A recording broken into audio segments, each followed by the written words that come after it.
Alright, what's up folks? I'm back with some Slashdiablo gameplay. I'm just gonna start this up here. And I just realized that I didn't actually chart down the drops that I had before. So I'm gonna do that real quick. And then I'm gonna go over my character and get into the gameplay. So, here's what's gonna go down, okay? Today I have about...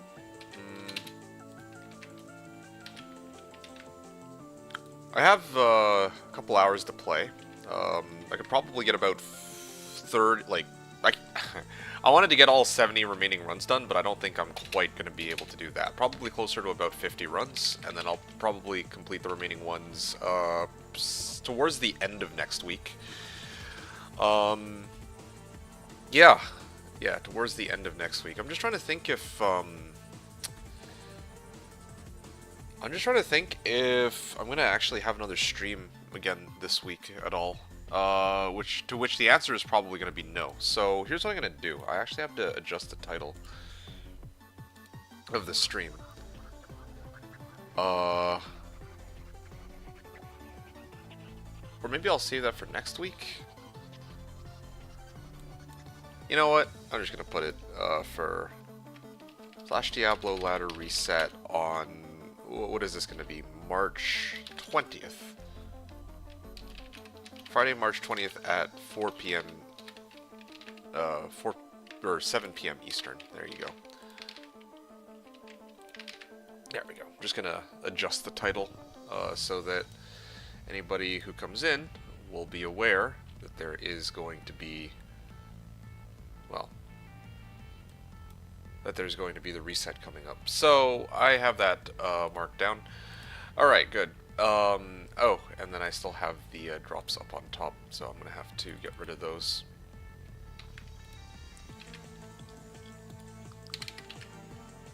Cool. Alright, I'm going to get this party started. So, let's see. All my boxes are pretty much ready. The next run is going to be D181. Well, actually, I'll open up D181, but at least right now, I gotta hop on in and kind of go over what my character's looking like and all that. So, I'm gonna do that. Well, I don't really have that much to say, but I have a couple things that I want to make note of. But I'll kind of talk about that while I do my runs and while I go through this. I'm actually kind of wondering if I will even be able to make it to level 96 on this character. I guess we'll see. But as of right now, I mean, the fact that I'm at 95.6% pretty much suggests that this is probably my highest level character ever, actually. All the ones that I've made. So this was a very successful experiment, I would say. And I'm just pulling up my character on the slash armor. You can't see right now, but I've killed Baal at least as of right now 451 times. At least 451 times. So this is like 500 Baal runs essentially, which in the future I could totally do. Again, it just so happened that this season that just took place, there were some circumstances that prevented me from, how should I say, giving my full attention to the season after the first month. So, anyway, alright, enough excuses. Here's my character. So, stats and skills. This will probably be one of the last times I do this. I have enough strength to wear my highest strength requirement item, which is Arcane's Valor. I have enough dexterity to wear my highest dex requirement item, which is the Melody in a Matriarchal Bow. Enough points in Vit to reach 1,000 life, and the rest of my points into energy, so that I don't run out of mana too quickly on Freezing Arrow. And then, in terms of my skills, I have no points in Javelin Spear skills. I have 1 point in everything in the passive and magic skills tree. And then I have the remaining points into Pierce. The ones after I dumped everything into bow and crossbow skills. In bow and crossbow skills, max out Cold Arrow, max out Freezing Arrow, max out Fire Arrow, and Exploding Arrow. Each are synergies for one another. But also, at level 50, my Fire Arrow and my Cold Arrow can completely bypass block chance on Baal. So I'm at level 49 right now, but with Battle Commands, I'll end up at level 50. So that's kind of where this all comes from. And then I also have multi-shot and strafe to deal with stragglers. So that's kind of the setup for stats and skills. As for gear, my Merc is running Shaled Reaper's Toll, so I can get Decrep, Andy's Visage for IAS and Lifesteal, Treachery for IAS and Fade for resistances, and then on my own character, I'm running G-Face for Crushing Blow. It also has, it cannot be frozen because I put a Cham Rune in it. The G-Face combined with Goblin Toes, which gives 25% Crushing Blow, comes out to 60% Crushing Blow. It would have been nice to get a double bird weapon for 100% Crushing Blow, but unfortunately I managed to only roll one open socket into my bow, so I didn't end up getting quite what I was looking for. And then the rest of my gear, I have Arcane's Valor here for the +2 to all skills specifically. It also has a nice little socket into it that I put my Isrune into. Arachnid Sash for +2 skills mainly, but also gives FCR. I guess that doesn't really help me that much. SOJ for all skills. Bow and crossbow skills, gloves, yes. And then Seraph's Hymn for +2 to all skills. And then in my inventory, I have 13-15 Zon Torch, all bow and crossbow skillers, and 7 MF SCs, along with a 14, 19, and 8 Annihilus. So that's my build, and I've hit exactly 100 MF with it. Now, I'm going to start my run now, but I kind of want to talk about a few things, because we're actually coming up pretty close to the end of the season. I think it is a good time to discuss a couple things. First of all, what my character is missing, like what I was aiming to, acquire before the season ended. I mean, it is a relatively expensive endgame character because I would have still needed. Oh, 1 second. There we go. 11-second pre-buff, but I just got started, so I need a little bit to warm up. Anyway, yeah. The thing is, with regards to my character, there's still quite a bit of stuff that I'm missing, right? Like, I still needed Enigma and Infinity. I guess the thing is, I have my Paladin, so I mean, I can get by just fine. Like, I have my Sork for teleport, and I have my Paladin for... I have my Paladin for Conviction, so that's basically what I've been relying on. To not need Infinity and Enigma. It saves me like a Burr Jaw and also a Burr, right? But, and then of course I needed to upgrade this Melody into the 6 Matriarchal Bow. Sorry. I needed a magic Amazon bow with +6 bow and crossbow skills and with +2 open sockets, which unfortunately I didn't quite get this season. Otherwise, I probably, well, I don't know if I would have spent that much more time on gathering the items that I needed, but all the same, like, yeah, that's sort of what's missing, and, well, that's the idea. Hey, Zivko, you said sorry I'm late. There's nothing to apologize for. I mean, I'm just doing my runs, as you know. What the? Oh shit, my Merc died. Hold on, I gotta get back to town. I kinda fucked it. 1 sec.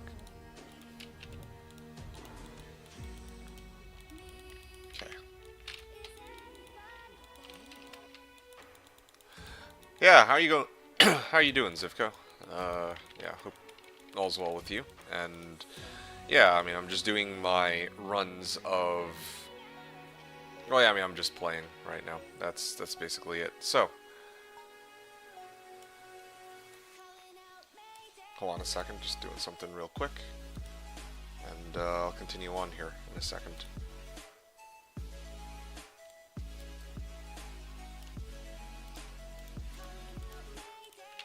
Okay, ready to go.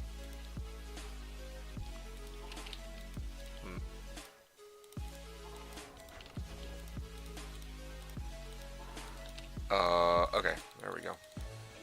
You're alright trying to gather the strength to cut energy drinks? That's fair, I can understand that, yeah. Hey, there's a Pull Rune, not bad.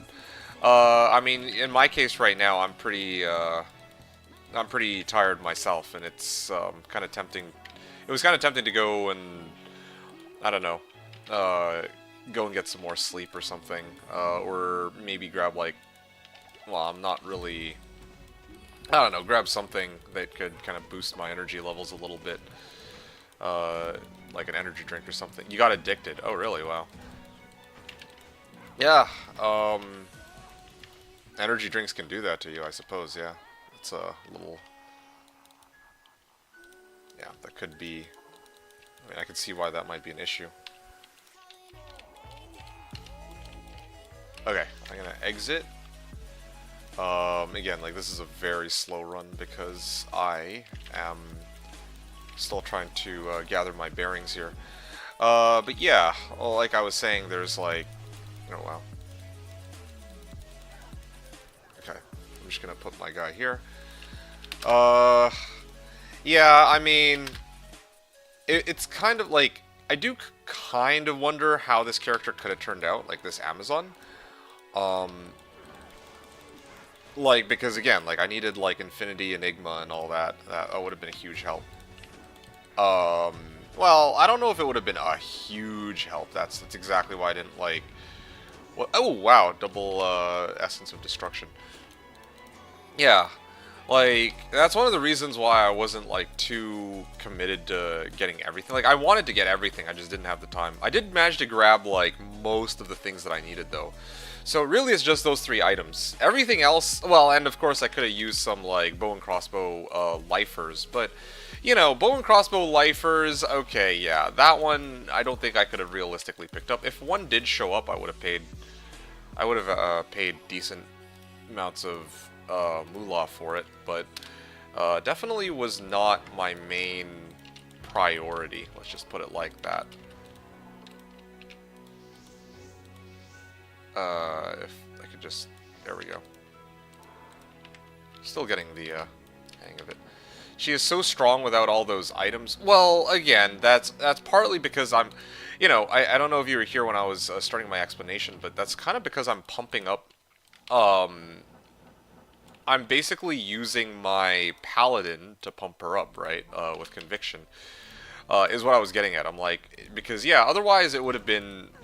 It would have been a huge help, or I could have done these runs on Players 1. That also could have been fine too. But because I can afford to kind of skimp out on needing Infinity or Enigma,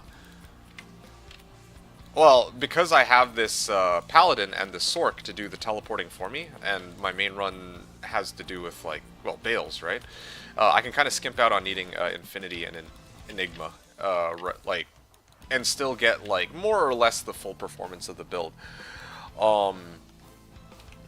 So basically, I'm just lamenting that these are this is probably gonna be like the second last stream of the season. My final stream is going to be the like, I wanted to do all of the runs like here and now, but I just don't think I'll be able to because I have to go around 4 o'clock. So that's in, like, what, 5 hours? Yeah. I have to go in about 5 hours, so I can only do, like, I predict around 50 runs. Yeah. I tend to average something like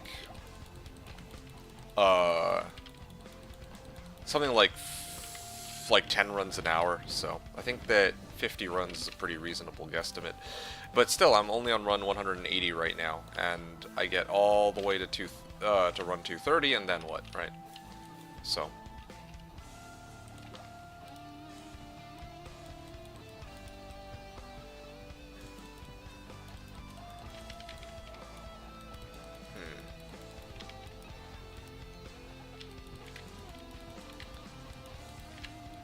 Okay, guess that's that.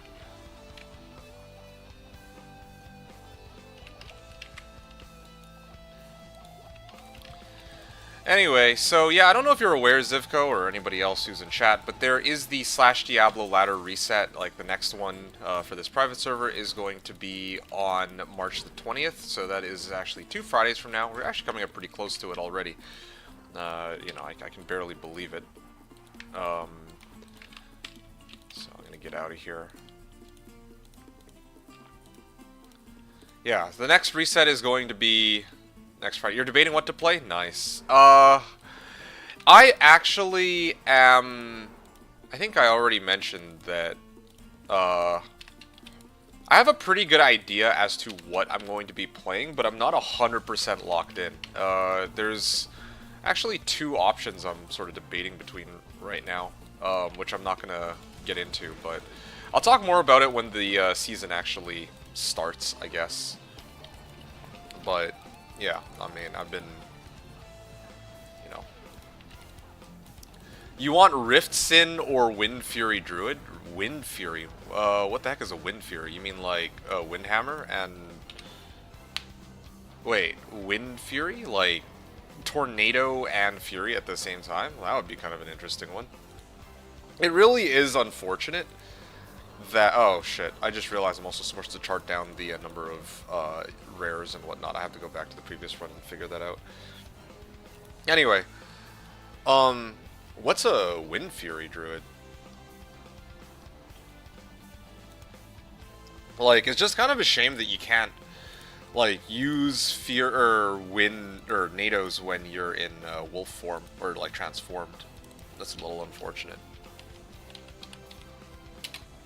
Okay.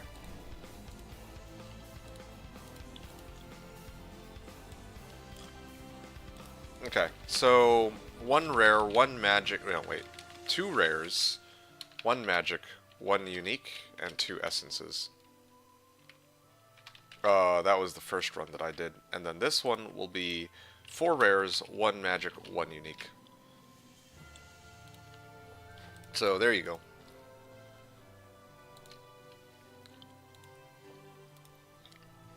Ooh, yes, Windhammer, sorry. Oh, Wind Fury is from World of Warcraft stuck in my head. Oh, okay. Okay, gotcha.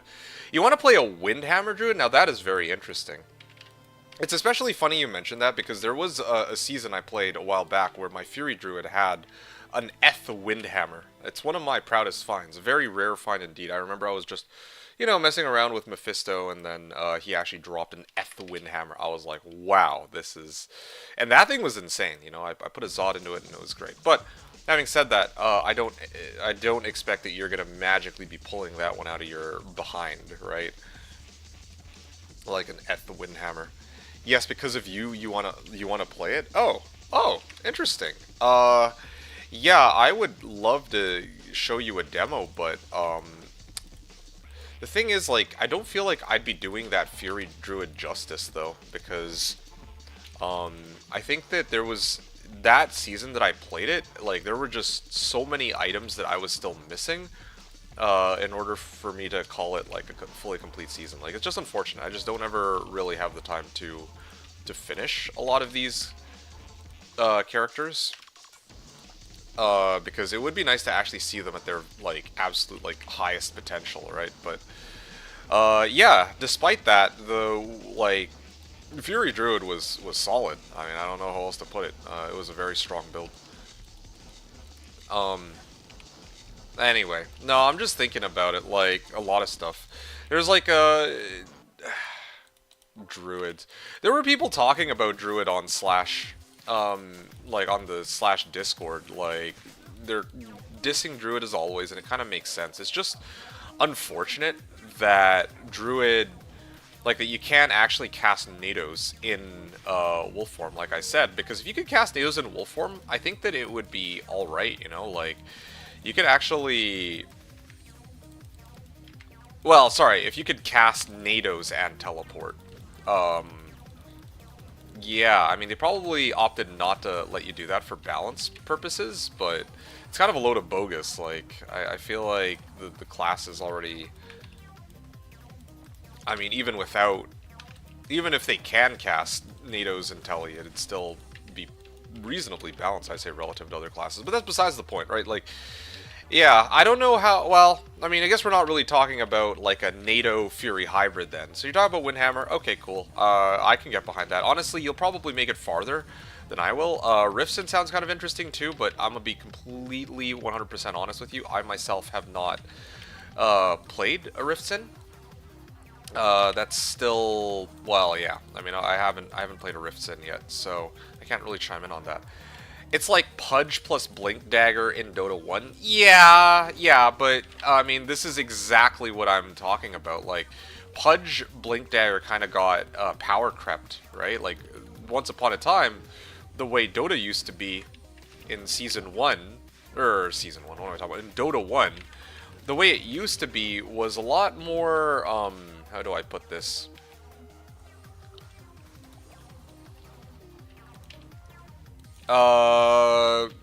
Yeah, like in Dota 1, like, in the past, if you got, like, hooked onto a cliff, there's, like, nothing you could do. There was, like, no counterplay in, like, pubs and shit for that. But, now in, like, Dota 2, well, the situation is way, way different from what it used to be, right? So, yeah, exactly. It made plenty of sense back then. And then they kind of, like, tapered it off over time. I think it's a similar situation with stacking orb effects, too, right? Now, if you're talking about Dota 1, you would almost certainly remember orb effects that didn't stack. Like, you couldn't go Desolator with Skadi. But I think now you can, right? Unless I'm misremembering. But even around the time I used to still play Dota, I think that they got rid of the whole, like, stacking, like, you can't stack orb effects or whatever it was, whatever the issue there was. So, yeah.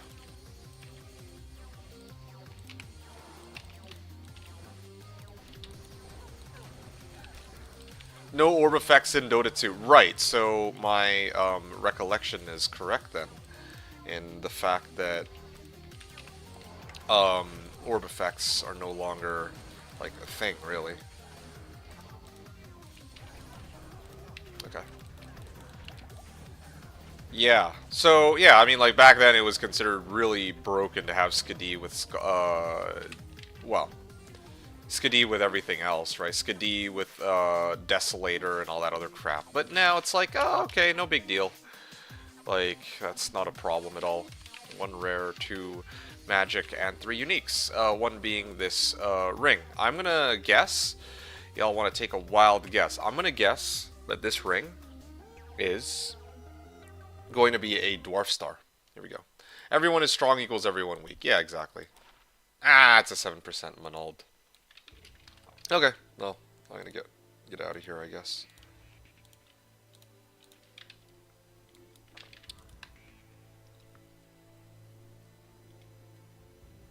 I'm just looking here. So 20%. I get 0.25. So 25. Hold on. 0.25 means 4 runs to get 1%. 40 runs will get me 10%? I'm only going to end up at like probably 95.75 by the time I'm done all my runs. I was originally aiming for 500 Qbug Baals, but unfortunately that's just not going to happen. I don't have the time this season. Like, looking at what's coming up this month for me, that just won't be possible, I'm afraid. Before the end of the season. Yeah. Anyway. Alright, so let me go back to discussing D2, like, strategies and, you know, lamenting what could have been. So, yeah, I do think that it would have been nice to have that going for you. Like, being able to, like, teleport and all that other crap that I mentioned a moment ago. But, okay, well, hypothetically, if you play Rifts in, I'm just thinking what to say about Rifts in. I can't really chime in on Rifts in, but Fury Druid, oh shit, that's quite a few souls. I feel like for Fury Druid, I don't know if there's like some secret techs for Windy Druid. I'm like thinking about it. Like, when I say techs, what I'm referring to is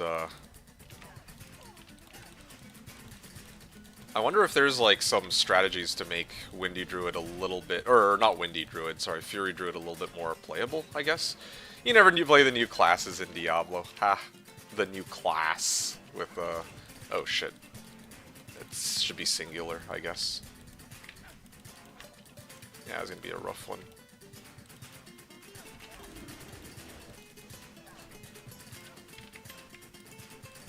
Hold on.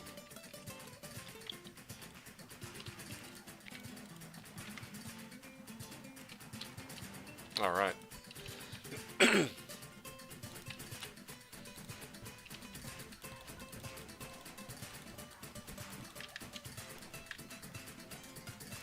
Okay.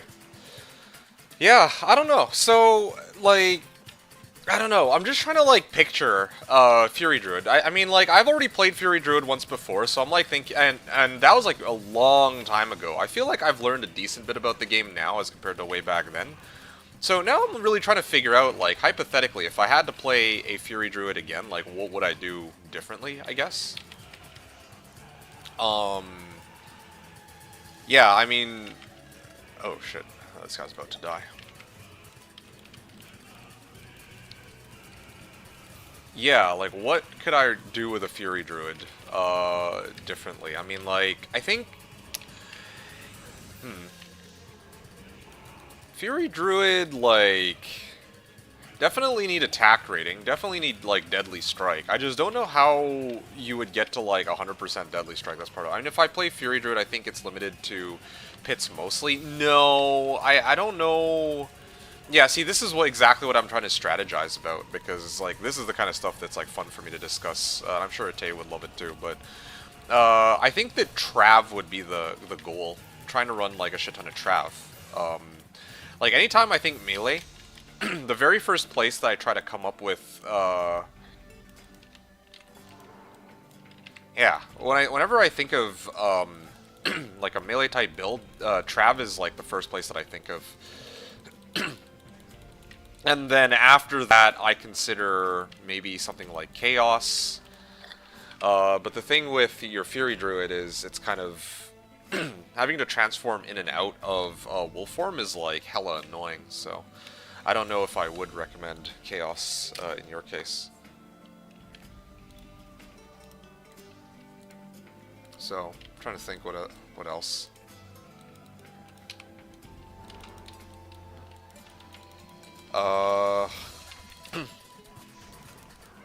Have you played around with Lawbringer yet at all?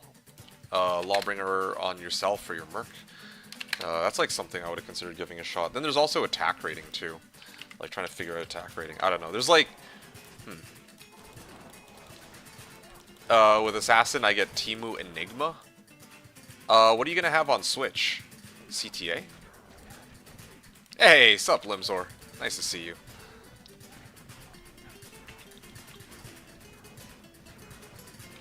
Alright, there we go. 3 set items. Avenger Guard, that's an IK helm, but I don't think I care.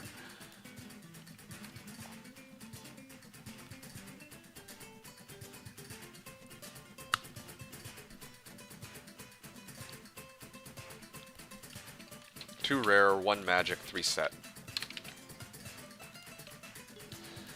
I'll try to up my multi-box game. Well, I mean, okay. I mean, the funny thing is, I'm like trying to operate under the assumption that you don't have multi-box. Or that if you do have multi-box, that you'd be using... Well, I mean, like, I don't know what your goal for next season is. I mean, you don't need to have a goal, but I'm like thinking, like, you know, how, like, you've been here for a while, so you know that usually when I have a season, right, I don't usually when a season begins, I tend to only run 1 character. This season was a special exception because I specifically wanted to test certain things that involved having multiple characters. But typically I only run 1 character. Having said that, I could always, if I wanted, throw in a Bowbarb. Like, a Bowbarb at a minimum is pretty easy to do. And then I think beyond that, you said that you were going to run like an assassin. Like, I don't know how your setup was supposed to look, but I don't think I don't know what your intention with that assassin is. Like, what you would try to do with that. Yeah, like, what were you thinking of trying to set up there? For me, like, I'm just, like, thinking about Fury Druid. I'd probably use most of the usual strat... Oh, hold on, Zivko, I got something for you. Okay. I knew I was forgetting something. So, okay. You know how earlier I said that you gotta consider, like, Trav, right? Because you said that you're gonna be limited to pits, and I was just trying to pitch... Like, and stop me if you don't want any advice, like, not advice, but if you don't want me to, like, really discuss it, but, you know, I'm just brainstorming because I'm, you know, as a D2 nerd, I love this shit, right? So, okay, I said Trav. Here's the other thing. If you want to play that, that melee, Fury Druid, then I also recommend, I really recommend looking into Qbug bosses. Especially Qbug Baal, or Qbug Duriel. Yeah. You should try to consider looking into Qbug bosses. Because, again, like, I know that when I play in a season, I can't usually compete in terms of volume, right? So I go for quality over quantity of the mobs that I try to kill. Is usually my way of trying to even out the playing field, I guess, if that makes sense at all. Yeah, something to consider. Maybe you might want to consider, like, Qbug Duriel at a minimum should be pretty easy for you to do, right? Like, you just need somebody to, or somebody else to clear your Duriel for you. Like, I can tell you, like, you know, if you want to know, if you want to learn how to do Qbug Duriel, I can teach you. And the thing is, like, Duriel is, like, again, like, the best source of finding facets in the game. I remember that I ran Duriel, and I think I found, like, 6 facets in, like, 1,000 runs or something like that, or was it 10 facets? I actually don't remember. I need to, like, Reddit kind of nuked my 1,000 Qbug Duriel results, so I actually have no idea anymore, but, you know, you get the idea. Like, you can get some pretty good items. Like, I'm just talking about facets alone, by the way. I'm not talking about, like, anything else I found along the way. I'm not talking about, like, oh, yeah, I found, like, multiple arachnid sashes. I think that I once found, like, a high rune off of Qbug Duriel, you know, like, all that good stuff, right? So, yeah. There are many options, there. Also, you may want to consider setting up your character. Like, if you're going to multiple, like, I mean, you see what I'm doing here with Qbug Baal, right? Like, you could do the same thing, too. Throne Room might not be the worst place to farm, although there is one problem. That problem being, I don't know how you deal with...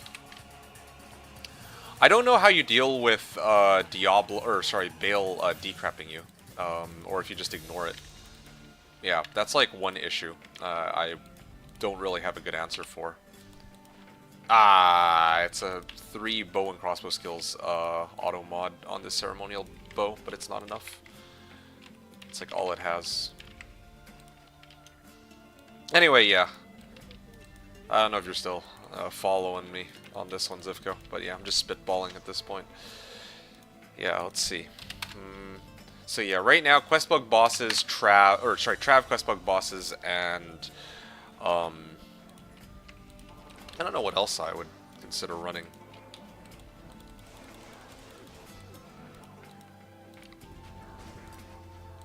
Oh.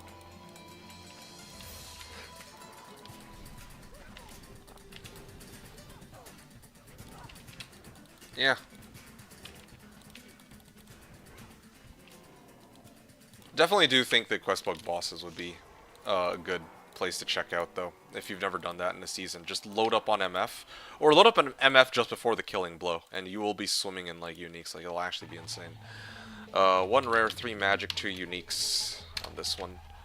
And I can kind of go back. I'm gonna get out of here.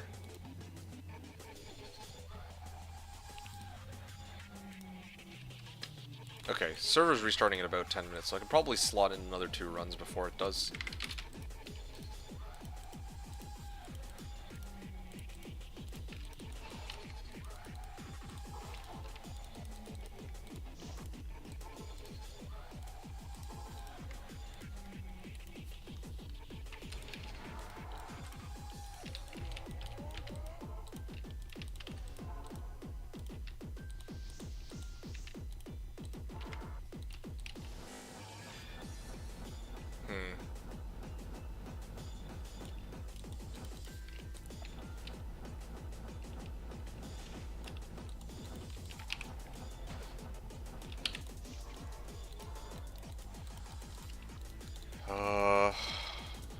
Yeah, here we go.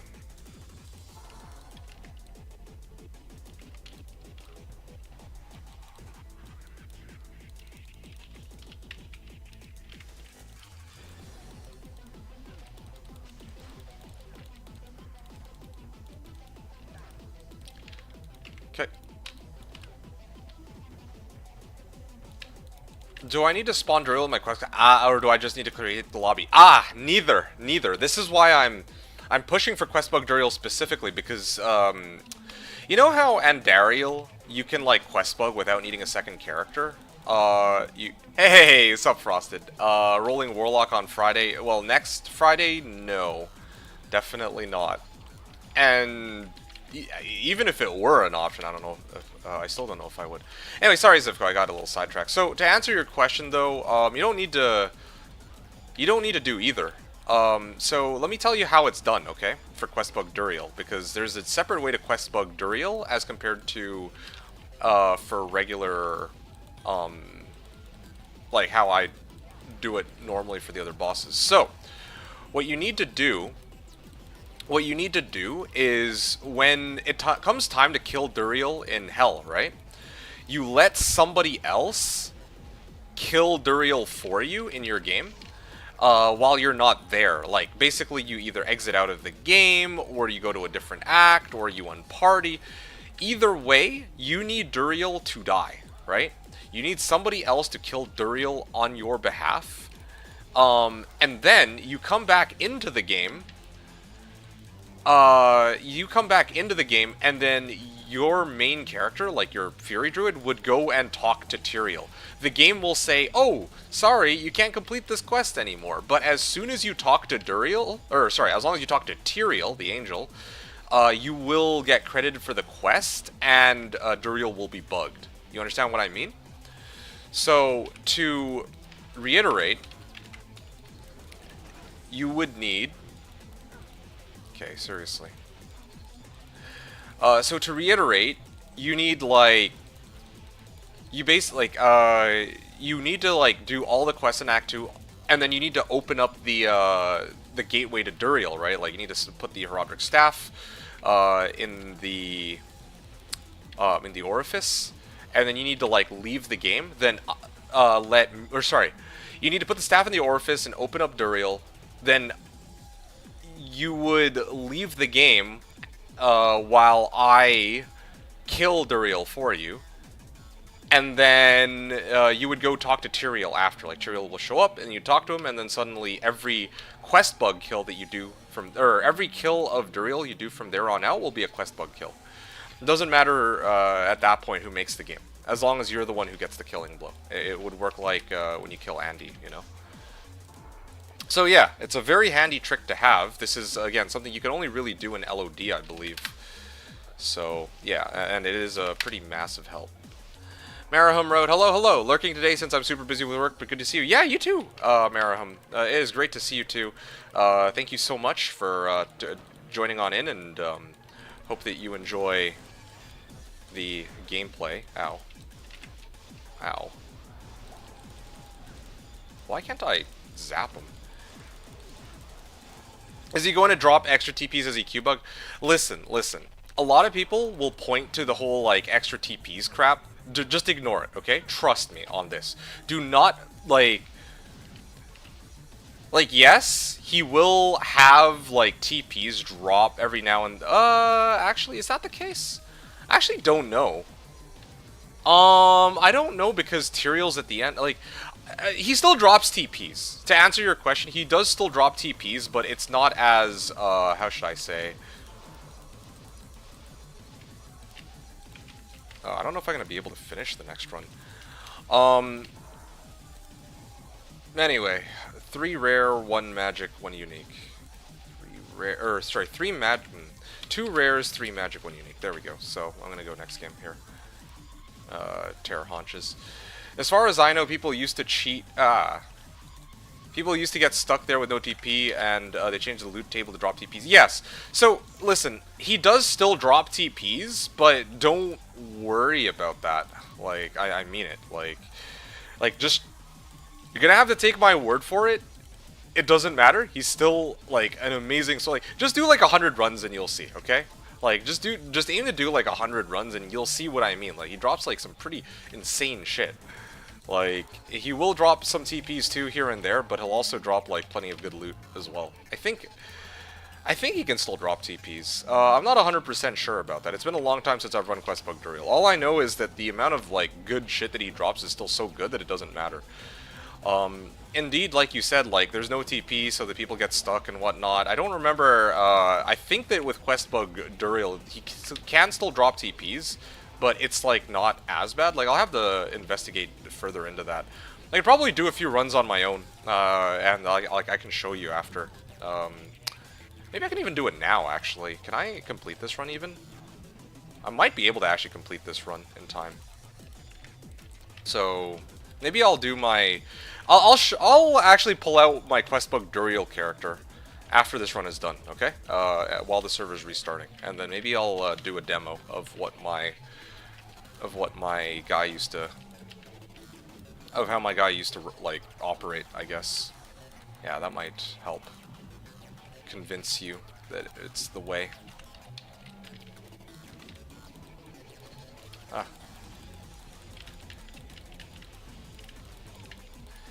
Anyway, that aside, like, even if we don't go with, like, Qbug Baal, there is always the other Qbug bosses worth considering. You could try to, like, run Mephisto.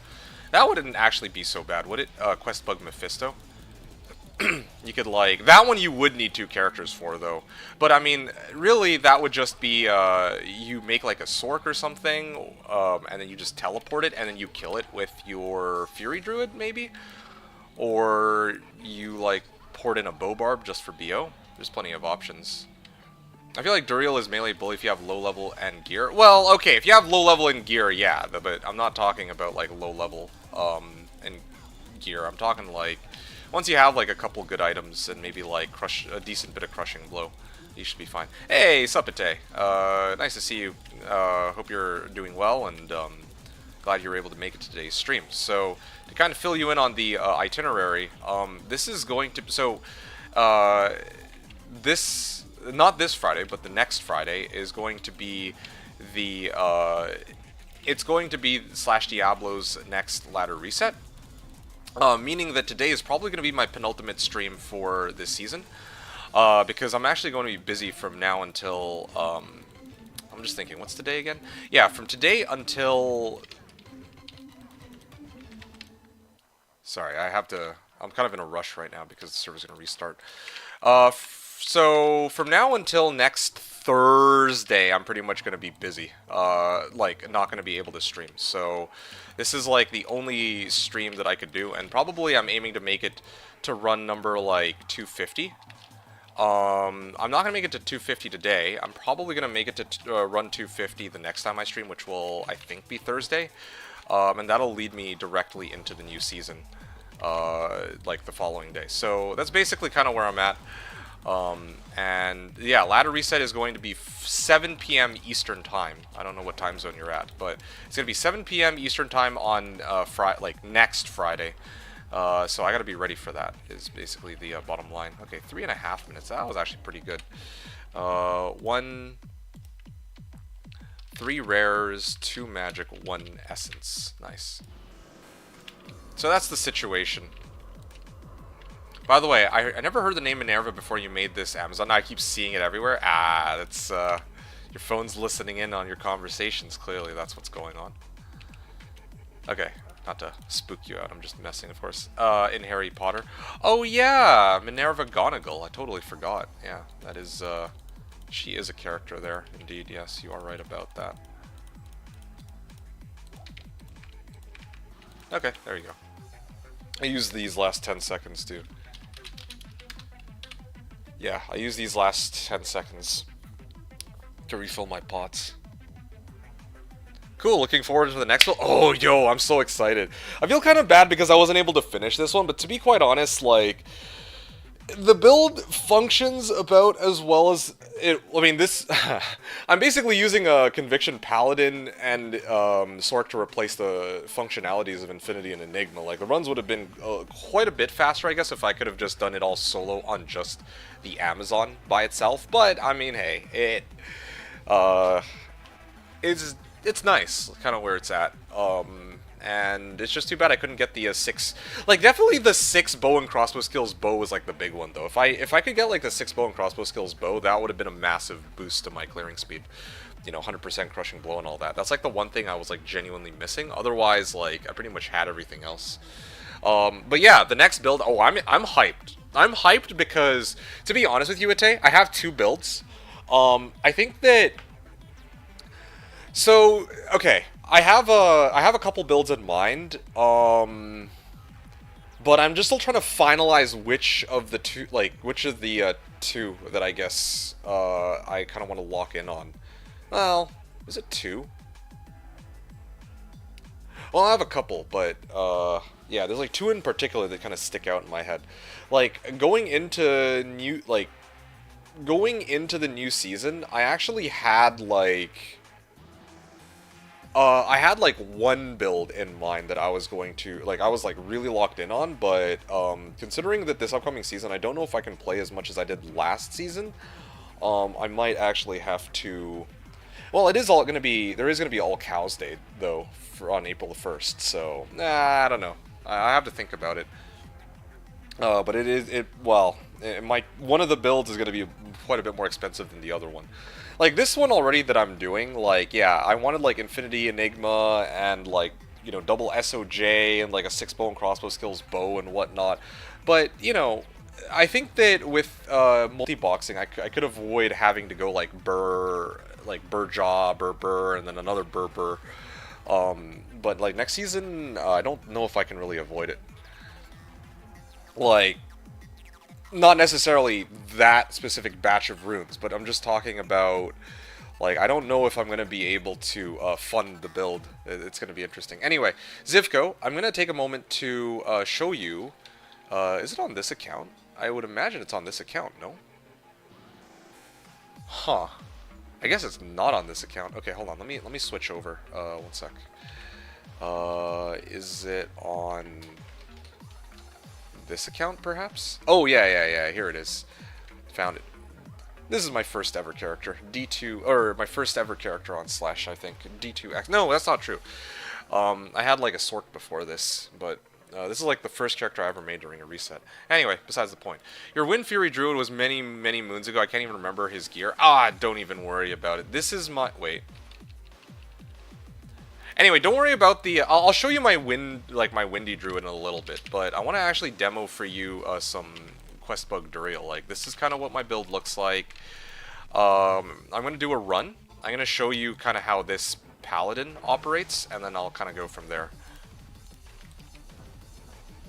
Alright.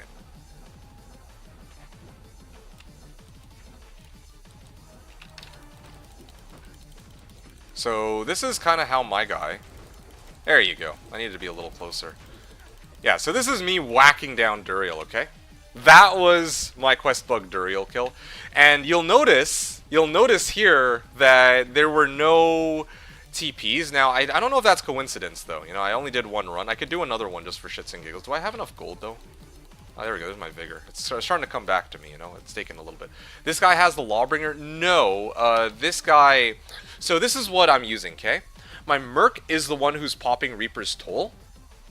I'm running V-Gaze and Shaft Stop to mitigate the massive... Well, to mitigate how much physical damage my Merc takes from Duriel if he gets hit.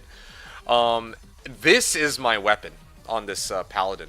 Now, I wouldn't call it necessarily budget, or I wouldn't call it budget necessarily because, you know, this is not an item that you can just spawn out of thin air, okay? It's not like, let's say, like Black Rune Word. Although Black Rune Word would have been just fine, too. Anyway, besides the point. So, yeah, I mean, you can kind of see here the way the build works. It's very... Eth for Duriel? Yes, exactly. So, you might not... Oh, sorry, Ete was asking that. Yes, Eth for Duriel. Yeah. That is correct.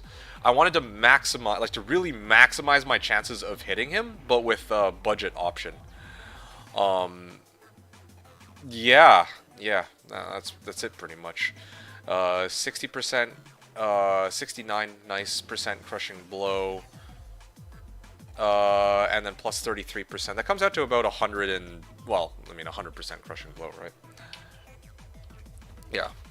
That only works for normal mobs? No, that's not true at all. So, minus percent target defense, you might be thinking of ignores target defense. Ignores target defense works against normal mobs only, but minus target defense works at half efficiency against bosses. So here when it says minus 83% target defense, if we divide that by 2, I think it comes out to, what, minus 42% target defense? If I'm hitting Duriel, I'm doing it with, while ignoring 42% of his defense. Yeah? Farming Duriel is interesting. I hadn't seen that before. Oh, actually, well, I guess I shouldn't be too surprised. Oh, by the way, like, these items in my inventory are all from Qbug Duriel. Trangules, these boots, these are okay, I guess. Eth Razor Tail, this Rainbow Facet, Lemrune, Gores, Reaper's Toll, T-Gods, another Razor Tail, T-Strokes, all of these are from Qbug Duriel, but I just don't remember exactly what the I don't remember exactly how many runs I had to do to get these, but yeah, thanks for reminding me. Yeah, no problem. See, that's I had to, yeah, I remember doing some digging on that because I'm like, yeah, I really wanted to maximize my chances of hitting Duriel, and you know, like I have like 11,000 attack rating, but I'm like, okay, well, wouldn't it be funny if I could like pump that even higher without having to burn like Gull runes or something else? So that's why I settled for Eth. I'd also tried Shale. You know, I tried a few different options, but like I liked Eth the most, if I remember right. This was a long time ago though. This is like earlier Zivko, I think, said many moons ago. This, if my Fury Druid was like many moons ago, this was probably like the Ice Age on my channel, you know. I think this was the same season I did my Singer Barb. That was like the 6th season I ever played on Slash. So that was maybe like, this is like 8 years ago, maybe more than that even. Anyway, so yeah, I'm gonna do another run real quick just to kind of show that one more time, and hopefully not be as slow, I guess, because now it's coming back to me like I used to. I used to trigger Vigor in town, and I also wasn't quite close enough to pop my Zeal. So I also, hold on a second. So now I just poured in my guy. I also have Fanat, so my Merc can also pop his Decrep much quicker too. Like, look at that. It's consistent too. Like, look at that. No TPs. It's very consistent. And look at this. This is with only 100 MF, you know? And what exactly am I running here? I'm just running a Tal Armor. And where the hell's my other MF coming from? Probably here, right? Yeah, I specifically needed 2 6MF SCs because I wanted to hit exactly 100 MF. When I did my 1,000 runs of Qbug Baal, I did it on 100 MF specifically because I was like, okay, 100 is a very achievable amount no matter what build you're playing. You could probably even crank it up to like 200 and it would be okay. But, you know, 100 at an absolute minimum you should be able to hit with like Geeds and a couple other items. I don't even have Geeds on this guy because I want it to be exactly 100. Like, if I wanted a bit more MF, I could throw on Geeds, I could replace, like, here's the cool thing about Melee, like, I could probably just run a whole bunch of MFSCs, and I'd still be okay, especially on Players 1, right? String of Ears, I could replace that with Gold Wrap if I really wanted to, which also gives IAS, funny enough. Probably want to keep this one here because it's got CB. Although I could replace that with Chances. I lose out on IAS and CB, but, I mean, I'd still be at, like, 90% plus CB. So, you know, there's many options. Yeah, there's like a lot of ways to set it up too. So hopefully that gives you a little bit of inspiration, but yeah, Zivko, this is like, yeah, Reaper's Toll basically allows you to do so much, especially if you have like, you know, a fast attacking character with Crushing Blow. So, oh, and then as you've seen, like, Duriel hasn't dropped a single TP, so there's definitely some I think that part of the reason for that, like, I could be wrong about this, maybe I'm just talking out of my ass, but maybe it, like, reduces the chances of TPs showing up, or maybe because it's a quest kill, the game thinks, like, okay, yeah, there's going to be Tyrael at the end, so they will just let you, because there's going to be Tyrael at the end, right, you can just talk to him and, like, TP out normally, so... yeah, you can see, like, it's definitely a huge help compared to normal draws. I mean, I only did like 2 runs, like, I'd have to do a lot Like you'd have to do more on your own to find out for sure. But yeah, that's kind of how it works. Moving on to Marahum. Marahum was talking about how farming Duriel is interesting. It is very interesting indeed for a number of reasons. I think I've talked about this before, but I don't know if you recall. Did you know that Duriel actually has the best chances to find rainbow facets in the entire game? And a lot of people kind of dismiss this out of hand because, like, who the fuck farms Duriel? But actually, Duriel is low-key kind of, is great for farming facets. And he could also drop arachnid sashes. Like, I think during my 1,000 runs, I remember getting like 2 arachnid sashes or something. Maybe I'm talking on my ass on this one, but he drops a lot of good shit. Like, you're gonna have to take my word for it. Yeah. I mean, like, you could get shafted completely, but, again, he's like a very easy Qbug boss to reach. He's easier to clear, like, he's easier to set up than Mephisto. He's easier to clear than Duriel and Baal, of course. And he has a lot more options on what he can drop as compared to Andariel. So he's the only problem with him is that he's beefy, and he has Holy Freeze. So that might be a bit of a turnoff for like melee type characters, but that might not actually be the case for Fury Druid, because I think that with Fury Druid, like, when you're transformed, I think that most attack speed modifiers don't seem to affect you as much as when you're in human form. At least as far as I can tell, because most of the damage is dependent on the weapon. Sorry, most of your attack speed is like dependent on like the weapon you're swinging, right? So if you make it to Duriel, it might not actually be that bad. Like, you could use the same setup I have here, where I have Magistaff on Switch, just port all the way to Duriel, and then just start smacking, like, transform into wolf form and just start smacking his ass. And let me actually just find the attack speed calculator here. Give me a second. Okay, so I'm gonna just show something real quick, right? How long does it take to make 1,000 runs? Well, I mean, there's an easy way to run this calculation, right? Like, you just witnessed that this run was about 20 seconds. You know, I'm gonna do 2 things here. So, the run was, this is kind of like me being rusty. The run was about 25 to 30 seconds. Now, let's just for simplicity's sake, let's just say 30 seconds, okay? This is not factoring in that I would need to repair, or like rather recharge my staff every now and then. Let's just say 30 seconds for simplicity's sake. So 30-second runs, so within a minute I can do 2 runs. Within an hour, I think it's safe to say you could run about 50 Duriels. So 50 Duriels, that's times 20. So it would take about 20 hours to run 1,000 Duriels. Give or take. So that probably would take me 2 long streams to do, right? So yeah, it took me about 2 long streams to do 1,000 Qbug Duriel. That was totally fine though, because the finds I got were pretty lucrative, which is fine. I'll probably shit on him as normal NATO build with Bear to tank. You don't... Well, hold on. I'm not suggesting that you run him on a NATO druid, FYI. I'm talking about when you get, like, Crushing Blow. You know what? Maybe we gotta theory craft, like... I don't know. Maybe we need to, like, theory craft something... Like, you said, until you get good gear. I don't know how much gear you need. Maybe even, like, what I'm running right here, Heaven's Light. You know what? Here, let's let me just pull this up for you. Let's look at this together, right? Mighty Scepter, I believe.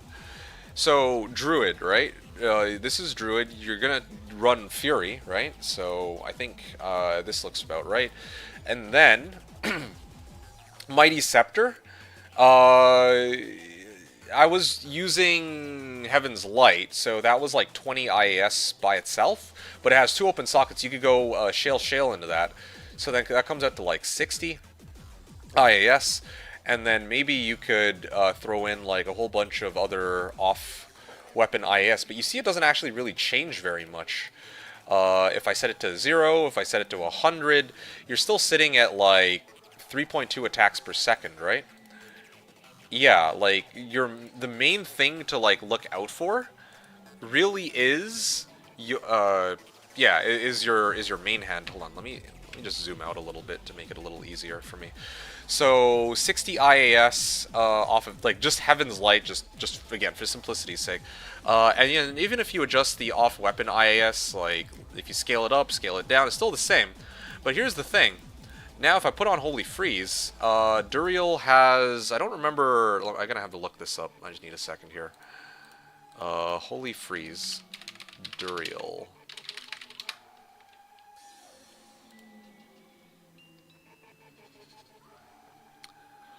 Enchanted with Holy Freeze. What the hell is his... I just don't remember what... I just don't remember what his, what level his Holy Freeze is. That's like the one thing I'm trying to find out. Doesn't really say? Does anybody know? It's on base in Holy Freeze, maybe? I know you guys can't see. I'm, like, looking it up on a separate window.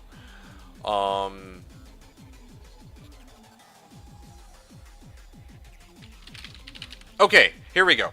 Duriel always applies level 5 in normal and level 6 in Nightmare and Hell and the Pandemonium event. So, 5, 6... Oh yeah, and you're also going to be in werewolf form. Let's just assume 20 on this. Okay, there we go. Something like this, I guess. Actually, I just realized what... Oh, wow. Oh, that's kind of nutty, actually. I totally forgot that werewolf itself also comes with IAS of its own. But, okay, let's say hypothetically you get hit with Holy Freeze, level 6. You're still hitting at a pretty good speed, and then your off-weapon IAS would be like, what, 100? Or like...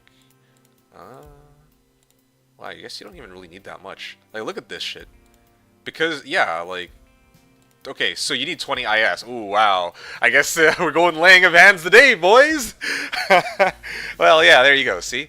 So, Werewolf, Heaven's Light with the Shale, Max Werewolf, I think that's a fair assumption to make, with Fury, and then with, like, laying of hands, even if you're going toe-to-toe with Duriel, you're still hitting at max speed. That's an easy setup right there, right? Oh, yeah, I forgot I can use all kinds of weapons, even Bariza. It's got to be 20? I don't know what you mean by that, but indeed, yeah, like, you could use all manners of weapons. Indeed, you're right. You could run Bariza and all that. But, Bariza, I believe, is a unique ballista, if I recall correctly. Now, the thing is, you gotta be mindful of what that attack speed is going to get converted into, though, because even if it has, like, plus 80% attack speed, I think, like, the base weapon's attack speed still helps. It's still... There's still the question of, how do I put this? You still have to be mindful that some weapons that are just slower, like, are going to be slower by default. That's basically what I'm trying to get at. So, yeah, I don't know if you've done the calculations, but yeah, I just wanted to kind of pitch this to you. Another option, if you're going for budget, Black Runeword in, like, a flail? I don't know if the other ones are faster, but let's just say flail for argument's sake. You can shop a flail very easily. You just need an IO rune. I think that's totally budget. You can farm that probably from like Countess. Oh, that's another one too, by the way. You could key farm, or you could run like Countess or Neelathak. Neelathak's pretty easy to run. Again, like, you know, I like to focus on bosses and like single targets. I've never really had a chance to experiment with farming like Bloodraven or Hephasto or something of that nature, but yeah, I knew I was forgetting something. So yeah, you could do Trav, you can do bosses, and then you can also do key farming. Yeah, I mean, Countess wouldn't be bad. You can actually get some pretty decent runes from her, of course, and T-keys. I mean, you did that this season, so you know. Neelathak is also pretty straightforward. Probably not the best for Fury, though, I admit. Although maybe you could, like, instead of running Fury, you could run, like, Feral Rage against Neelathak or something. I don't know. You got many options, I think. I just would not do Pit because, like... Well, I mean, I would consider doing Pit, but I think that, again, like, you have to go and hit every individual mob as a werewolf. I feel like at that point I'd really rather just run Trav. Anyway, moving along, so I was talking about the flail. 20 IAS on weapon. Yeah, I mean, like, here, let me see this. Yeah, this isn't bad either. Werewolf, flail, 20 IAS, maxed out werewolf form, you know. As long as you don't get hit by Holy Freeze, you can still reach, You can still reach like max IAS on it. Let me just check something real quick. And when I say max IAS, by the way, I meant max IAS given the weapon that you have. Of course, if you, well, you know, if you choose a weapon with a much faster attack speed, then it can get a lot crazier. But anyway, just kind of showing off different options. It's got to be 20. I'm not going anywhere near keys this season. Okay, well that's interesting. Keys for me is like one place I like to run my characters if I need, like, if it's like melee sometimes, because, you know, like, it's single target, right? So that's part of it. Okay, and then the last thing I wanted to show, I'm gonna just do this so I can. Hold on a second. Okay, so we were talking about Windy Druid. Where is he? Oh yeah, Prometheus. Well, Prometheus I think is Fire Claws. Fire Claws is another fun one too, but I don't know if you're interested in that at all. Maybe it's not on this character. Oh wait. Hey, Hades? Hades was my melee mancer. Open Fire, Bales, Kamehameha, Zeus. Okay, you farmed a lot of Tikis this last season, got burned out fast. Oh yeah, I mean, I can see why that would indeed be the case. Well, I mean, the option's there. I mean, you said you farmed a lot of keys, but I don't know if you farmed like Neelthak or what. Yeah.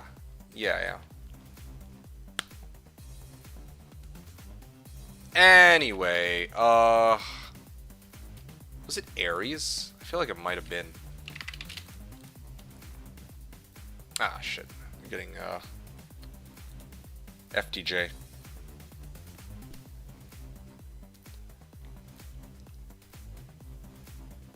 Tiki seemed better value in market. Right.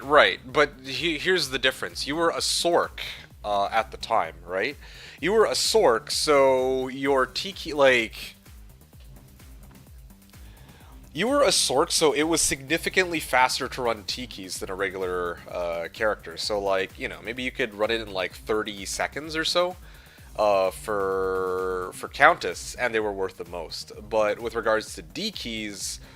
like, you can kind of run that in, like, 20 seconds as a melee character in comparison, you know what I mean? So, you know, it's kind of like an issue. I mean, it's a little different. It's, like, different from just spamming Tikis over and over. And it's, like, a different change of pace. I'm just spitballing, just throwing ideas out there, that might be worth considering. Anyway, so I put up my Spirit, I put up my Bear, just kind of warm up. It's, been a while since I played this character after all. How do I play this guy? I actually don't even remember anymore. Ah, yes. It's been a long time since I brought this guy out. I'm running low on juvies, but that's okay. And then I have Nagistaff still. That's okay. Okay, so Trav, right? I wanted to emphasize that Trav is... hold on a second. Hold on. It's been a while since I played the character, so I actually don't fully remember. Okay, F2, F1. Okay, got it. Yeah, I don't remember what hotkeys I use. Yeah, something like this, you know? You can see just how... I mean, this is like F Windhammer, so I'm kind of cheating by doing this, but you get the idea. I'm like... Yeah, these... just fucking brutalize that... that council. You could do the same thing, too, with your guy. What is this? Anyway, yeah, so you can bring down council super fast. Probably 30-second runs on this, if you had the right equipment. Like, you'll notice that I don't have any CBF at all. I don't have any CBF because I only really cared about attack speed on this guy. But yeah, I could have chammed this G-Face with... Well, I could have socketed it with a cham. I could have replaced one of my items for cannot be frozen, like my belt. I could have run Trangs instead. There are many ways I could have made this build a lot better, but I just never got around to it, I guess. But I did have this, right? So I was very proud of this hammer. But yeah, you could get by with just a regular Windhammer too, I guess. That is also just fine. Yeah, and even a regular Windhammer, you can just shale that too, and then you'd have a lot more. You'd have more attack speed, which could work with... Well, again, you'd have like 100% crushing blow off of that. Yeah, so if you can get a Windhammer, like Windhammer should be pretty cheap, right? Like Windhammer, cheap if not just free outright. Like if I find one, I would just give it for free. I wouldn't even try to charge for it. That would be kind of silly. G-Face and Gores. I mean, I don't know. Yeah, just this alone makes... Actually, you know what? That kind of gets me thinking. I'm actually a little curious to see. I never actually bothered trying to see how long it takes me to clear Duriel with this guy. How long does it take me to clear Duriel? I actually don't know. I'm going to try that real quick. This is going to be a great opportunity to find out, I suppose. Here.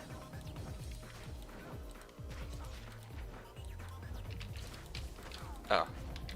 Alright. Oh yeah, look at that. He died in 4 hits. I actually killed him in just 4 hits. Wow. Anyway, yeah. So... Done like dinner, man. Done like dinner. Whew. It's just an issue of having, like, being able to hit him, because he has like 50% block chance, even though I have like an 88% chance to hit. It's like, yeah. Anyway, that was enough of the demos. I'm gonna get back to my runs. Let me know if you want to see anything else, if you care for watching me do anything else. But yeah, just wanted to show you, I guess, the power of this Fury Druid. And keep in mind, this is before, this is before I get like Fortitude and all that stuff. So yeah, right now I'm relying entirely on my Angelic Rings and Amulet to sort out my attack rating, but yeah, there's other options out there. Anyway, okay, cool. We're done here. Switching characters back to my... Whoa, right, this is the wrong count. So I'm going to continue, and here we go. You love the Angelic set? Oh yeah. Oh yeah. I forget if it was you or somebody else, but I think, didn't somebody say, like, okay, it would not be a D2 season unless you were, like, unless he's looking for freaking Angelic set on his build? Yeah, understandably, like, I mean, well, yeah, it's kind of true. Let's just put it like that.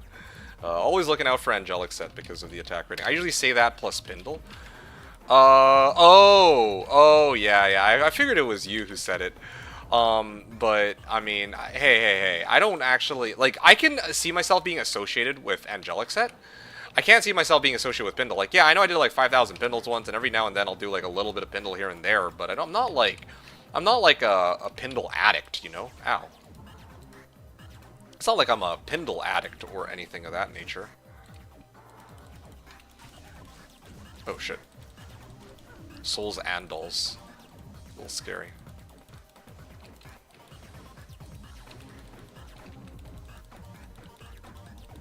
Yeah, it's not like I'm a Pindle addict or anything of that nature, so you gotta give me a little bit of slack here. Okay, well, it's too lazy to aim the arrows myself, so... Oh, let me put this up. Okay, there we go, done. Unparty, I'll juvie it in this case. And yeah, gonna do the run. So yeah, Angelic set, Pindle. Yeah, I don't know. I mean, it'll be up to you to figure that out, but yeah, hopefully you can kind of see the appeal of being able to run like Duriel and bosses. It's kind of funny too, because if you think about it, in a way, you can actually run bosses faster. Like, I think I was kind of explaining this to people, like, okay, so the funny thing is, a Sork cannot kill, well, sorry, like an early game, like, well, I don't know if a Blizzsork could actually kill Duriel that fast. I mean, it probably could, but the thing is, like, this is all I have here is like a Windhammer, you know, max CB, and like a big chunk of damage, and I'm killing him in 4 hits. I miss some of my hits, and it takes me longer to teleport, but I kill him in just 4 hits, right? So, you know, like, funny enough, there's actually, like, I remember some people were saying, like, why would you try to run bosses using anything other than a Sork? And, well, yeah, it's quite helpful. I actually struggle a lot with low-geared Blizzsork to kill Duriel. Right, which kind of makes sense, right? Like, it makes sense because, well, it just takes forever, right? Like, you're just gonna, like, run circles and, like, lead him to who knows where and all that. But, you know, like, look at how quickly, how decisively that Zealer and that Fury Druid plus lag is just horrible. Right, yeah. But yeah, I don't know. Maybe consider giving that a try. Theory crafting for something like that. I don't know. I'm trying to think what other options there are. Those are like the main ones. Keys. Something of that nature. Yeah. I mean, assuming no one else is running them. Other people might try to run keys, and then at that point it's like, okay, maybe too many chefs in the kitchen, but yeah, I think we're fine.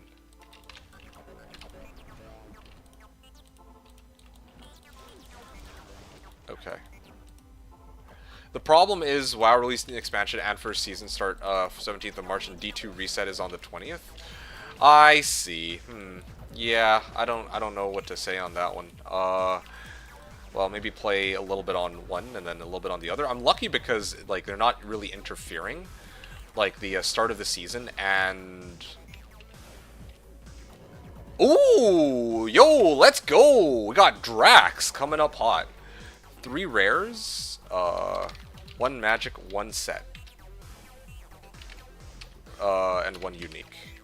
And this is, Vamp Bone Gloves, so let me actually just pick this up. And I'm going to ID it. It is 119... Well, I mean, the things that people care about are life, leech, and strength. So, and life after each kill. So 13 strength... I'm just going to write this in. 13th strength, 7 LL... Well... Strength. 6 life after each kill Drax. And this is run number 188, I believe. Woohoo, yeah. Yeah. Run number 188.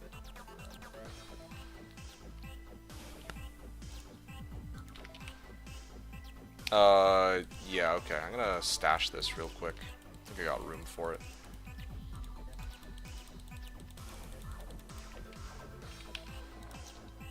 Again, like, it's not a very useful find at this point in the season, but it's still a pretty nice one to have all the same.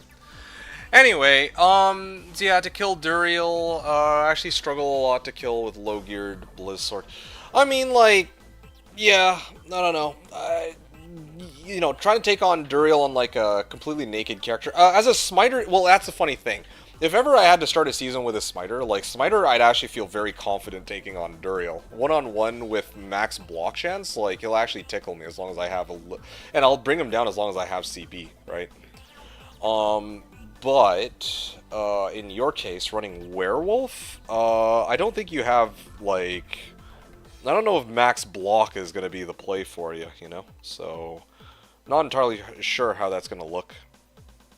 But I'm positing it as an idea, because it might be a very nice alternative to actually finding items that doesn't involve, like, running from monster to monster in the pit, I guess. Yeah. Okay, friendly reminder to everyone who's here, there is going to be a Slashdiablo ladder reset. The private server, good old classic vanilla D2 LOD gameplay on Friday, March 20 at 7 p.m. Eastern, so... Yeah, come on down and enjoy the awesomeness, I guess. Yeah. Alright, cool. I think I'm done here. I'm going to go next game. And kind of go from there.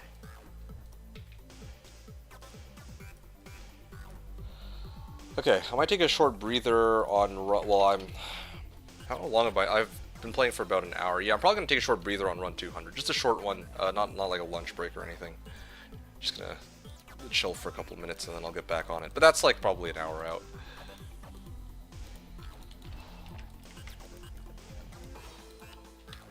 Yeah. I don't know, though, like, for me, last season, when last season started, I was actually so hyped. Like, I'm sure you guys can kind of tell by the number of streams that I did, but I actually did not have anything else that really required my attention. So I was able to give, like, this season with my Bowazon, like, my all, pretty much, for, like, a good month. And if I had my way, I would have kept it going all throughout January and February, but of course there's like some stuff that came up. This season, I think that it's going to be this weird state where, how should I put this? Okay, like just off the top of my head, funny enough, I actually have plans the week after the reset, but after that, oh dude, I'm gonna probably binge the fuck out of Slash after that. Actually, come to think of it, there's also All Cows Day too. I'd forgotten about that. Yeah, normally you gone by stream 6 of the season. Right, exactly. So this was a season where I had significantly more time to play. I mean, partly owing up to the fact that it was also Christmas time, right? So, you know, that was also a huge help. But, in addition to that, well, as a result of that, yeah, like you guys got to see me stream like a lot this season relative to how most seasons tend to go. And I'm very happy, very grateful for that. I'm a little disappointed I didn't get to finish my character, but, you know, I accomplished, I would say, like, a lot this season. I got, like, 250 runs in of Baal. Well, I will end up with 250 runs of Baal, now that I know what my remaining weeks are going to look like for this season. So yeah, I had, like, I'll end up doing 250 runs of Baal, that I've actually tracked. Like, I've done more, that didn't get charted, right? And what else? What else do I have? Oh yeah, I have a level 95.6 character. That is the highest level character I have ever created on Slash. Well, ever, like, in the game, actually, not just on Slash. I managed to almost completely gear out my character, sans the 6 bow and crossbow skills, 2 open socket bow, and the Infinity and Enigma, which I had, like, substitutes for, you know? Like, I'd say that I hit, like, 80% of my goals, I would say. By the way, my XP on the XP bar, your percent of the XP bar is gone somehow. How to reactivate that? Sorry, I'm afraid I wouldn't know the answer to that question. You're gonna probably have to ask the, like, the map pack support channel on Discord for that, if you want, like, a more, well, yeah, if you want a more profound answer. Okay.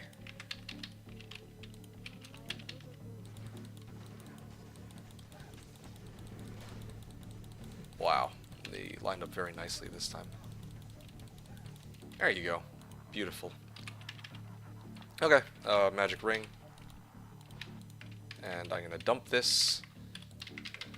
Get all these guys out of here. Alright, cool. I'm gonna go next. Hold on a second. Oh, teleport over, decrep, and I'm gonna bring everybody else back in.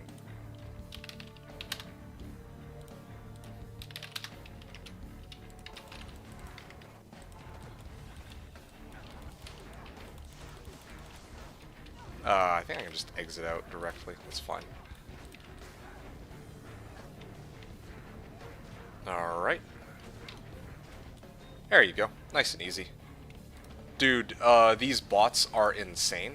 What bots?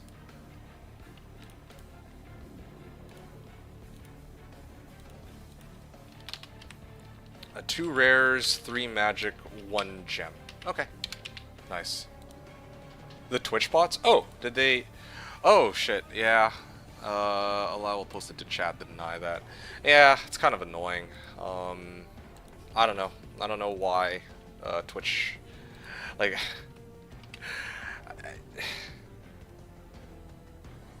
You know what? Maybe what I need to do... Well, maybe I should do, like... Oh, well... I was gonna say maybe I should do, like, phone number verification. Only people with phone number verification can post, but I don't want to, like... limit like people from being able to chat and potentially discover Slash just because of a couple of bots, you know, that show up. It is very annoying though. I won't deny that. Like, I kind of, in an ideal world, like, you don't see these bots that are just advertising views, which aren't, like, real views, but, I mean, you just gotta capitalize on desperation. They are harmless, just annoying. Yeah, no, I feel you. I understand exactly what you mean. I mean, like, I'm the guy who's running the show in this case, so, yeah, I can't not feel something about them in one way or another.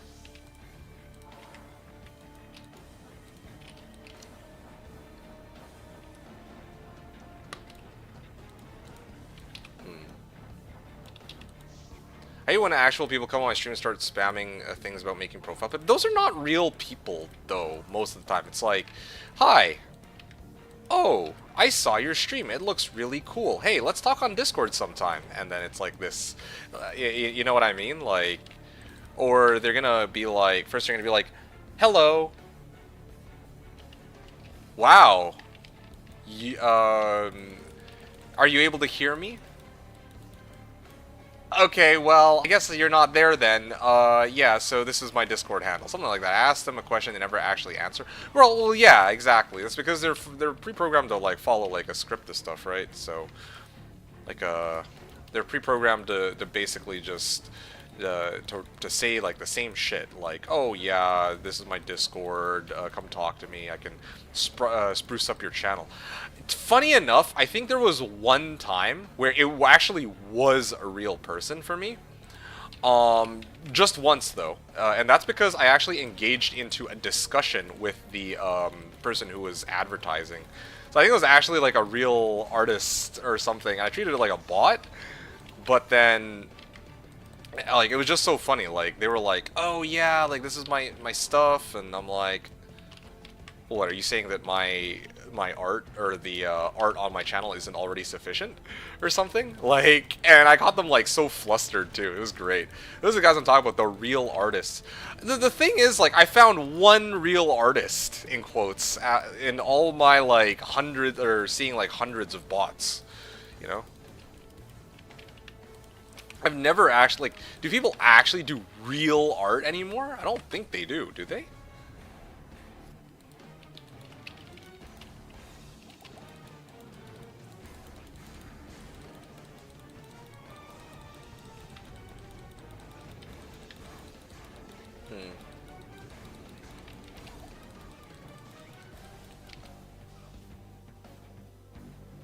Anyway, so that's that then. Come on, just go down, damn it. There we go, dead. Okay, I'm gonna drink this. Where's my arrows? I guess there's no arrows, huh? Also, I have advanced item display on. I'm surprised that there's so many items that have shown up. Okay, I'm gonna exit out of here.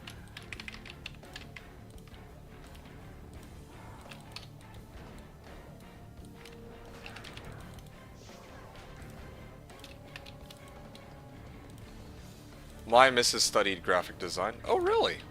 Wow. So I'm good? Right, yeah. I totally understand that. For me, I have the opposite issue. If people want to make me art, then I'd actually prefer it looks like shoddy or amateurish. And funny enough, and the reason for that is actually, well, exceedingly simple. It's just the fact that I think that something, you ever hear the phrase like, sometimes it's just so bad that it's good, you know? Not to say that, you know, art that's made for me by others is necessarily bad, but sometimes, like, just the fact that somebody else made it, like, I feel a lot more honored knowing that it was, like, not something that, you know, somebody might have just used AI for, right? Like, I just appreciate it for what it is. Whether it's, like, it looks like ass or it looks amazing, I'm just like, you know, I'd just roll with it. And that's simply because it's way cooler to have something that it's, like, unique, that somebody put together with their heart and soul and their blood, sweat, and tears, than it is for, you know, it to look like super fancy, but it's like, oh, it's like AI generated, or, you know, it looks too perfect for the vibe that I have on this channel, right? Or a channel. Because, I'm still good, but I still use ChatGPT. Well, that's fine. That's fine. Like, I'm not trying to say that, you know, like, AI use is bad or anything like that. Like, ChatGPT definitely has its uses. Like, heck, I've used it a few times, too. Even on this stream, even, like, trying to tally some stuff up, right? But, of course, just when it comes to, like, art and all that, I'm like, yeah, I mean, I think I'm good. Like, I'd rather... Yeah, I mean, if I really wanted AI-generated art, like, I could go and fetch that myself, you know? Like, I'm not really dying for that, is what I'm trying to get at. Because if I ask her, she will make me pay with cleaning or other stuff. Oh, I see.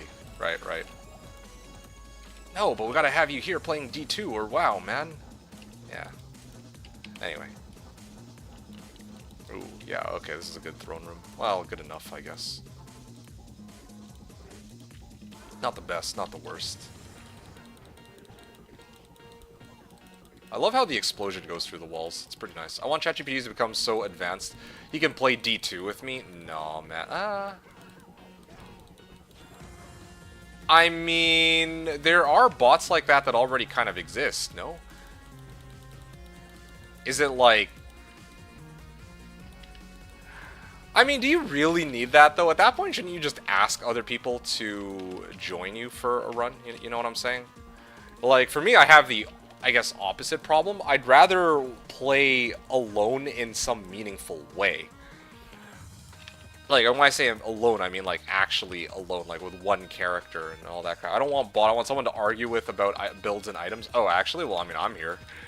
Arguing with you. But I see what you mean. Like, I'm not here 24/7, though, so, like, if ever you were gonna play D2, it's kind of like, well, shit, like, who do I talk to about this sort of thing? I don't know, like, you gotta have some other people out there you could ask. Like, there's, like, all these D2 groups, and even on Slash, like, there are others who have organized, like... Well, I guess you're only playing on Slash, though, not like D2. Or do you play D2R? I actually don't remember. I thought you said you don't play D2R, right? I lose track of who is on D2R and who's not, so you'll have to forgive me for that. You play D2R, right? Okay, so yeah, then you do have plenty of outlets for. You got a level 90 Warlock. Okay, well there we have it then. Like, so on Slash, I can kind of understand if it's like, okay, yeah, I want someone to argue with about builds and items, and yeah, the Discord is kind of dead sometimes. Like, okay, fine. But for D2R, like, you'll find people everywhere talking about the game, especially now that Reign of the Warlock came out. D2, I'm gonna call expansion D2X, right? So, what should I call ROTW then? D2W?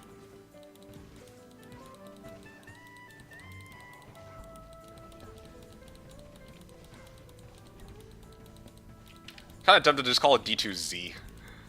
D2Z.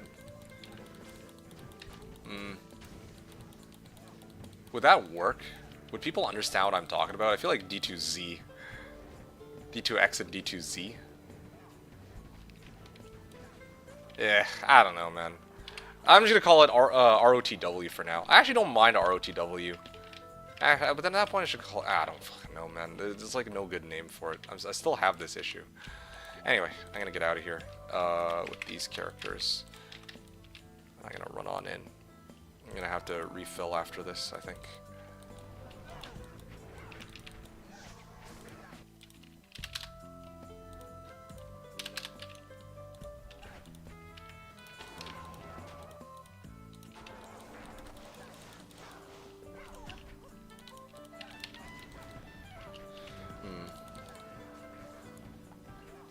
Oh, shit. I can probably exit with this one. There we go. Ah, nice. Give me 2 seconds. Gonna have to... Okay, cool. I got 2 rares. This is IK boots. 2 rares, 3 magic, 1 set. Nice. That's run number 191. And again, I don't think I care for IK boots. Okay, cool. What else were we talking about? I actually don't remember. Yeah, we're just discussing strats. And oh yeah, I remember I was talking about, like, my plans for next season, and I'm excited for next season, honestly. I have, regardless of what build I end up playing, I'm sure it's going to be something that y'all enjoy. It's going to be a fun one. It's going to be a pretty fun one, regardless of which build I end up using, because I think the ones that I'm planning to make are... Oh, they're gonna... Oh, man. It's gonna be lit.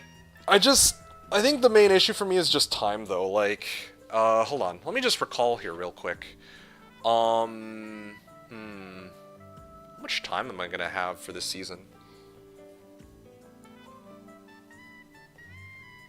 Yeah, I'll have to think about it. I'll actually have to think about it, because there's like 2 builds that I really want to play, but I don't know which of them I'm playing next season. And if I have more time, then I'd like to play... Well, yeah, like one of the builds I want to play if I have like a pretty substantial amount of time, but I don't know if I will. So... I don't know. It's tough. I'm like torn. Like I have... Oh, shit. Okay. I don't know. I'm gonna be talking in circles if I go on about this.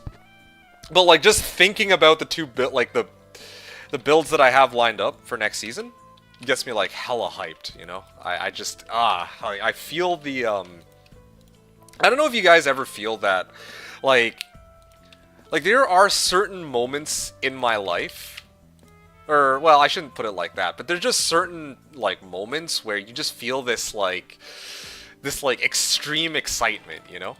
And I think for me, some of the times that happens is, first of all, when a Slashdiablo ladder gets announced, and also when I have to reveal a build to, well, those of you who watch my stream. Like, it always gets me excited. Like, I can't help but just be like, you know, omega hyped, because I'm like, oh man, shit, this is gonna be a banger, you know? You guys are gonna love this one, and I'm like excited to show it kind of deal. So, yeah, it gets me like pumped for next season. That's the only way I can really describe it. Like, I'm actually genuinely like so pumped. Yeah. I mean, I just wish that I would have been able to finish the I would have been so happy if I could finish the 1,000 runs and get the two-burr bow. But okay, honestly, in all fairness to me though, I did actually, well, I mean, our Nolan did find a two-socket bow, but then it happened to roll into it happened to roll into a 1-socket. Otherwise, I absolutely would have like pawned off all my items, and I would have probably kissed somebody's boots just to try to get my like last burr rune. I have a jaw rune. I think I would have gone jaw for burr, and then I would have tried to find a way to get like my last burr, just so I could get my burr bow. And then I could actually call myself two-burr, because then I have a two-burr bow, and I also have infinity, or I would have needed to go for infinity, which requires 2 burrs also. So two-burr, like actual two-burr season, I think is what ZZ was pointing out. Which, and by the way, like, oh, hold on a second. I'm just checking if my guys are healthy here. No, I think I'm good. Okay, cool, great. So, I lost my train of thought.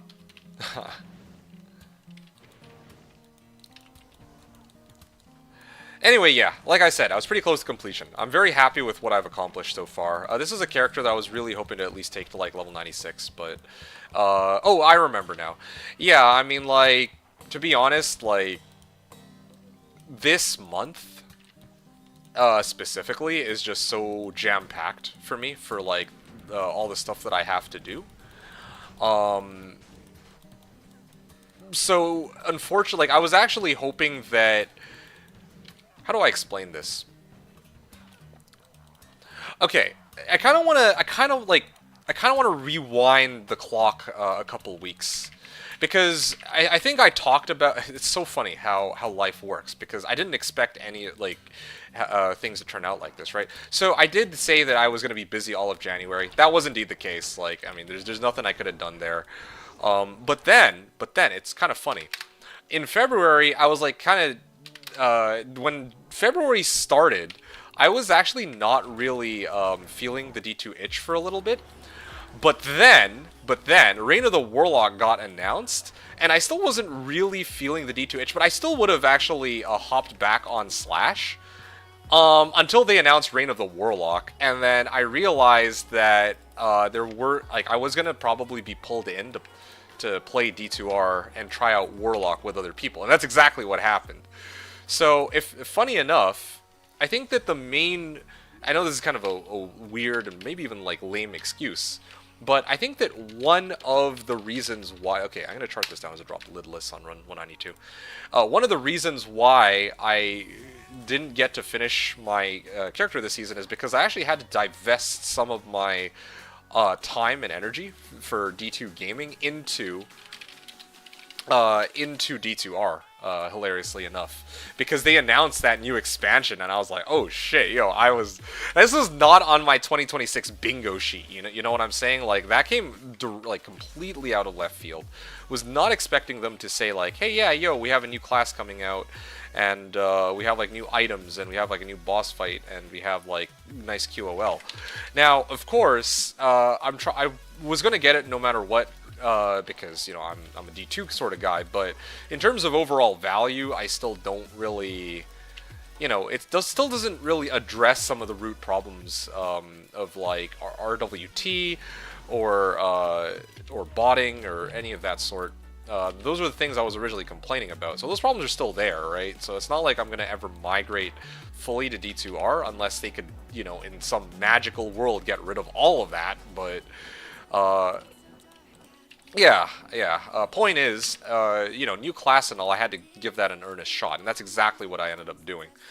I mean, even now, like, I am still playing ROTW from time to time. Yeah, nobody saw ROTW coming, no leaks, that's crazy. Yeah, I don't even know how they pulled that off. Like NDAs, I know, but maybe the people that they tasked with, oh, wow, that hurt. Maybe the people that they tasked with these NDAs were people who also themselves were like excited to see people's reactions when the game actually came out in its entirety, or like the expansion came out in its entirety. You know what I mean?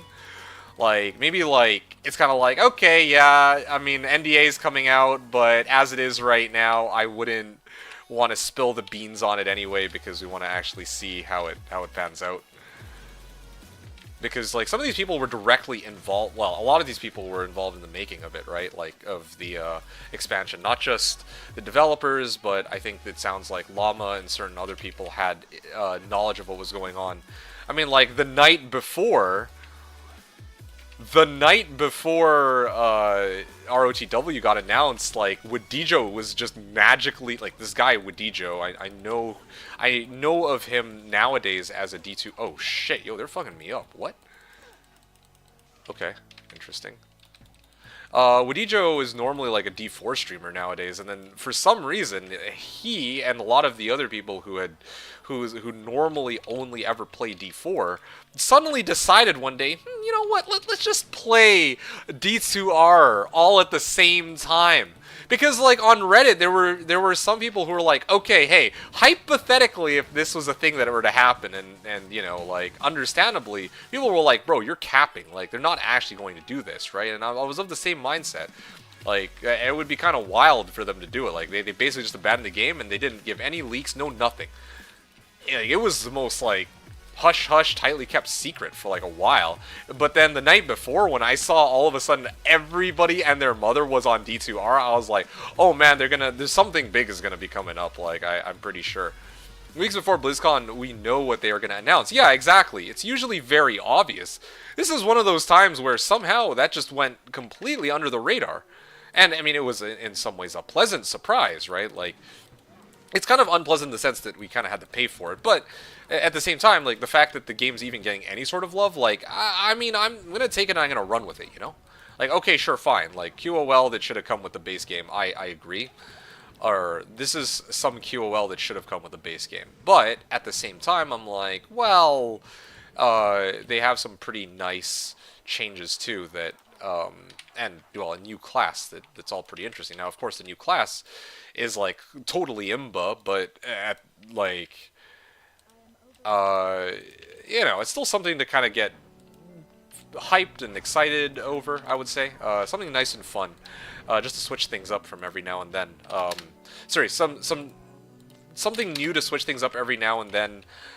considering that, you know, like, I'm still gonna play Slash as my primary method of playing the game. That's not gonna change anytime soon. Like, I think I've been pretty consistent about that for the most part in the last little while, with the exception of ROTW.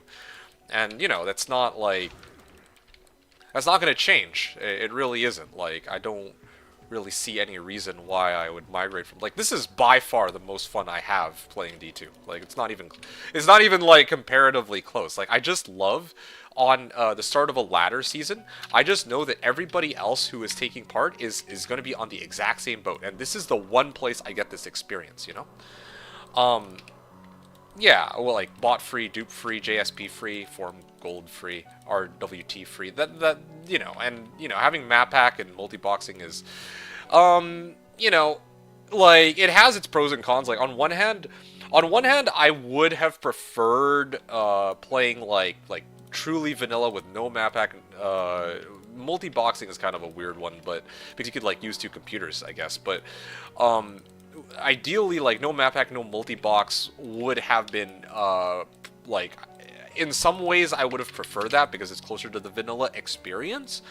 But at the same time, having map pack and multi-boxing, including the loot filters too, right, makes it like, it's definitely a huge QOL in a number of ways too, and also makes it possible to do things that wouldn't normally be available in the base game, like having like a 4-box setup for running like Ubers, or sorry, 4-box setup for running Bales, like what I'm doing this season, right? Anyway, by the way, did you see the new character in Dota 2? No, I have not. Yeah, I don't know, like, I lost count like a long time ago. I heard like Puppeteer came out like some time ago, and I was like, oh, okay. Like, I only found this out like a couple weeks ago, but I'm guessing Puppeteer's been in the game for quite some time now. Yeah, I don't really pay much attention to Dota anymore. Like, most of my attention is on League. Yeah, I mean, I don't know how else to put it. Like, I play... Yeah, the last time I played Dota was like a very, very long time ago, I think. Well, that's not true, actually. I kind of got back into it for like a hot minute back in 2022, I think, or late 2022. But then I haven't like touched it since, so yeah.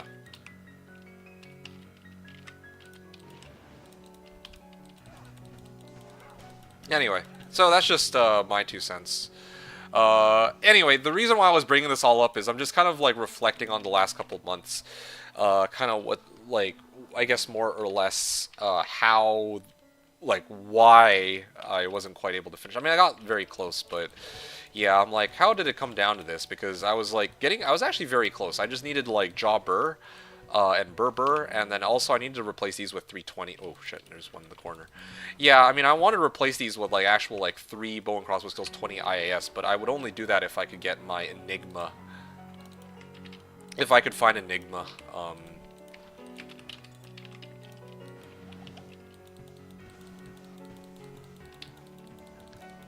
Yeah, if I could actually find myself an Enigma. Or an Infin, or something of that nature. Back in my days, everyone who was playing LoL was a kid, but now those kids are 30 plus. Oh, wow. That's... I like how you said those kids. That's funny.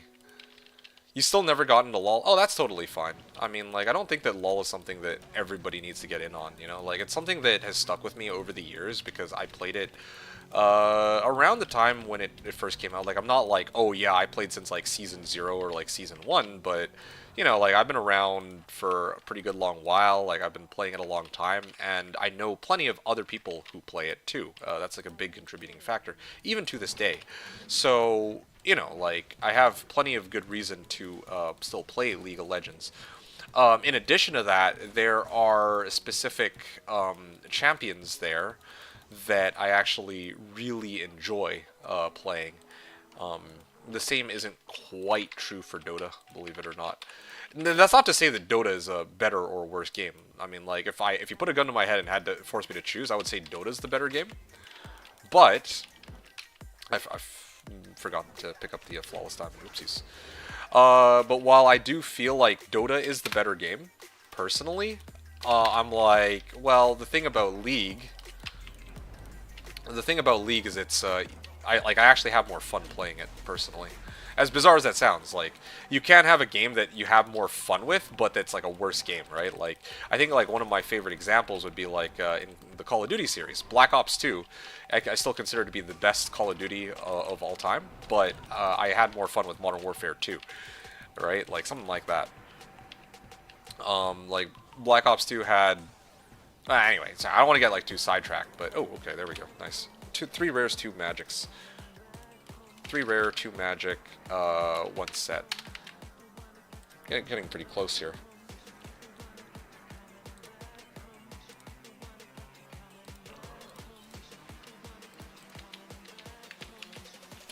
There we go. Gonna close this. Anyway, sorry, I'm just getting doing some things on the side here. Haven't played FPS in years. Just thinking, FPS games. What was the last FPS I played? I casually log into Overwatch and destroy some kids. That's nice. Good for you. Yeah, I mean, like, part of the reason why I haven't played an FPS recently is there haven't really been any that have caught my interest too much. Like, there was Battlefield 6. I tried it for, like, a little bit, but it's, like, okay, I guess. Yeah, I don't remember the last FPS that I really got into, and I was like, oh man, this is like goated shit. Like OG MW2 levels of goated, right? Oh, I remember. Yeah, there was Modern Warfare 3, like the new one that came out. I actually kind of enjoyed that one. That one was fun. At least the multiplayer was. Yeah, I actually really enjoyed the new Modern Warfare 3 multiplayer. The campaign was ass, but the multiplayer was kind of fun. And in the first place, I had only mainly gotten Modern Warfare 3 because I meant to play it with some friends. Well, I don't know if I could even necessarily call them friends, but other people.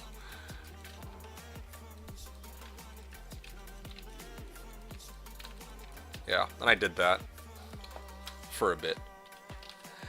Anyway, I'm gonna get out of here. But they report me a lot and I get muted for months. Okay, well that's kind of lame. So, do you even trash talk them though, or what? Either way, I'm like, months long is kind of a bit much. Unless you're saying like some very heinous things, then okay, fine. But you get muted for what? That's one of the reasons why I had stopped playing some FPS games myself too. I remember, like a long time ago, I used to be like really into FPS. But then, yeah, like there was just too many like accusations, and normally I basically feed off of the tears of others, you know, like I feed myself off the tears of others is normally how I operate until I get a vote kicked out of the game. Then I'm just like, okay, well all that progress went to nothing. That sucks. No, I was 3,000 rating in competitive, which is not that high, but above average. Ah, I gotcha. Yeah.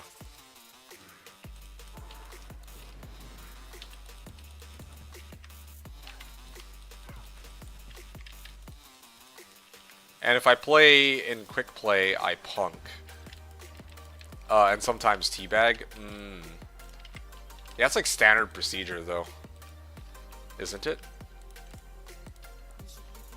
I don't know what punking means. I know what teabagging is. It's, my specialty when I play, but, like, gosh damn.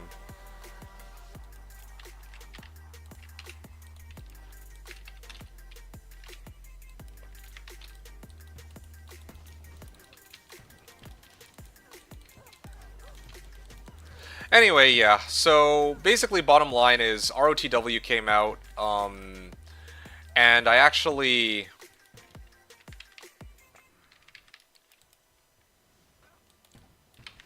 found some shows that I've actually been enjoying recently, mostly animes.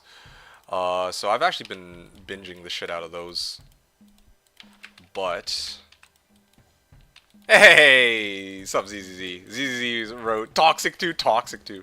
Well, I actually prefer the name Too Toxic, Too Toxic.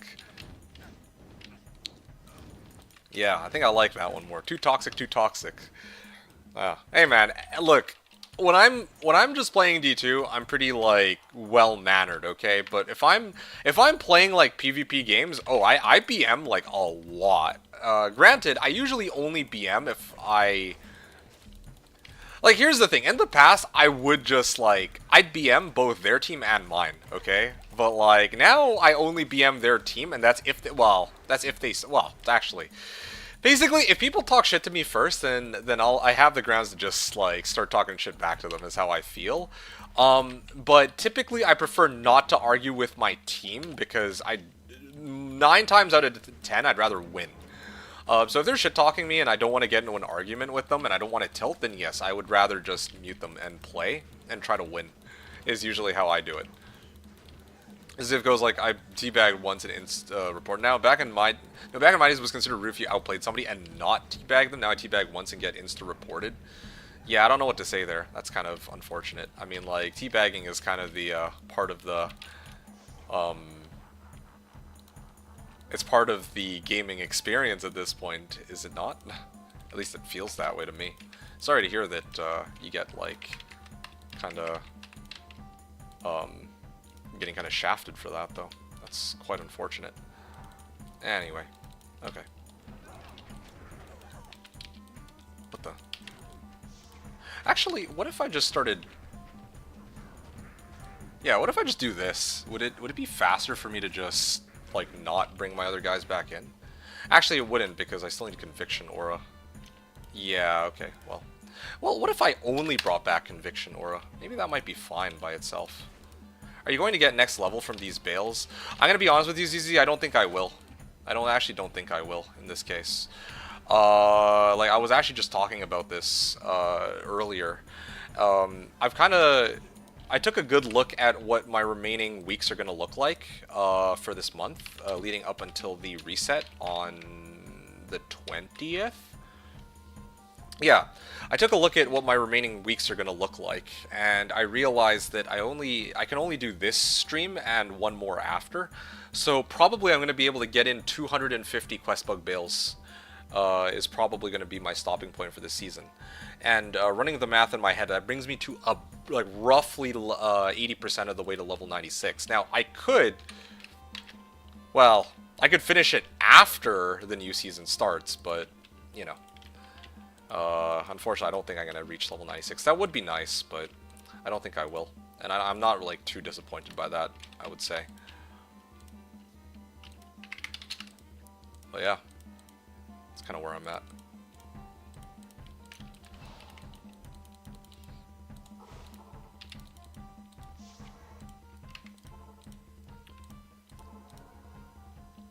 Yeah, I was actually just talking about this. I'm like, it's kind of funny how life works, because originally I was going to, like, I could not stream in January pretty much. I think I talked about this, that I was going to be busy. But I had every intention to, like, come back in February and, like, you know, finish my 1,000 Qbug Baals. But then, after, I think, like, middle of February, they announced Reign of the Warlock, so I kind of got in on D2R, especially when the new season started, and I was, like, binging the shit out of that, right? And then now, it's, like, start of March, and I'm, like, trying to slot in a couple more, what are they called? Trying to slot in a little bit more game time. But the season's going to be ending in like a week and a half, so it's just unfortunate. But I feel like I did a lot this time around, though. Like, if y'all notice, like, I had a lot more time this season as compared to some of the past seasons where, like, okay, I basically make it to Torch and Annie, and then I'm, like, done for the season kind of deal, right? So I feel like this season we got, like, I got a lot of game time in. I kind of wish I could have reached level 96 at a minimum. If I could have like, actually done the 1,000 Qbug Baals that I have intended to, maybe I could have even reached, like, level 97. That would have been really cool. But, you know what? Honestly, this was a really cool foray into playing for XP this season. So I'm quite happy with how things turned out in this case.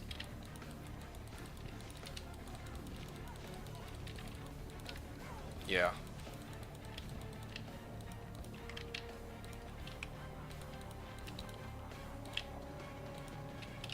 Anyway, so that's that. What else was I talking about here?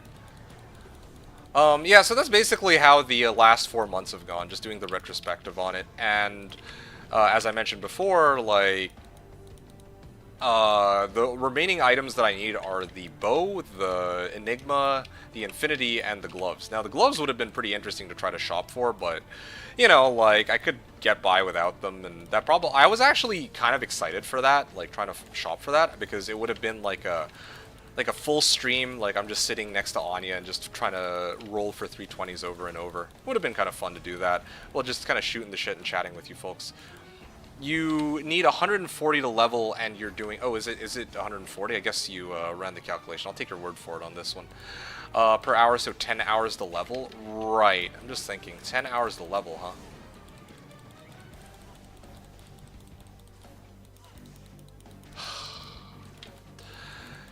So, okay. Let me break it down for you, ZZZ. I'm gonna be playing today. And I'm going to be playing next Thursday. Those are the last two... Those are the only 2 remaining days that I can play. I'm actually busy every other day from tomorrow onward until next... Well, yeah, until well, the start of next Thursday. FYI. So that's why I'm like, I don't know if I can manage that. Finally, you got some XP. Yeah, yeah. Like, this is going to be my last stream until next Thursday, so I'm not sure that I will be able... And even on that Thursday stream, I don't know if I could probably only do like 5 or 6 hours or so, something like that. So I don't know if it'll be enough. And that's not factoring in any like distractions along the way too. If I'm like, you know, demoing something for somebody, if I'm going for like a lunch break, etc, etc, etc. 3 rares, 2 magic, 1 set.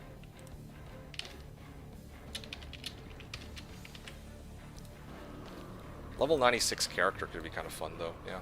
I don't know. It's at this point it's not really in my hands whether or not I can reach that goal anymore. When is reset? The reset is, I thought, oh, you know what? You're on YouTube, so you probably don't see it. It's actually next Friday. Not the Friday that's going to be coming up in a couple days, but next one, okay? So, yeah.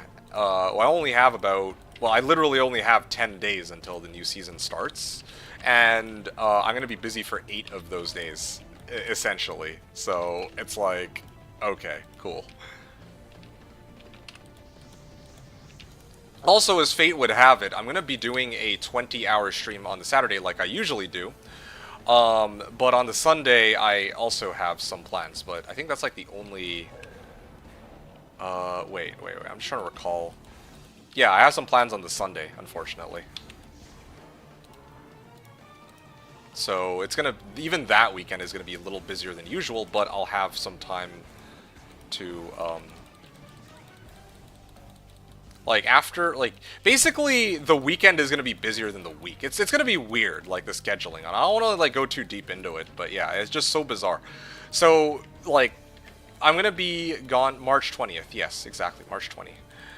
So, it's such a bizarre schedule that I have coming up. But yeah, I'm not going to be free to stream until next Thursday. And then I'm going to stream on Friday and Saturday, too, of course. You know, start of season shenanigans. And then... the next time Well, and then I won't be able to, like, I'll still stream on Sunday, but it won't be for, like, the entire day. It's gonna be a little bit, kind of a bit of a weird ladder start, which is one of the reasons I'm trying to factor in, like, I was talking about how there's different builds that there's, like, a couple different builds I have in mind that I could play for next season, and, depending on, like, I don't know... Depending on how much time and how much motivation I'm going to have to play in this upcoming season will determine kind of like how I feel about like which of the builds that I'm going to use. Anyway, yeah, Rip, Sunday is my day off. Ah, shit, I'm so sorry about that, ZZ. Yeah, if I had my way, I would stream throughout the entire weekend, but as fate would have it, it's only... It happens to be Sunday that I won't be able to do like a full stream.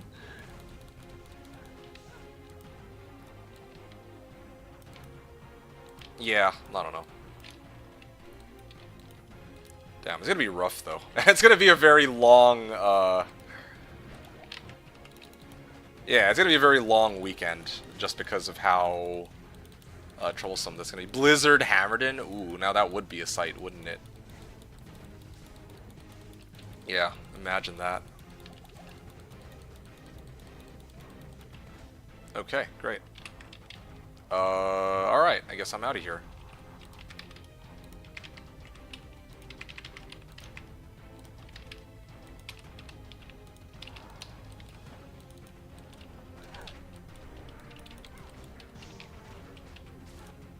Okay, run number 197 is coming up. Hold on a second. I kind of want to try something, though. What if I do this? Conviction, and then like this, and then I just start firing at him. Yeah, you know what? I don't really need my Sork to come back. I only need my Paladin. Like, my Zon and my Pally can take this just fine without any issues. Yeah, there we go. I should have just done that like a while back. If I only had like 100% CB, then this would be even easier, but I guess this will have to do. 3 rare, 2 magic, 1 unique.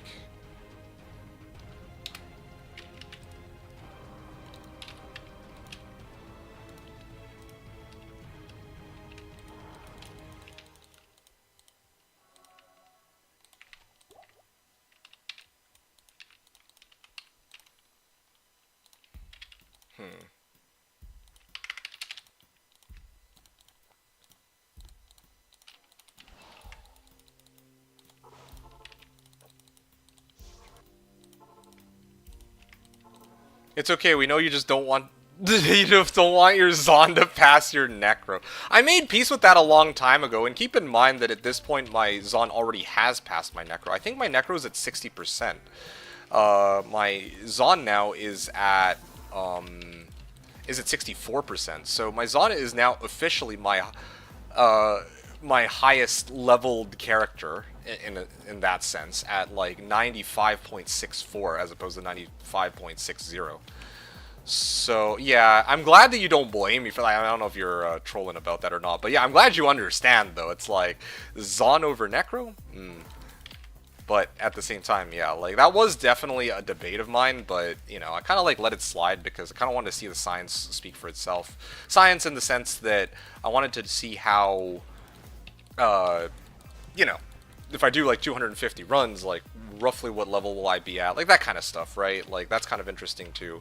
And I don't want my work to go to waste necessarily, but it's fine. It's totally fine. Like whatever. It's like, and like this is a season where I'm playing for XP, so it actually made a lot of sense that I'm actually actively trying to pass all those other characters I've done, especially my Necro, where in the past the goal was just to play for fun and for farming, right?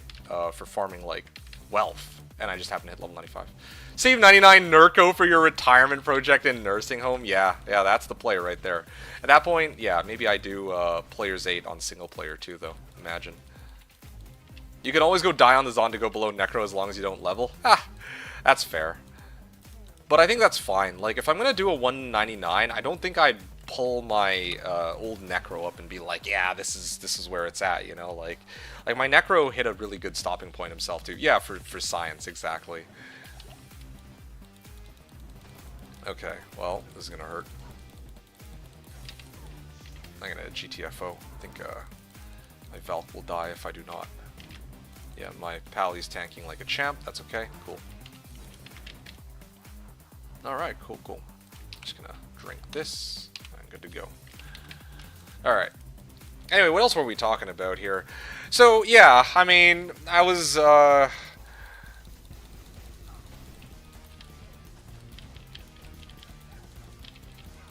hold up. Earlier I was talking to Zivko. I don't know if Zivko is still around, but Zivko was actually trying to figure out, like, he's trying to debate whether or not he plays Riftsin or Fury Druid. But I guess in this case you wouldn't care about that, though, ZZ, because I know that you're like a classic purist. You're here. Okay, excellent. Yeah, that was the other thing that we were discussing for next season. Yeah. I'm like trying to think like, oh, you know what? Rib Cracker. If you can get like an early Rib Cracker, I think that's kind of GG. I think that with Rib Cracker you could probably pull a lot of stuff off. Rib Cracker and like stuff that gives you resistances.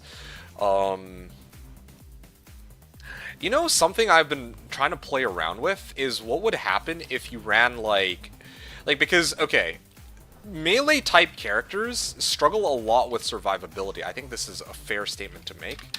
So I was kind of thinking, like, what if there was a way to really cut down on how much damage you take as a melee character that could be generally applied to most characters? You know what I'm saying? Like, and that kind of got me thinking, like, wouldn't it be a good idea to try to... Oh, wow, shit. This is a set Dusk Shroud. Sorry, hold up. 2 rares, 1 magic, 1 set, 1 unique. Okay, cool, great. Anyway, sorry. Wouldn't it be cool if you could, like, we could come up with something that would allow you to, like, consistently be able to tank? Normally I put surviving first, then damage, which makes sense. You have it in the right order. Like, I was actually reanalyzing how I play my melee builds recently, and I realized that one of the reasons why my gameplay takes so long, like, I always focus on pure kill speed, and it was an interesting ring.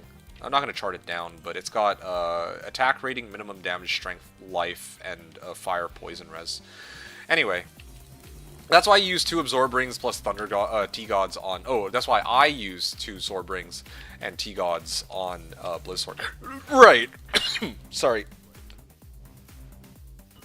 Ah. That was unexpected. My apologies. Anyway, sorry. Right, what you say makes a lot of sense with regards to survivability, but the thing is, like, I don't usually mind... I don't worry about survivability on casters. Mainly on the grounds that... as a caster, I always have the option to stay back. But with an assassin... Or, sorry, with a Rift Sin, or with, like, a Fury Druid... Actually, hell, even my Fury Druid, I remember I was trying to do a demo with that Fury Druid a while back, and I remember, like, I came very close to dying on Eldritch, or I just died outright on Eldritch. And I'm like, huh, well, I hit hard enough that I can kill them in 1 hit, but there were definitely some survivability issues, like, all my resistances were in the negatives. So there were 2 things that I realized as a result of this. Okay, this is like hypotheticals. I'm still trying to work this out. A way to, like, really pump up resistances, and a way to pump up damage reduction. Like, here's the big one. I've actually kind of been tinkering with the idea of running an armor that has, like, 4 soul runes, okay? Just straight up, if you get, like, 7 soul runes, you could do, like, triple souled helm and triple souled armor. And I kind of wonder how that would, like, how good that would actually be. Like, no cap, like, that's something that I might want to test out in the future.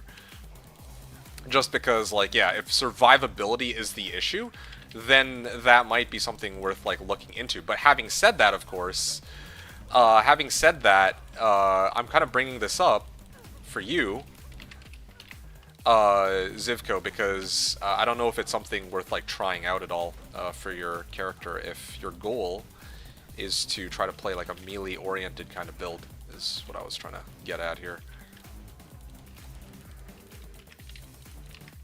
Yeah.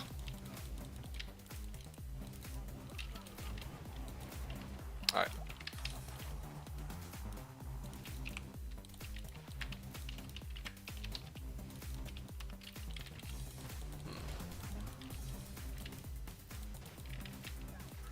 Okay.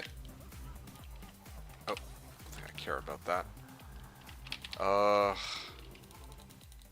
me see if I can head back. Oh.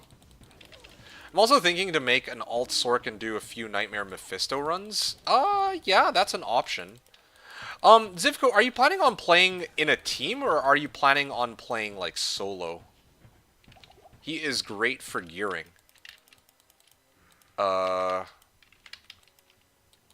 Right. You're all by myself. I presume you meant to say I'm by myself, but it just auto-corrected it into such. Anyway, okay, alright. Well, one option for you, okay? Again, I know I keep talking about Qbug, but if you're going to run 2 characters, then you should consider trying to do Qbug. If you're going to lock in on doing, like... I mean, if I see public game, I'll join. Okay, got it.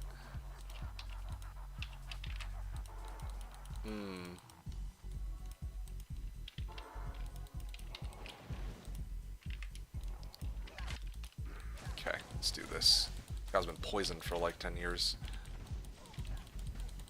Yeah, I will probably go back to town and sell a bunch of shit. Maybe I'll even do it now. Loricated mail. I don't have enough. I don't have enough time. Okay, well, at least I know what I want to sell, though. Still gotta start farming gold. I just don't like that fast snatching in public games. Yeah, that's totally fair, but I meant more like... Yeah, if you had like a... Well, I get it, I suppose. If you had like a team to play with on reset... Oh, no wonder they're not dying. I didn't have conviction up. Yeah, if you had like a team to play with on reset night, then that would probably make things a little easier. That's kind of what I was going off of. But, sorry, let me rephrase. When you say that you're going to make an alt sork, I wasn't sure if it's like, oh, you're going to run with reset team and then you're going to make your alt sork after, or if it's like you're just going to run them simultaneously. Because if you're running it like simultaneously, then one option you have is that you could let your druid kill Mephisto, but then leave your sork still, like, make sure that your sork hasn't killed Mephisto, and then by doing this,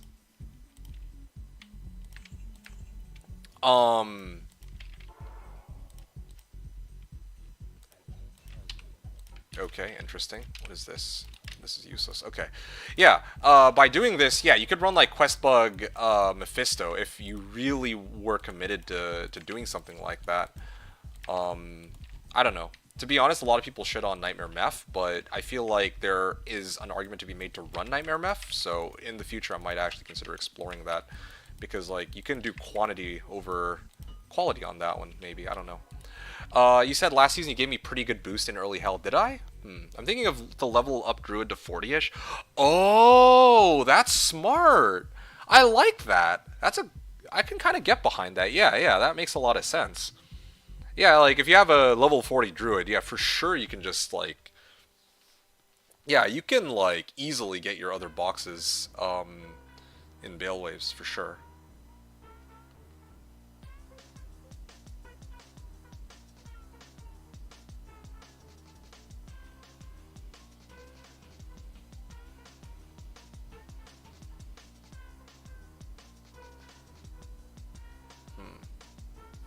Okay, sorry.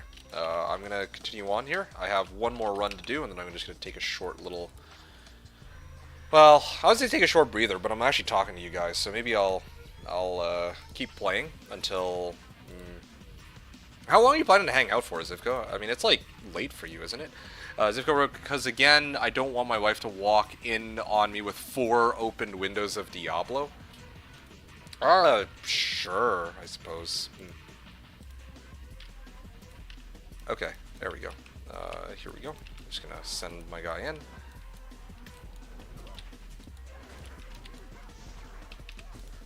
Alright, so now I gotta bring this bad boy. And here we go. And... Yeah, I actually prefer this more. I just wish I had the Burr bow. I think that with the Burr bow, this would have been way faster. Clearing Bale here. There we go, done. At least you got 1 hour because you got a shower. Okay. Maybe after 1 hour then. Like, whenever you go, I'll probably take a short little breather. If nobody else shows up, or if nobody else is actively chatting. Something like that. Yeah. I just want to take like a very short break. I gotta go do something real quick. But yeah, you'll watch the rest of the VOD. Okay, cool. Excellent. Yeah, I don't know. I don't think there's gonna be really too much that's, like, you know, crazy, right? Like, the thing that we all should be all excited over is, like, next week's reset, because, oh man, boy do I have a banger for you when it comes to my build. By the way, you can't download my VODs anymore? Really? Since I stopped paying for YouTube Premium. Oh. You could download them with off of Twitch, though, can you not? Using Twitch Leecher. Now, granted, you have to do it within 7 days, but still, you should be able to.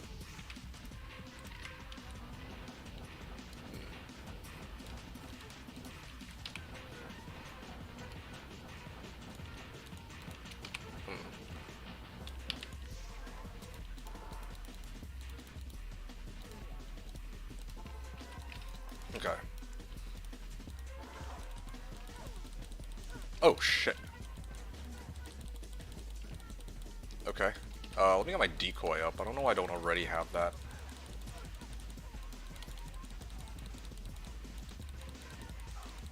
Ow.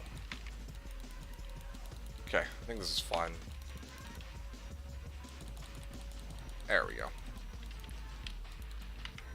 Souls.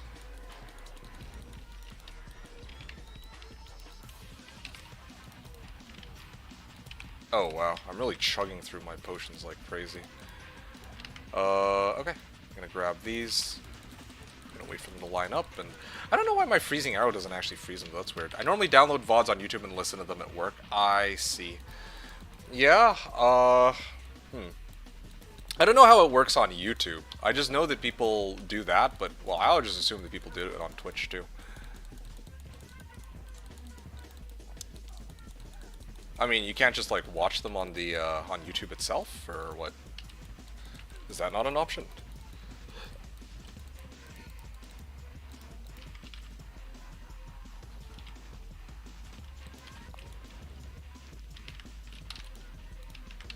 You work construction. Ah, I guess. Okay. No Wi-Fi. Gotcha.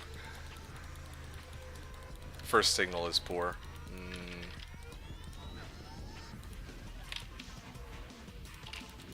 Seconds, we are not allowed to use microphones. Not allowed to use, or headphones, sorry. Oh, right. Yeah, that makes sense. That could be a very big safety hazard, I can imagine. I imagine that would be the issue. Kind of interesting. Between runs, I can actually totally just sell the items. Or earbuds or whatever. Yeah, gotcha. Flawless Amethyst and Topaz. Okay. Alright, back to it.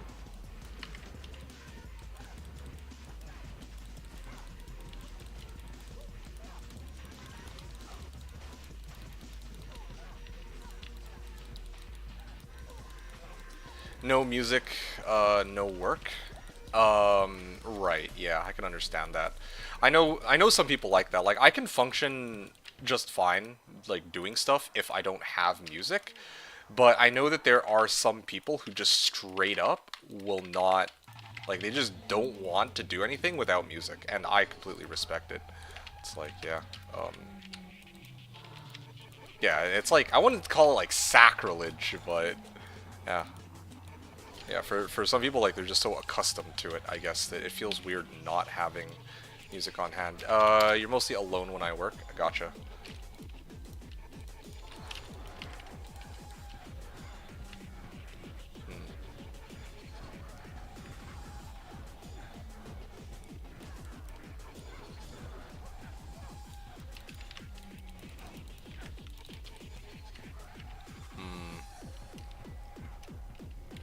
Shale rune. Okay, interesting. 4 rare, 1 unique, 1 rune. Cool. Alright, what's short battle bow? I actually don't remember. Is that Wizendraw? Nah, it's Storm Strike.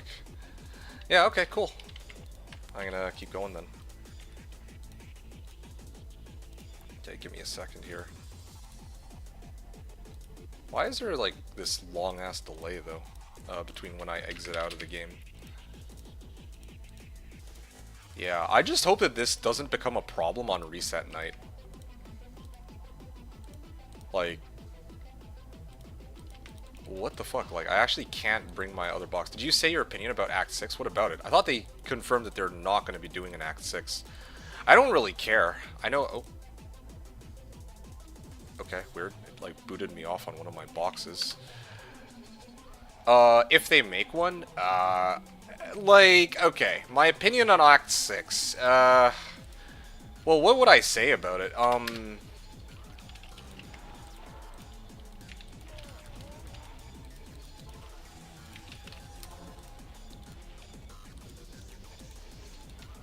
I don't know if it's really necessary.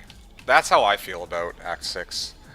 A lot of people have been clamoring for Act 6, though, so, you know, maybe it's something that people would really want to see, and maybe they would pay if like because that's considered more content, right? Kind of like with the new class Warlock. It's like it's new stuff. It's not just, I mean, like, new items is new content, a new class is new content. Like, the things that I'm looking for is mainly, what I was looking for is SSF, but I don't know if that's necessarily new, like, content or, like, the stuff that they're adding in. So, I don't know. I got, like, really mixed feelings about it. I guess for me, at the end of the day, I don't really care about a 6th act. I care more... I care more about a a new class, because that directly affects how the other characters will play, in a sense, right? Or how the game, I guess I can't really put it into words that make sense, but like a 6th act is just adding stuff into the game. Well, I don't know. I don't know. The way I think about it, like the more I actually reason it out loud, I'm like, yeah, I feel like it's just new content. Okay, this is how I feel, okay? I feel like adding a new act would indeed be cool new content, but it's also not really anything that I care about. Like, would it be nice to have? Yeah. Would I be opposed to it? Not really. But yeah, like me personally, I'm gonna play Slashdiablo to the end, no matter what, regardless of what new shit they add. Unless it's SSF, or SSF like ladder mode. But of course, they themselves, like I have to admit, that's not really new stuff. It's not like new items, new character, new act, nothing like that. So yeah, what I personally, what you want in game is Wikipedia for D2. See, that makes a lot of sense. You don't have to like go out of game to like look up the details and then add them in. See, that makes sense. That would be a really nice quality of life. Don't they already have something like that, though? I thought they already have that. You said what you want in-game is Wikipedia for D2, but I thought that was the case. I thought that was already a thing. Unless I'm mistaken.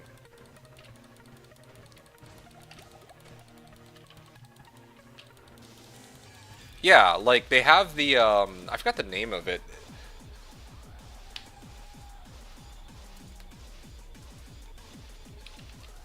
You can't see rune words and rolls. Oh, okay. I thought that you can see rune words and rolls. I remember they were like kind of going over like, oh yeah, you know, gone are the days that you have to kind of like tab back and forth between the game and also like, I don't know, Google Chrome, and then like you're like digging up all the rune words. Yeah, I think once they appear. Oh, okay. Well, I was completely mistaken then on what it actually is that I thought that they did. That's my mistake, I guess. Okay, I'm still in the middle of, like, picking shit up, so... Let me check. Yeah, okay, sure. Yeah, please, by all means. 3 open socket tiara. Yeah, I don't need that at this point, but hey, who knows? Maybe start of next season I might.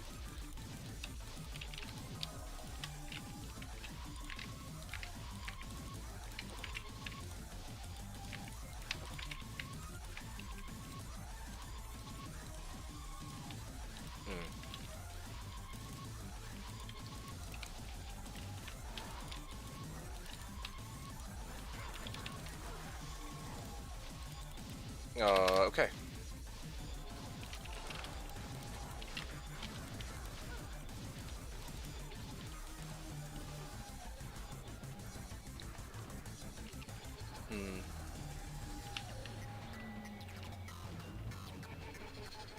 And go down here. There you go. Very nice. Gonna go back to town real quick and just show that it is indeed a magic charm. So it is 2 rares, 1 magic, 2 set, and 1 gem. Okay. Well, this is run 201 though, so I gotta open up like a new set of rounds for it. Yeah, they are question marks. Once you make them, it shows. Oh, actually? Oh, okay. Well, sorry. That's my mistake then. Yeah, okay. Then actually having that would be a very big help. I can concur with that. I'm actually a little surprised that it's not already like that. I just feel like intuitively that's how it should have been from the beginning. But Evidently not, it seems.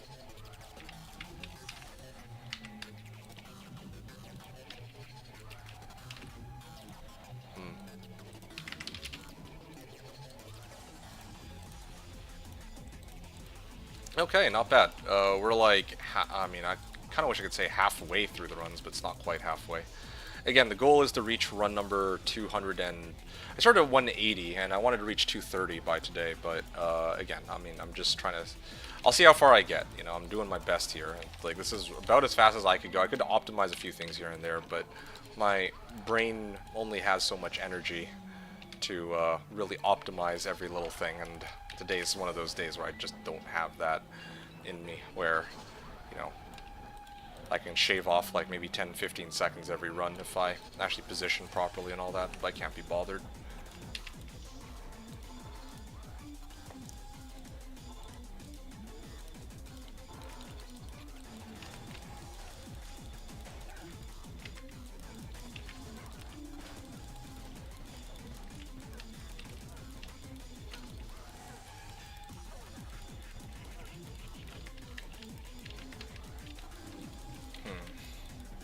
Hey, reflex bow. Alright, cool. Yeah, I remember there were a few people who were looking to make, like, some... Actually, yeah, Zivko, whatever happened to your, Holy Bolt Paladin? Did you continue it at all, or what happened there? Or is it because the new season's out, then you just kind of decided to put the game down for a little bit? I feel like there were a few people, like, there was like a Necro that showed up on Slash recently that was like looking for items. I remember somebody was, I think it was Yui. Yui was looking for a 4-socket bow with like 3 bow and crossbow skills. Like, there were a few people who were trying to do some fun, weird things with their respective builds, and I wanted to kind of help out with that, but I just did not have the time. You abandoned that project? Aw, that's too bad, mate. You know, sorry to hear that. Maybe in the future, maybe I might end up using my own variation of your build, because I still don't think I've gotten around to that one yet. I think I told you before, like, I have a variation, like a build of my own that has a similar premise that I came up with a while back.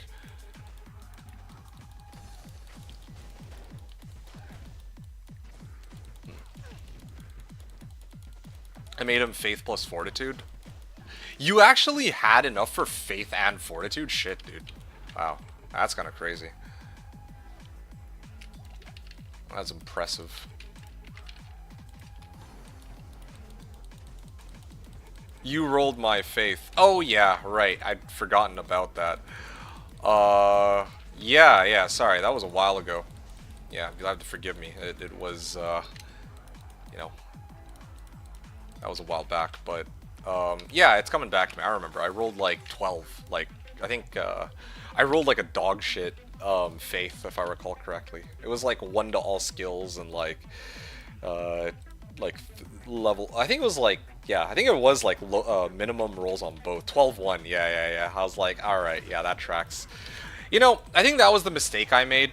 When I rolled my 2 open socket bow, I should have actually let somebody else roll it. I think that was the problem. I should have let freaking LeBron roll it. Yeah, I feel like LeBron usually has pretty good luck with rolls. Either him or Fatty. Either one of them. Hey yo, let's go. F Partisan. Let me take a look at that real quick. I was thinking to say the same but didn't want to jinx it. Yeah, that's fair. Ugh. Kind of frustrating, but I mean, it is what it is, I suppose. Okay, so 2 rares, 2 magic, 1 set, 1 unique. Alright.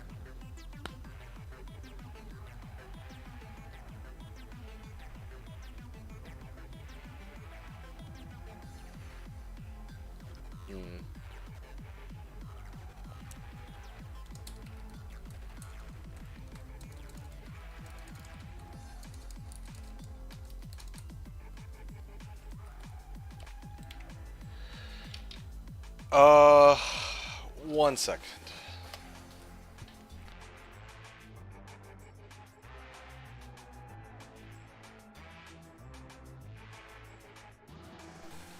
Okay, Zivko, you wrote, from what I've seen in Discord chat, that bow was the most expensive trade this season. You mean, wait, you're talking about the,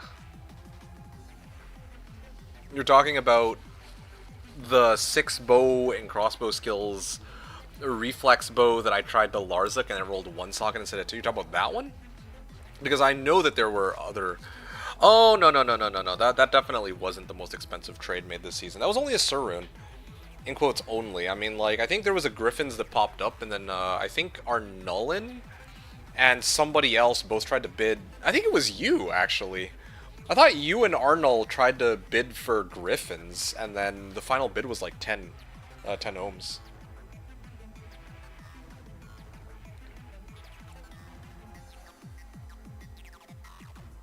Hmm.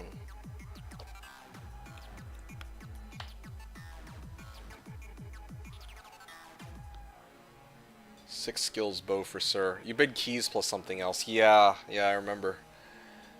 Yeah. So you know what I'm talking about. There was... Yeah, there was one such bid, though, that was actually quite high. Alright. Yeah.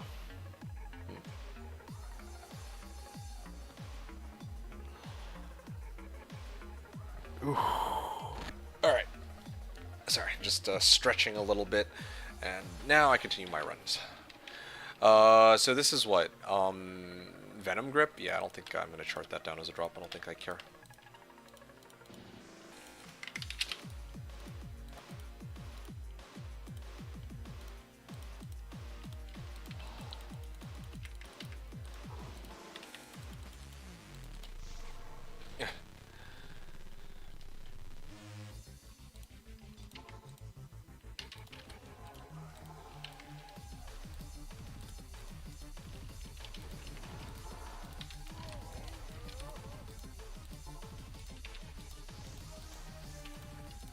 There we go. Wow, I actually made it to just a little over 7 seconds on that pre-buff.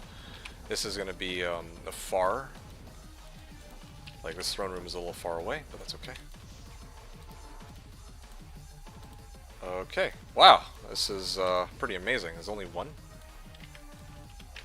Wow, that was the cleanest throne room I've had in a while. Okay, let me actually try to lock in a little bit to make sure that I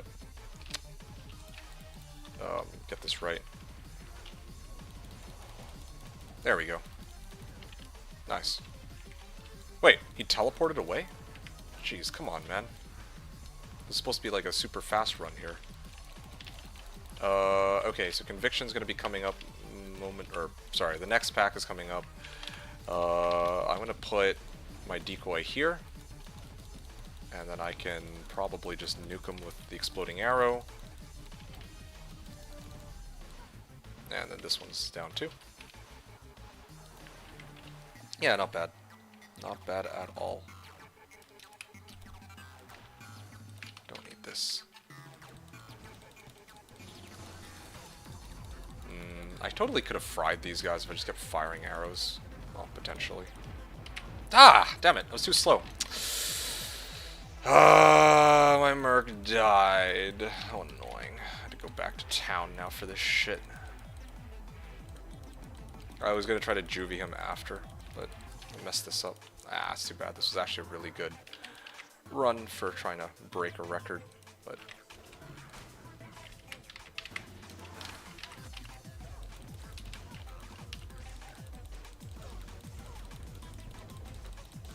Alright.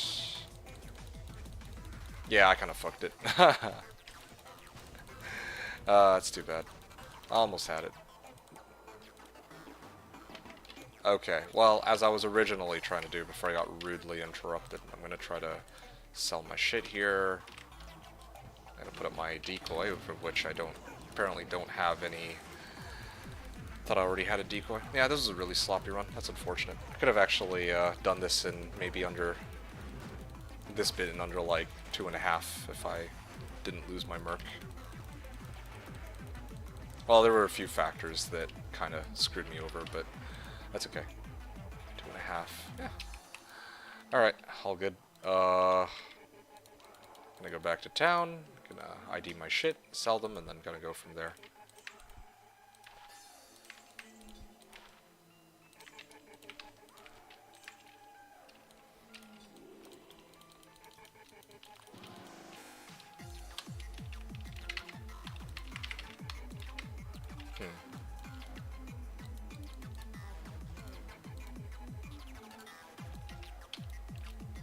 Alright.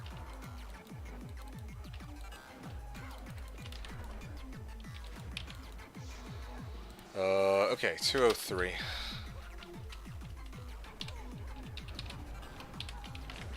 And conviction. Let's see what we got here.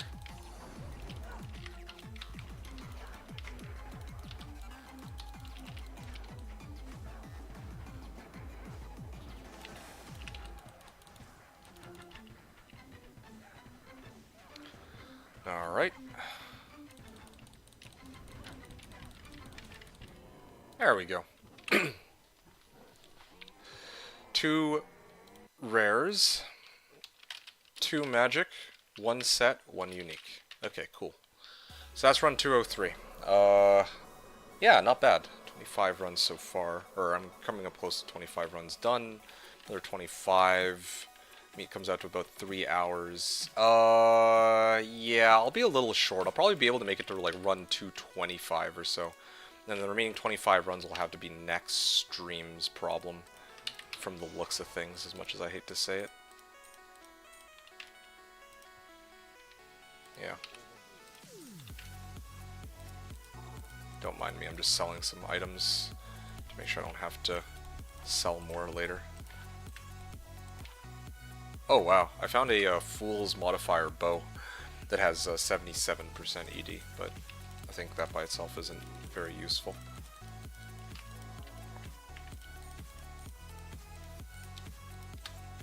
Alright. I'm gonna get out of here.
Okay, gotta get another decoy up.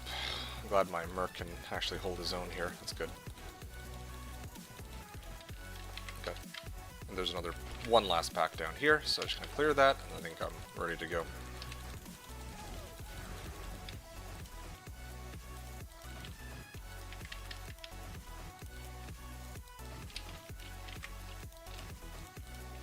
Okay, gonna put up a decoy.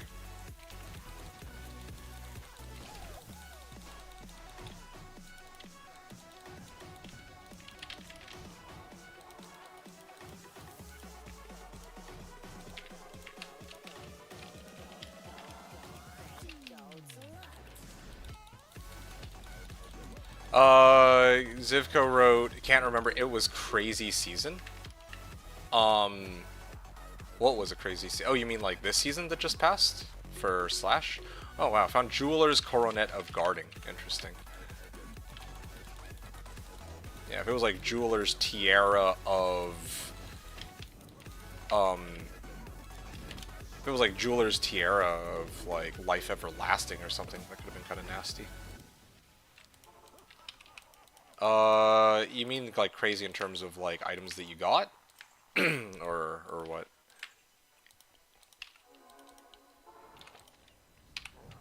Okay, well. I got Might Aura, but don't think it matters too much in this case. Items plus trades I made? Oh, okay, so you're not really used to having, like, making such large trades, huh? That's... I guess that shouldn't really be all that surprising. I mean, like, there's, like, 24 Tikis plus low Mal Gull Ist for S-Torch? Right, I see. I'm just thinking about that. Yeah, I think that's 24 Tikis? Well, usually 9 goes for, like, a Vex, I think. Gull Vex. So if we say, like, Vex... It's like Ohm plus, like, a little bit more. Ohm Vex low. Yeah, I think that's actually, like... I can kind of stomach that down. I mean, depending on the stats on it, I guess. I feel like a Sword Torch should go for minimum low most of the time. I've never seen it go for under an Ohm, ever. At least not on Slash.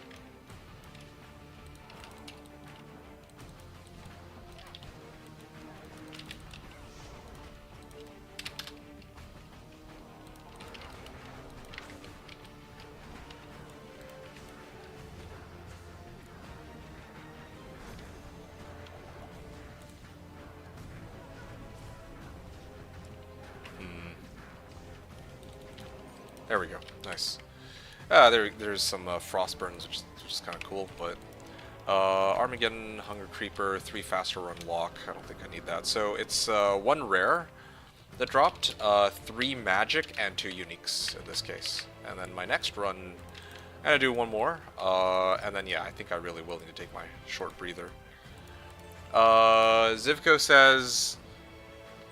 Okay, Zivko, you wrote, for me, Sork Torch, any Sork Torch should be at least Burr. I've said it shoot me. No. I mean, like... Okay, to be honest, yes. I agree. I'm being, like, at an absolute minimum, it should be a low. And even that is being kind of generous. Probably, like... You know, I can kind of stomach a Sir, and I can even probably kind of get behind a Burr. The thing is, though, like... I can understand why...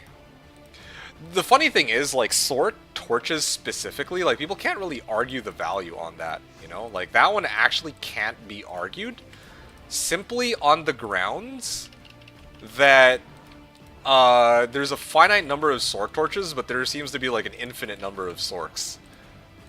So, a Sword Torch is pretty much always going to be valuable in some capacity. Like, there's never been a season I've seen where people are like, yeah, Sword Torch actually isn't worth that much, because, you know, as a Sork, you fucking need it, and you're gonna have, like, so many other competitors, too.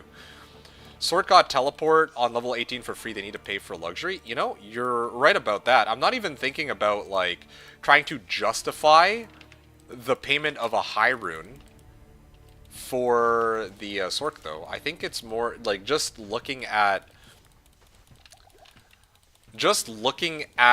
how many people want to play Sork over every other character class, it kind of makes sense just how expensive their torches come out to be, is what I'm trying to say here. Yeah. So that's what I'm thinking.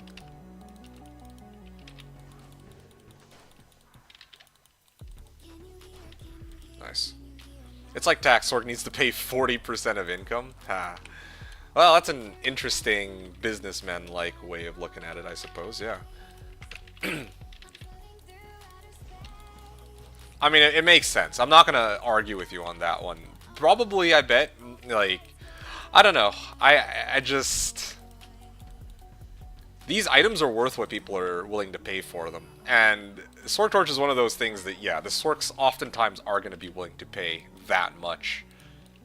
Just because, well, it's a Sword Torch, right? So that's why I'm like, yeah, I mean, you calling it out and just being like, yeah, this should be like a Burr. I mean, I don't know if anyone would really disagree with you on that, TBH.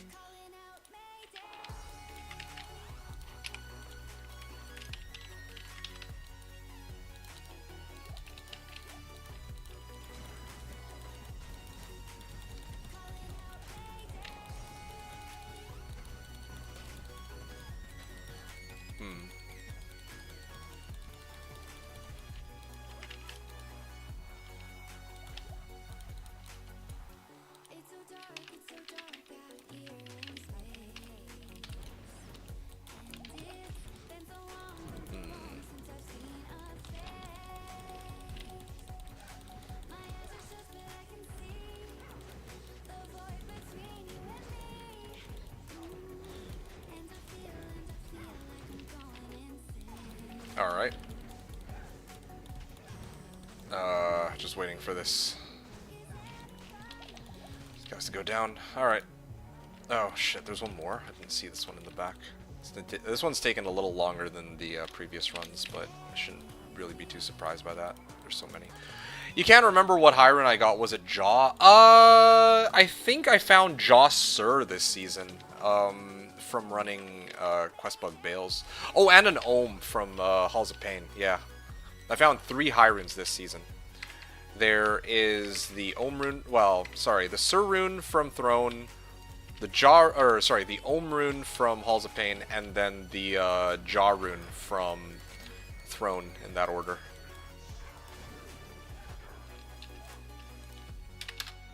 Yeah.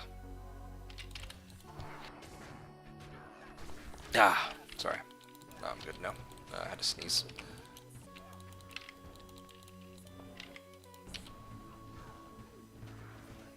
Alright, there we go.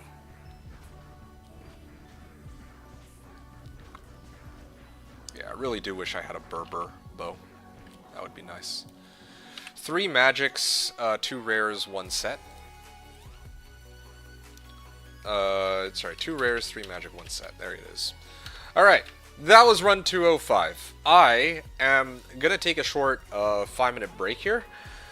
Stretch my legs, gonna do something real quick, and then, yeah, I'll come back momentarily. Hopefully you'll still be here when I get back, Zivko, but if you're planning to hop off, then good night, I guess. But, yeah, I feel like we could probably chat just a bit more before I hop off. And maybe we can even discuss further, like, what your plans are for your Fury Druid, if you want me to, like, spitball more ideas.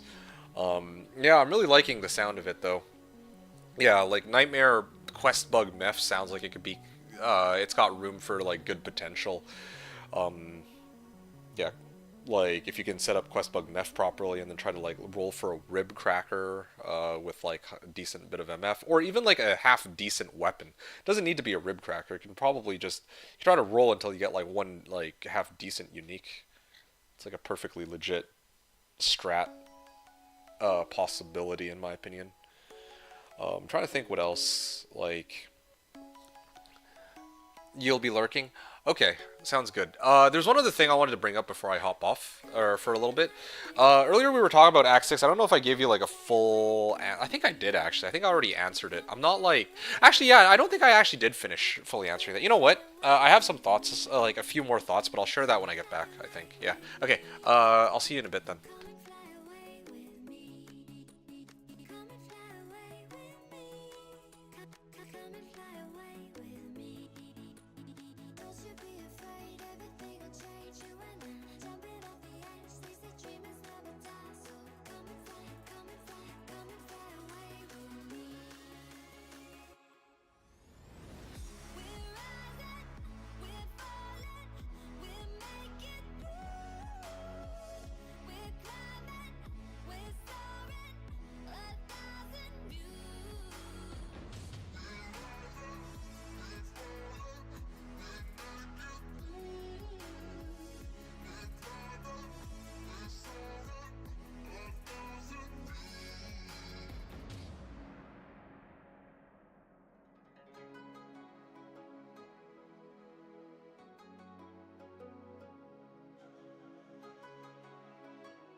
something at the edge of space, calling us to fly away.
Alright, sorry, that took a bit longer than I expected. So I'm back. So, yeah, I wanted to have a moment to kind of go back over what Zivko was discussing with regards to Act 6. I did express largely my indifference towards it. I think the other issue, too, is I am indifferent towards it, but I'm not, necessarily, I'm not really opposed to many additions that they could make into D2R, to be honest. If they were to add new stuff, then yeah, Act 6 does sound good, but they already took out the Primeval, so what would the next boss be, and what exactly would Act 6 offer, right? Would it give more skill points? I guess it would have to have at least one quest that gives skill points. They would probably add that in, but okay, sure. What other rewards would they offer? Would they offer, resistances, in Act 5?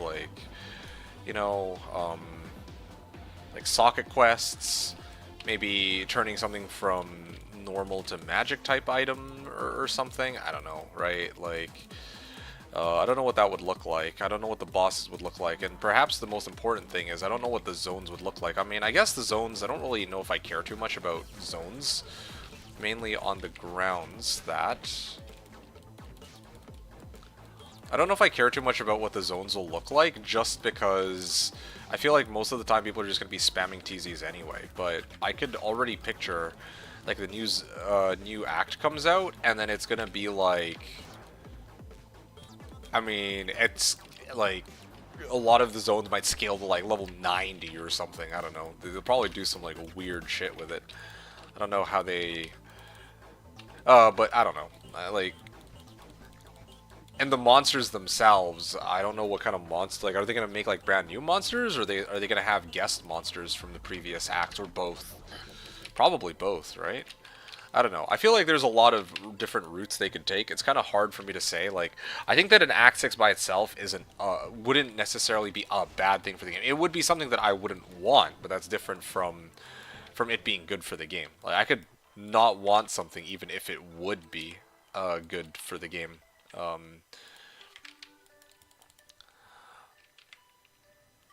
Yeah, I mean, I don't know how else to put it, because, you know, it's like something that a lot of people could definitely get behind, because there's like more stuff to do in the game, right? Like, I wouldn't be so, I guess, naive as to pretend like, oh, yeah, well, this is something I wouldn't want in the game, so it's not something that should belong here, I guess. I don't know if that makes sense at all. Like, I think that the majority of people would enjoy it, so, like, if they were to add it. Like, there's not very many people who are going to say, like, hey, yeah, new content bad. I think it's just an issue of balance, more than anything else. I think that's, like, the main problem. And I think a 6th act, yeah, I don't think that... I think it's fine, as long as they don't... It's really just a question of the implementation. It's just a question of, like, how they decided to, like, put it in. I just don't want to pay anymore. Oh, okay, well, if we're discussing that, that's like a separate discussion. Like, okay, if we're talking about like having to pay, I don't know, I feel like, well, okay, well, here's the problem, right, Zivko? It doesn't make like, we're in a bit of like a, in an ideal world, these changes are bundled into Reign of the Warlock, or even just expansion, and like that's that, right? Like, you shouldn't have to pay. I agree. Like, I mean, especially as a consumer myself, right? I wouldn't want to pay more for a new version of a game that I'd already paid for. But on the flip side, I also understand that if they don't do that, right? If they don't bundle it with an expansion, they really have no incentive to work on new content for the game. I don't know if that makes sense. Like, they're not going to do it out of the bottom of their own, you know, altruistic hearts, right? So there's got to be some incentive for them to work on the game. So, like, if they're going to invest all these time and resources into making an Act 6, then the only way I could see them actually... The only way I could see them releasing an Act 6 is if it comes bundled with a new expansion. I hate to say that, truly I do. I don't want that to be the case, but at this point it's kind of like Warlock, right? Like, what incentive do they have to make a new, or like a brand new class, if people aren't going to actively pay to support it, I guess. I don't know if that makes sense at all. And some people might argue that, hey, well, you know, goodwill matters a lot. And them, like, making additions to the game might actually encourage more people to buy D2R. But I think I talked about this before, where, like, let's say, like, 90% of the people who will ever buy D2R have already bought D2R. So if you're going to invest a lot of resources into D2, like, why not just invest them in, like, a brand new game, right? Act 6 happy ending, like, Naruto Shippuden? Ugh, yikes. I freaking don't like the ending to Shippuden, but that's a completely separate discussion. And don't even get me started on Burrito. I like to call it Boruto Burrito. Yeah, that's a separate discussion, though. Happy ending? Does it really need a happy ending, though? It doesn't need to be a happy ending, and even if, like... I don't know. I wasn't even looking at... Well... I don't really care so much about a happy ending nearly so much as knowing who the end boss is. I think that's like the biggest thing for me, right? You already have the Ubers. You already maybe you could throw an Azmodan in there randomly, but it just doesn't really make much sense. Like they're like the prime evils, right? Like Diablo. Ah, fuck. There's like one in the corner. Diablo, Baal, and Mephisto are the prime evils. So how does it make sense that there's like a boss beyond that? I guess. Limzor just died 43, like, a shit ton of times in Hell Act 2. I quit for now. Really? What are you playing as right now? What's the, yeah, what are you running right now? Yeah, just you wait until, Oh, shit! I forgot that the Hydras are still up. I was gonna, like, pick shit up and sell it, of course. I always forget. That my poor Merc will just get himself killed every time. Just running into the Hydras and face tanking all of them. Like a true G. Well, what question is that? The only character available? What, Sork? You're playing Sork and you died like 40k times in Hell Act 2? Damn. I don't know what to say there. Actually, yeah, this guy's about to die, so I'm gonna send him. Wow, got nothing out of these. There are other classes? Right. How could I forget? Yeah, sorry. Forgive me. Yes, there is only one class in the game, Warlock. They made 2 new classes I never play. What, Assassin and Druid? The ones that you're making right now? Or that you're playing right now? Or are you talking about, like, Warlock? They are for young kids. Alright, sure. Anyway, yeah, but with regards to Act 6, yeah, again, like, I stand by what I said. I think for me the main issue is, in order for them to, like, in order for us to talk about Act 6, like, I need to, the first thing that comes to mind is what boss would they put in, right? Like, what is their, what's the end game boss gonna be when we've already defeated the prime evils? Adria? That'd be kind of interesting, I guess. Malthael, but he already shows up in D3, right? One of the angels? Maybe Tyrael. Yeah.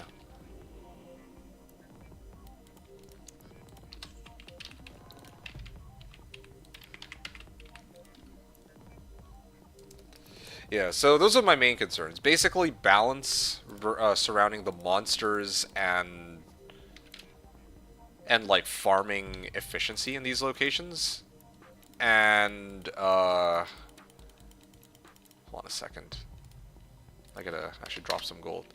I want 3 more quests in Act 4. Yeah, they talked about that. I remember they were saying that they had like a survey, and in this survey they were just straight up like, hold on.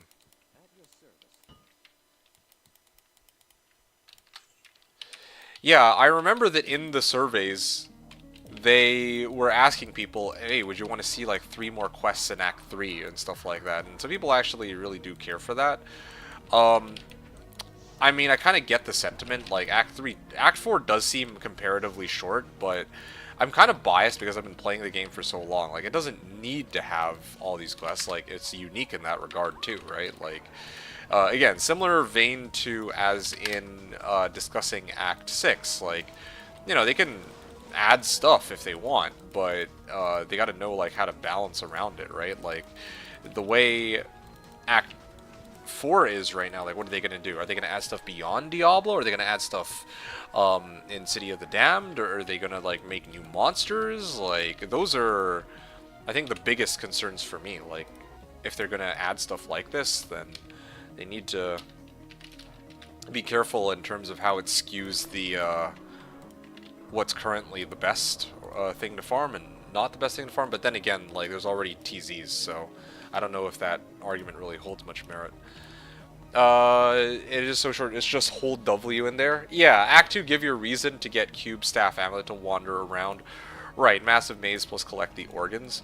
Well, I mean, there's a certain simplicity to that too, right? I kind of like that you don't have to go through all these hoops just to go and fight the end boss.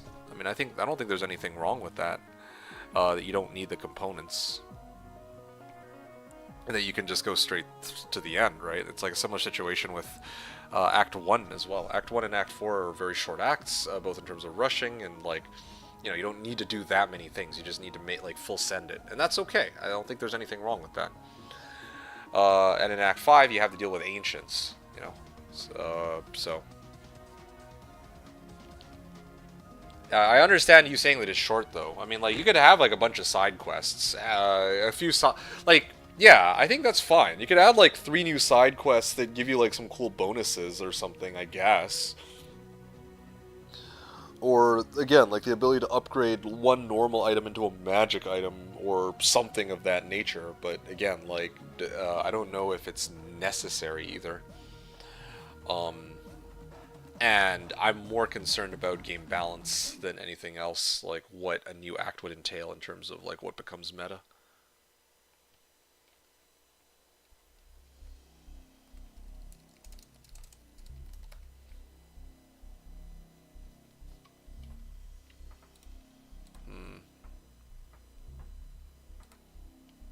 Alright, I'm gonna keep going.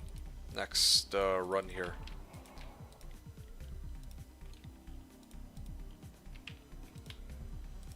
Add corrupted demon that is actually not a bad guy and he's on our side. A corrupted demon. Well, that's a new one.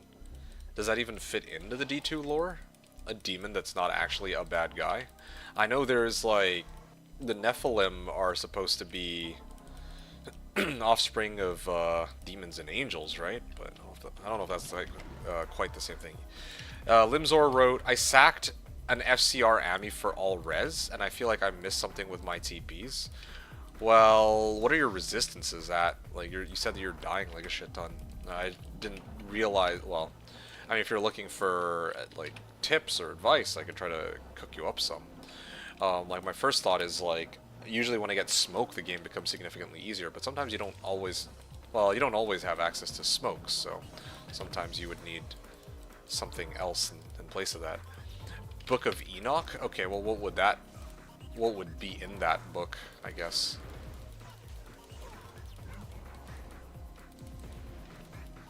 Per Nephilim? Well, I mean, yeah, that's the name of the, some of, like, the chosen humans in the game, right? The Nephilim.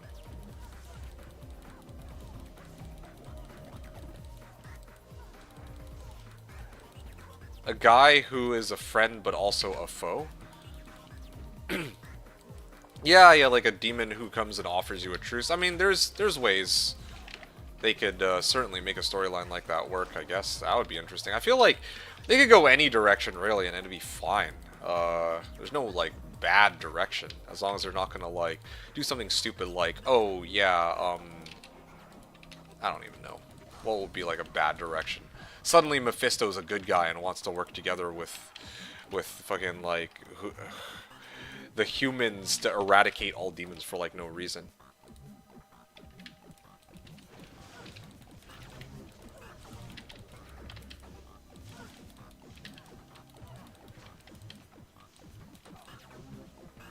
I don't know. I love betrayal stories in game. I do, but I also kind of like it when like somebody's motivations are like simplistic and straightforward, you know? Like we don't, how do I put this? Sometimes it's nice to just be able to just be like, you know, this is the dude's motivations. And, you know, like, this is what he's aiming for. And there's no, like, oh, actually, haha, joke's on you. Actually, this whole time I was trying to be your friend just because I wanted this particular thing from you. You are the chosen one, and I want to steal all your powers, or I need to make you sacrifice yourself for me. And it worked out, right? Like, you know, they don't always need to have these crazy twists. I mean, even Diablo itself, like, Diablo 2, like, there's no, like, in Diablo 3, indeed, there's, like, some betrayal element there, but that doesn't mean necessarily that the story is better. Like, Diablo 2 is like chasing after the primevals, and a lot of the story development is around learning who these evils are, and what their role in the eternal conflict is, and I think that developing that lore is totally fine, right? Like that, all that world building, plot line, etc. Whereas, you know, like you don't always need to have the betrayal story in that regard, I guess.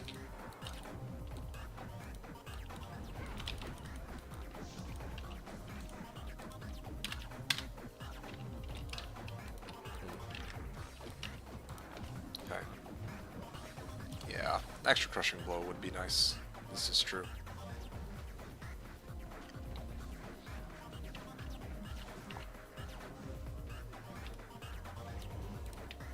Two rares, 4 magics. In the cinematics there is Betrayal from Tyrael. Like, you mean in D2?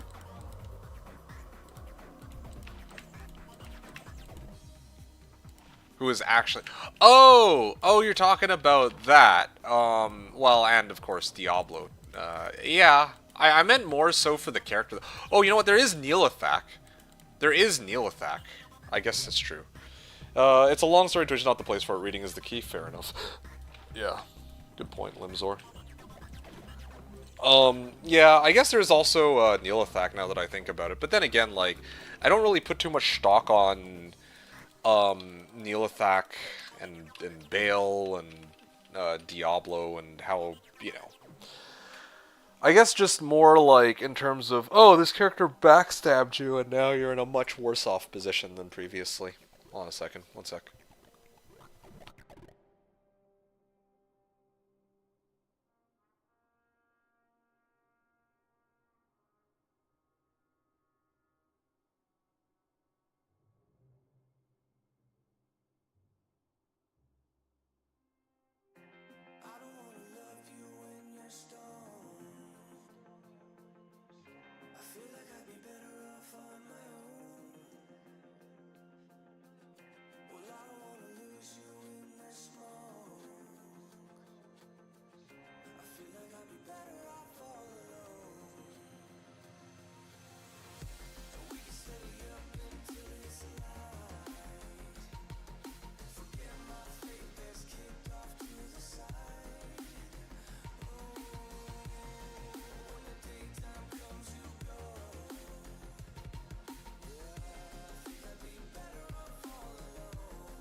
Alright, I'm back. Zivko said I'm going to BRB 10 to 15 minutes. Okay, sounds good. I'll see you soon then. Okay, cool. I can continue on with these runs if that's the case. Gotta give that reminder that the Slashdiablo ladder reset is coming up next Friday, so come on in and come get it if you want in on this. Anyway.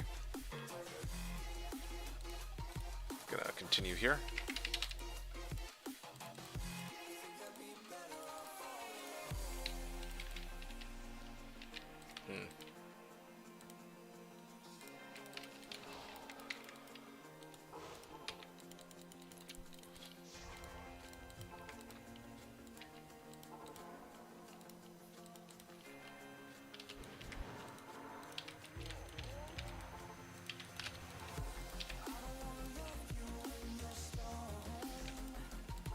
Okay, nice. I can start the run here.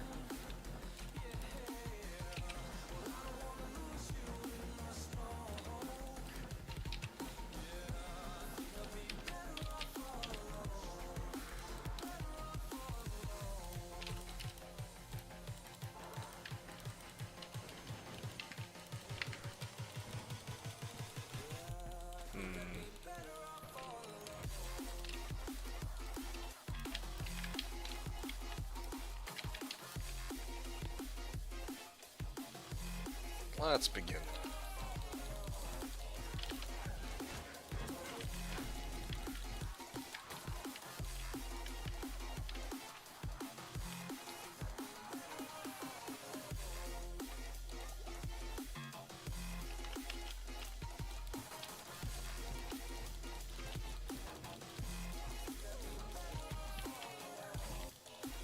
Wow, that was surprisingly quick. Wave 2, but I did get poisoned, so I'm going to purge that off real quick and continue.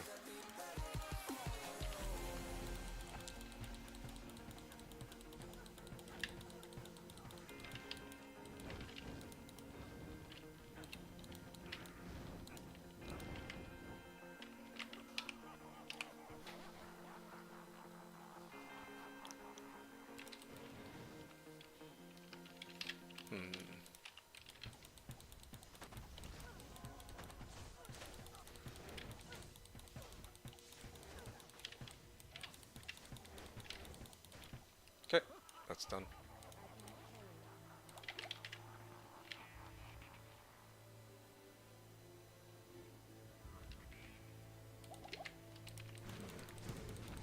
Alright.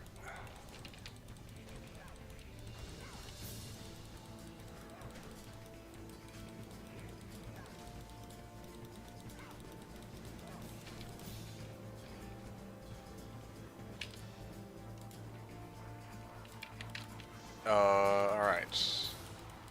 Let's load up on some mana potions, and I guess I will reparty and get out of here. So that I can spawn Baal on players 1, and... Oh.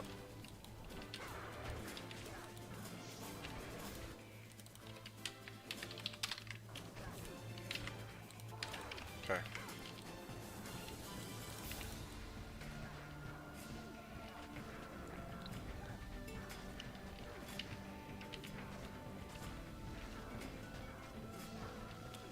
Right. There you go. 4 rares, 1 magic. And 1 unique. Some pretty good items here. I can take and sell.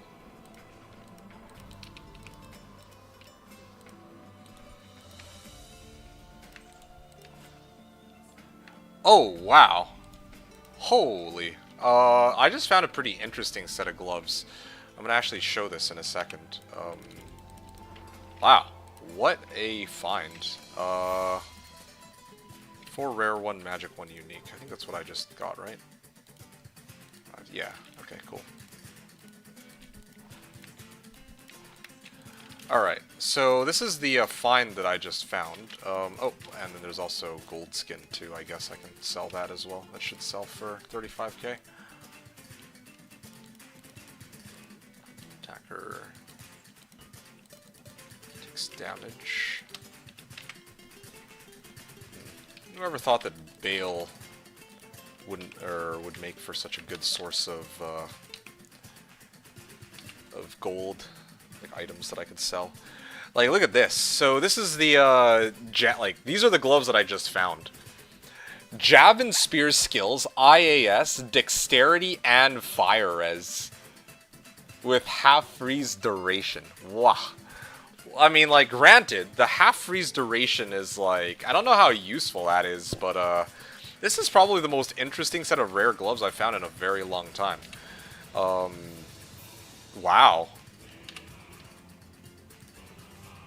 Let me just post this on softcore.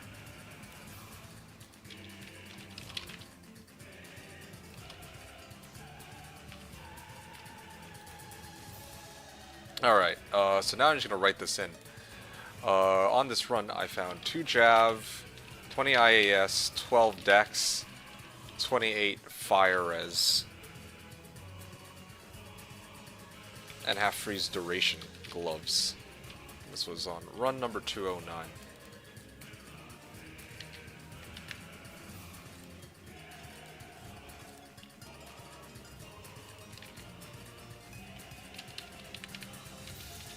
Wow, I actually have not found a notable drop in over, like, 15 runs. Actually, I did find Trangwing. Did I chart down Trangwing, though? No, I didn't. Oops. I forgot to chart down Trangwing. That's okay. I'm not really keen on going back to find out which one I got my Trangwing from. Okay.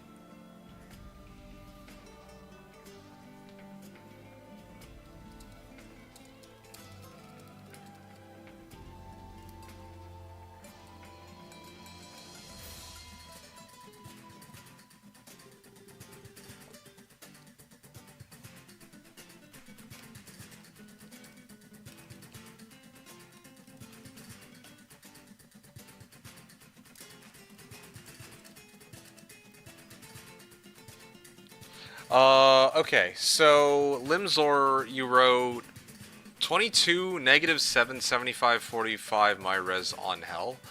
You have a 33 FCR Spirit, 25 from Stealth, and 2 FCR Rings. Okay, that's not bad. So that's like, what, 58, 68, 78. So you could actually get rid of one of the FCR Rings for a like a ring that has more resistances, so that's one option. Another option is if you have one of each P-Gem, except for a P-Skull, you could make like an all-res amulet. And the third option would be to... I don't know what your helm is.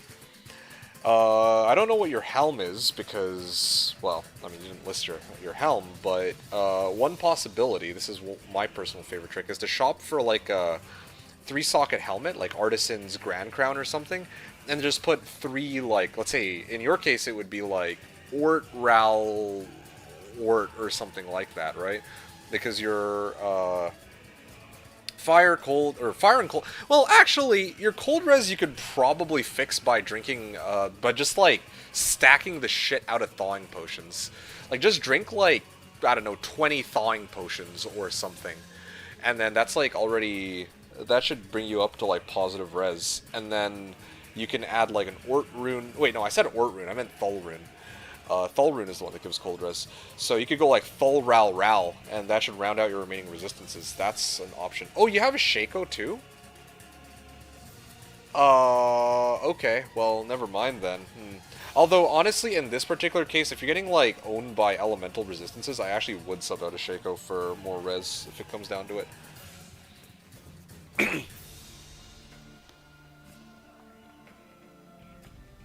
My hit recovery sucks because I get stuck. Well, how much health do you have?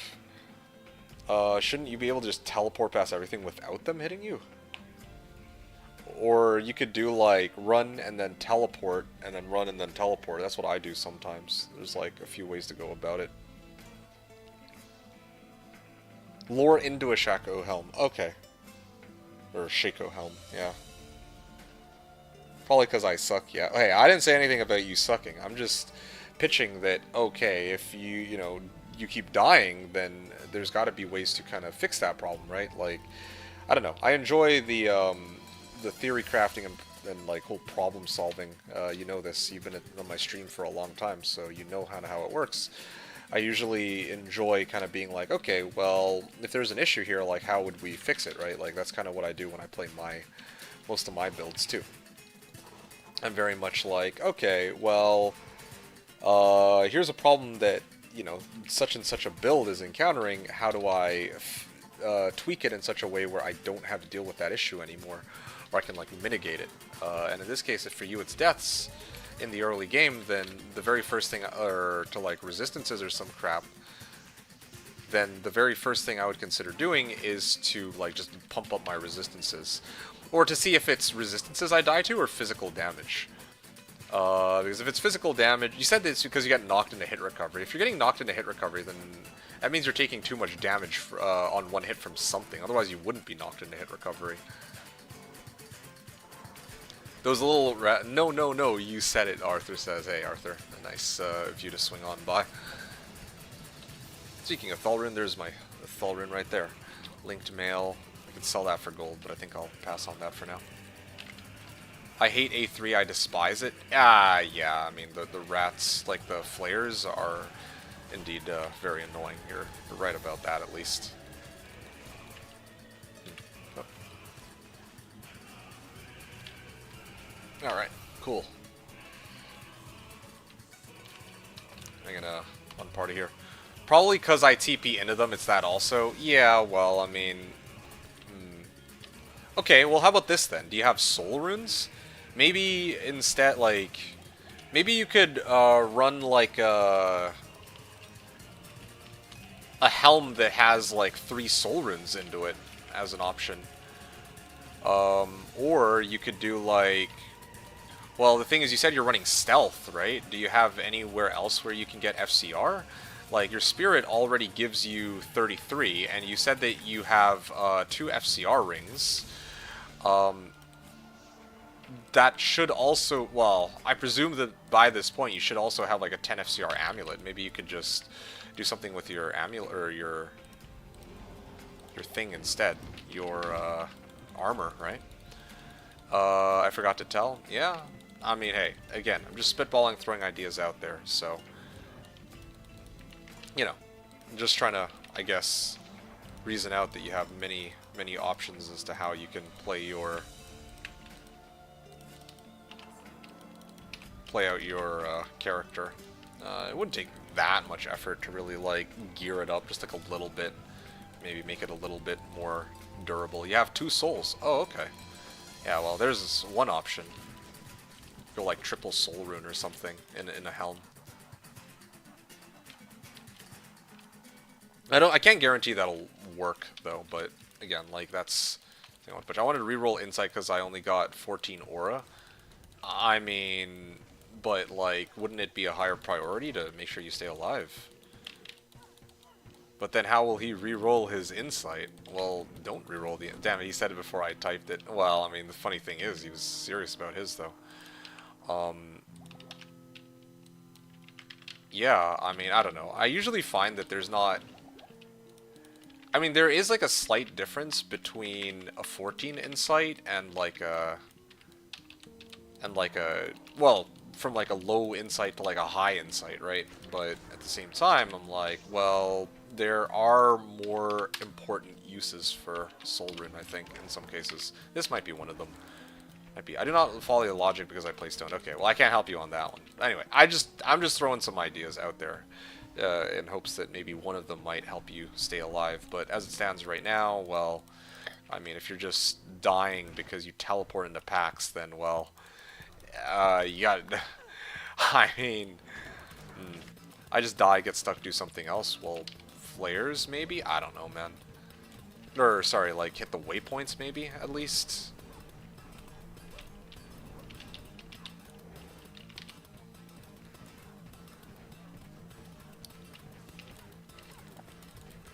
What level are you, Zivko asks? I am level 95. Oh, unless you're talking about... You're probably replying to Limzor in this case.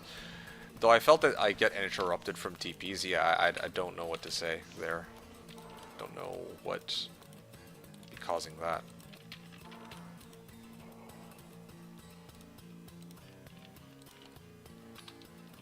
Two rares, 2 magic, 1 unique, 1 essence.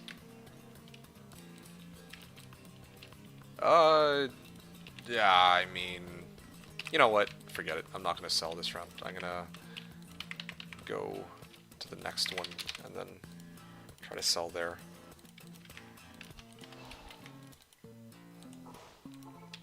Wow, level 74. Over, like, I wouldn't say over leveled, but yeah, it's a lot higher than I would have expected.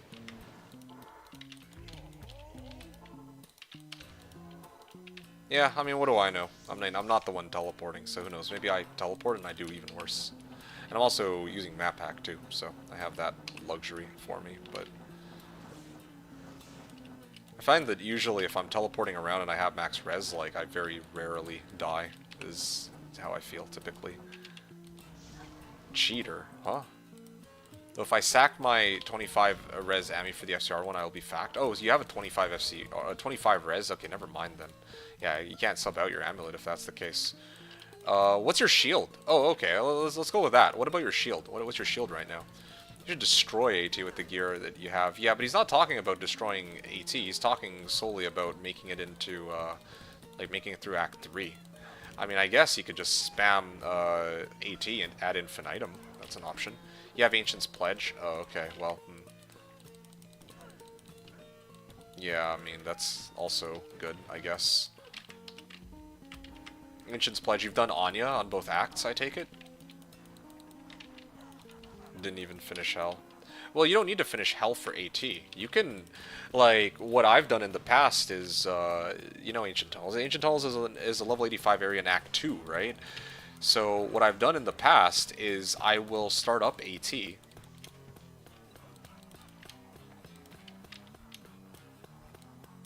Well, yeah, like, I'll start up AT even before I make it past the end of Act 2, just so I can get some easy levels. So, you know, like, if you think about it, I think you need to be, like, level 40 to clear Nightmare Baal. Or to clear Nightmare Ancients and unlock Baal. You could probably just go straight to AT from level 40. If you're, like, you know, if you're, like, an exceptionally good player. I'm not, but I know that this is something that some people have done. They'll just go straight into Hell AT and just farm that rather than run, like, Nightmare Baal runs, or what have we here? You just normally spam, then switch. Hold on a second. Oh yeah, way too much crap on hand. Let me fix that real quick. Okay. Yeah, my decoy's still up, so that's fine. Oh yeah, I guess I only have 1 minute left. I gotta hurry.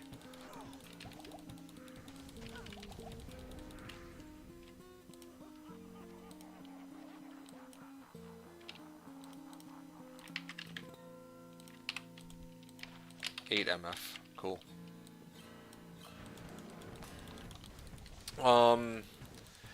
Anyway, yeah, you normally just spam and then switch to Mephisto. Spam AT, I guess? I'm not sure what you mean. He didn't even make it to Mephisto yet, though. He's trying to get to Mephisto, I think, is his problem. I wanted to go and Andariel Nightmare for Skin of the Viper, but to know what my priority should be. That's a hard one for me to answer, like... I know, oh wow, this is a 3 bow and crossbow skills auto mod, but that's all I've got there.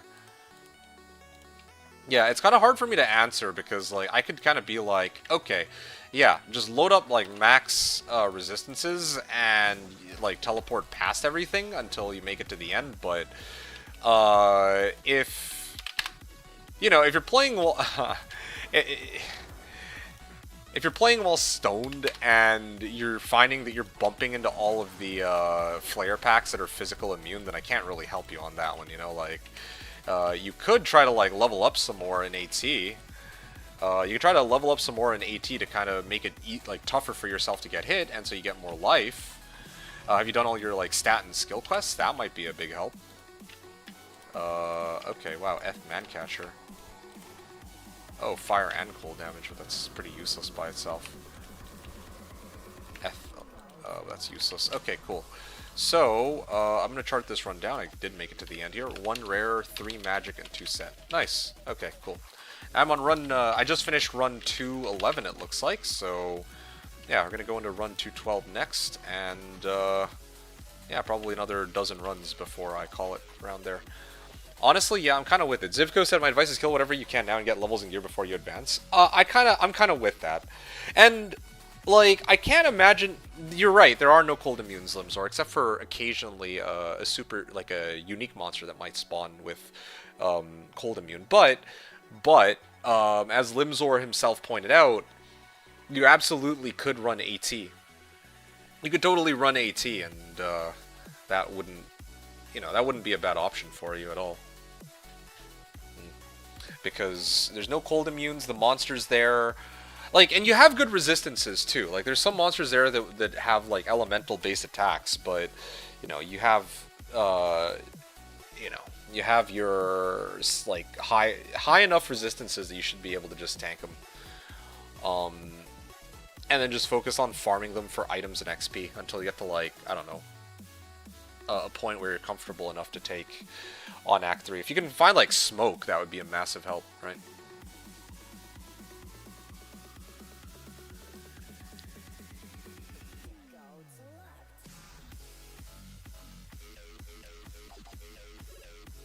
The spitting skeleton mages are easy to loss. I think there are no cold immunes there, but should I go for... There are no cold immunes, except for the uniques, like I said. You have smoke on Merc. Oh, actually? Ah, interesting. I mean... Line of sight. Oh, to line of sight the shooting. Right. Yeah, that's an option, too. I was thinking to just brute force it, to be honest. Yeah, like throw a blizzard and then dodge the enchanted bolts if you really need to, but otherwise you could just take them head on with high enough res, right? Should I go for an insight reroll? Do you feel like you need an insight reroll? Like do you find that you're running out of mana, or what's the problem there? The wand with Necro Curse works. I have that also. What, you're talking about lower resist?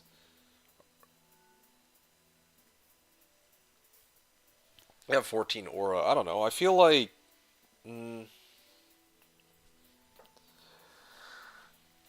I feel like... okay, I mean... I feel like if I were you, I would rather wait until a better base drops. Like, let's say like a great poleaxe or something with 4 sockets, and I'd probably try to make it into that, like my next insight into that. Because I feel like you're fine, right? Like, do you find that you're actively running out of mana? And is it a problem that you can't solve with, like, mana potions at all? With second spirit plus shitty insight, we'll have no mana problems. Yeah, like, I spam too much. Well, I mean, what are you spamming? Like, Blizzard? You just put down Blizzard on a pack and you kind of back up, right? Something I do wrong 100%. Well, okay, here's another one. How many points in a cold mastery do you have? Maybe that's another issue too. If you don't have any cold mastery for some reason, then there could be that could be cause for concern. You were talking about a lower res one. I don't know if you really need a lower res one in this case, or maybe because I have 3 columns belt. Why do you have a 3 columns belt? Why don't you have like a normal ass like 4 column belt? What is your belt? Please tell me it's like something decent at least. I thought you could always just shop for one. You have 6 in the cold mastery. Oh, okay. Well. Okay, as long as you have something in it, I guess. Yeah, I think part of the issue is I'd have to really see how you play. I think that's what it comes down to. I'd have to see how you play to really figure out how you keep, like... You're saying, like, you just die a shit ton of times. I'd need to see it for myself, right? 40 life, 29 light res. Okay, that's not bad, but you could probably shop for... I don't know, you could probably shop for a better one, or you could probably find a better one just by running AT, to be honest.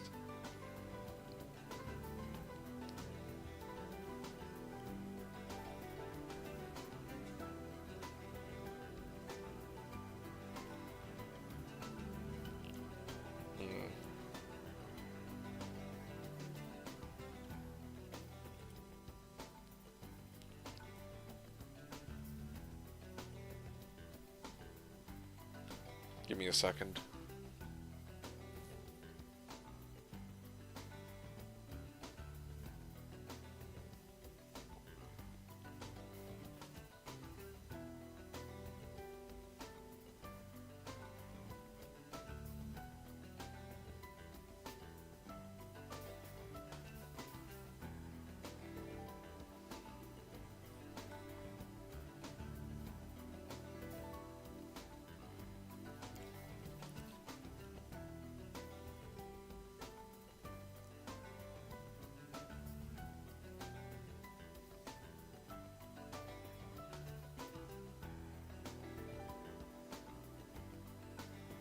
Alright, sorry. I'm ready to keep going, I think. Uh... Yeah. Zivgo says I can boost you tomorrow if you want. Limzor, are you playing... Actually, I was under the impression this whole time that you were playing on single player. Are you on multiplayer? Or what? Queef of Glory on Merc. Oh, okay, I see. I don't know what benefits you will get from being in Act 4 or 5. Yeah. I mean, if he's online, then yeah, you can then just mooch off. You're on BNet LOD? Wow, that is based. Like, what the hell? BNet LOD. I have not heard that in a long time. Solo playing, I see. You know, it's kind of hilarious to me because I totally would have gotten in on LOD if they actually did the reset, like, if they announced the reset properly, you know?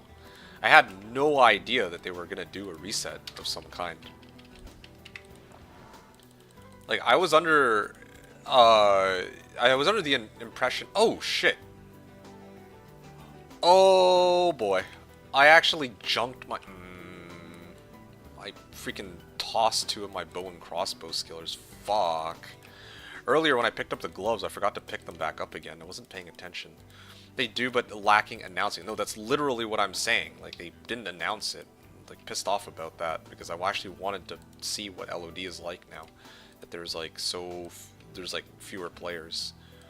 Because I saw my hold on. Let me see if I have...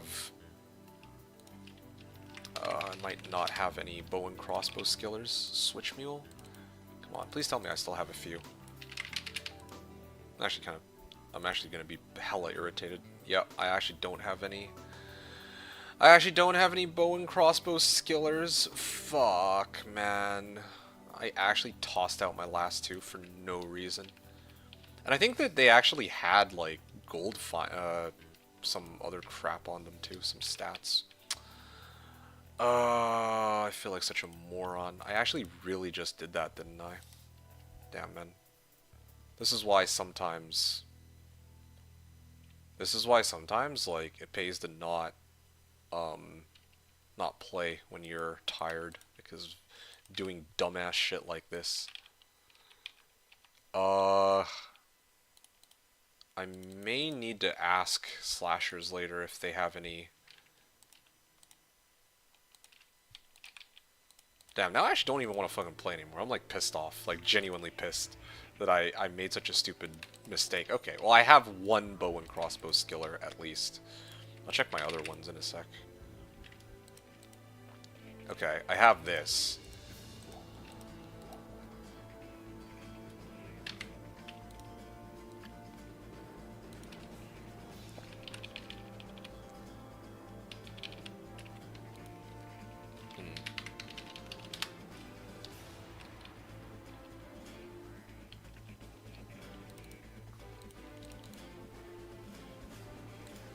BRB cake time, because, you know, okay, sure. You said you cannot find, because I saw my assassin is not ladder anymore, but cannot find any info on reset. Right, got it. And laggy a bit. Oh, there is lag in VNet. Limzor says, no, but wanted for years to make a hardcore one, but screw that. Fair enough, yeah. I can understand that sentiment, but yeah, I didn't expect that others would. Yeah, I didn't actually expect to hear that today. Funny enough. Oh, wow. Okay, well, you know, crisis averted. I can actually continue my runs, and I have...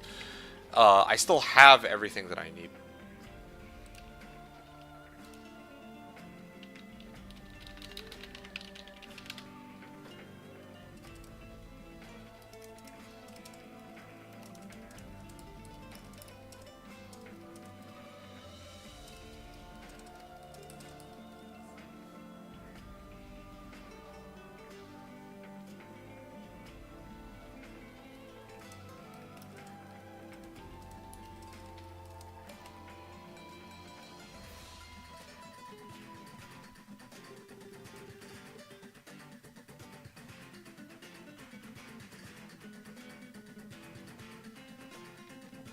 Alright, hold up.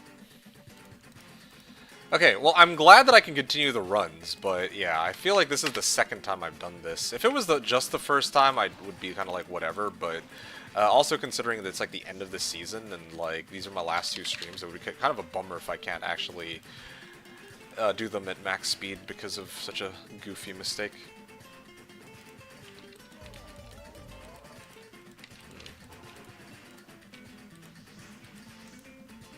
Did I summon my Valkyrie? I did not. Come on, stop moving. Stupid Valkyrie, man. Actually, so... I wonder if anyone plays D2 LOD in BNet. That's literally why I wanted to get in on LOD when they did their reset. I was like, man, it would be kind of nice to tour what the... Oh, shit, hold on.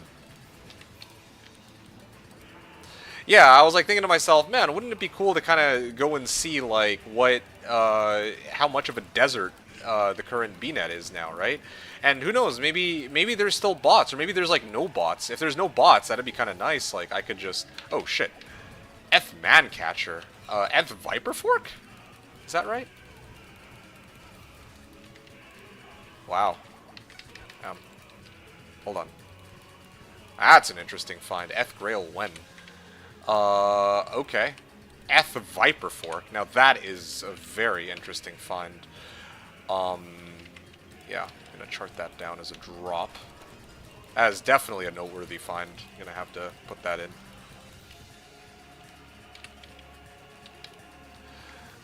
No, not res actual LOD. No, that's what I'm saying. Like, they didn't announce it, or else we'd have the answer to that. I wanted to know, like, if I hopped on the day of the reset, how many lobbies there'd be, or if there'd be any lobbies at all. And also, perhaps beyond that, if anyone actually even bothers to run bots on BNet anymore, now that it's so, like, deserted, right? Like, no one's playing. It could actually be grounds for people to just play, like, SSF ladder against other people, because at this point, like, there's not really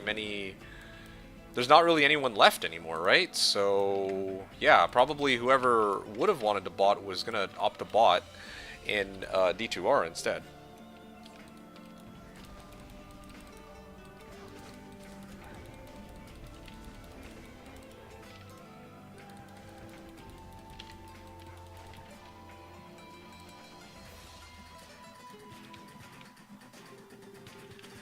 Okay. Can you bring LOD character to D2R? I have no idea how... Wait, what? No, you can't.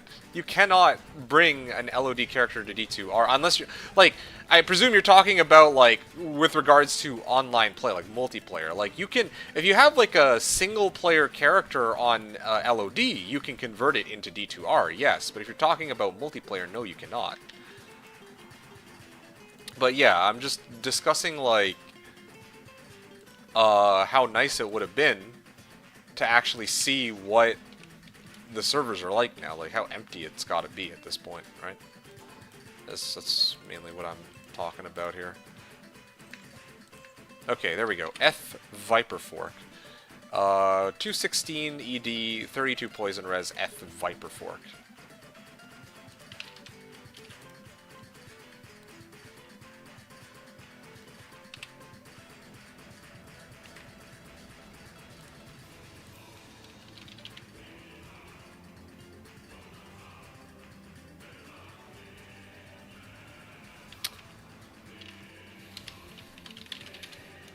Uh, 212.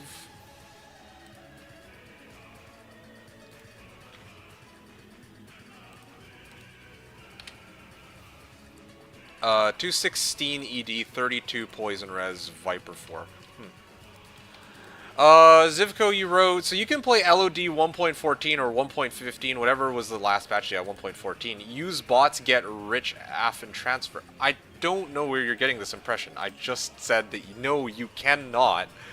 You cannot make a character on LOD and then switch it into D2R and Reign of the Warlock. D2R is its own separate game from Lord of Destruction. Like, are we talking about the same LOD? Like, because I'm trying to... I don't know if we're discussing the same LOD here, or if we have, like, a misunderstanding between the two of us, because this is, like... Yeah, that would be kind of like that would be kind of wild if you could. That's why they removed the legacy graphics. I don't think. I thought that it was just because there's like new shit, right? Like there's new tomes, and there's Warlock. How would that? How would they even have the legacy graphics for that? That's like a completely new thing. That was my assumption as to why they don't have legacy graphics for the new stuff.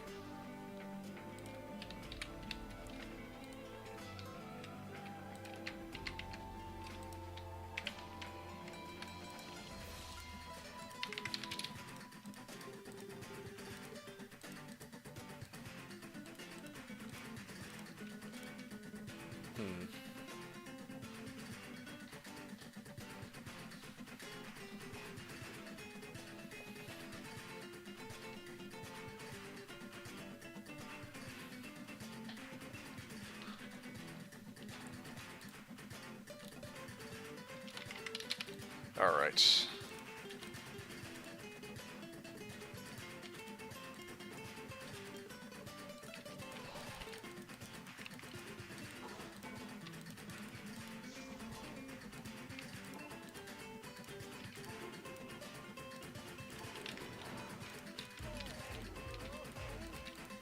By the way, I saw you exploiting the javelins in ROTW. Yeah, absolutely. What about it?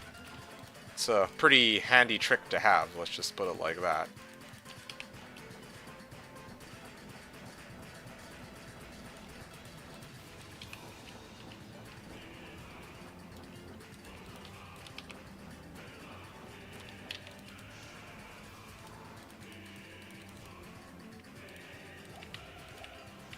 One, two, three. That's cool. Yeah, no. I mean, thanks. Yeah, it is. It is pretty cool, yes. And I've taken advantage of it recently, ever since I realized that, that you can do that. Since there's like, having that has like, being able to just like transfer javelins has like a few good applications. For like early leveling on. Oh wow, 39 gold fine GC, but I don't really need it this season. Anyway, yeah, like if you're playing on Slash or if you're playing on D2R, you can totally use you can actually use this information to your advantage in like a number of different ways, right? Like yeah, at the end of the day, you're only gonna save yourself like maybe like a half hour of leveling, but that's still like a half hour you don't have to deal with. I'm just making up a number, right? Like, picture like well, I mean, there's like a lot of ways to look at it. Like in my case, like hypothetically, if I were to play like a Sork or something, right? As a Sork, the way that I would build my character is that I probably wouldn't put any points in any. Like a lot of speedrunners will go like charge bolt and then they'll respec later. But I don't like to burn a respec so early on in the game, like to go from charge bolts to like Nova static field into Blizz Sork. I'd rather save the respec if I can. So in that regard, I would rather use that. I'd rather use javelins to get me through that part of the game. You get what I'm saying? Like, it's a really handy trick for that. Or perhaps you're playing like a build that's a little weaker for leveling. For example, let's say Barbarian. Javelins, you could totally run that with double throw even. That's not bad. Or if you're playing like a Paladin. Now, funny thing is, with a Paladin, you also can get, like, Holy Fire at level 6, right? So then you have, like, insane amount of damage from Holy Fire and insane amount of damage from Javelins. And the best part is, you can run these all the way to... Hey, Lumber, nice. You can run these, if you want, all the way to level... Wait, where the hell did my Viper Fork go? What the Hold on, I need to check where my Viper Fork went. You can run these javelins all the way to like level 18 if you really, really wanted to. There would be no point. Probably by the time you reach level 12, you'll have something. Like if you're playing Druid, right? That's the thing. Like if you're playing Druid, typically you're gonna go like Firestorm. But yeah, you could also go javelins until you make it to Fissure, and then you could continue running javelins, but it's kind of obsolete at that point. So yeah, again, many options. It's really helpful for early leveling that works for pretty much any class if you want to like save a respec, so that helps. Why don't I have my Viper Fork? Did I toss it to the other character or something? What the fuck is going on? Like, what is going on today? Why am I just, like, randomly, like, losing shit here and there? What? My Viper Fork is missing. I could have sworn that I had it on the other character, but on my Paladin, but it's gone now. Oh, yeah, right. Okay, here it is. Never mind. I'm tripping balls. Like, it's actually... I guess I do have it after all.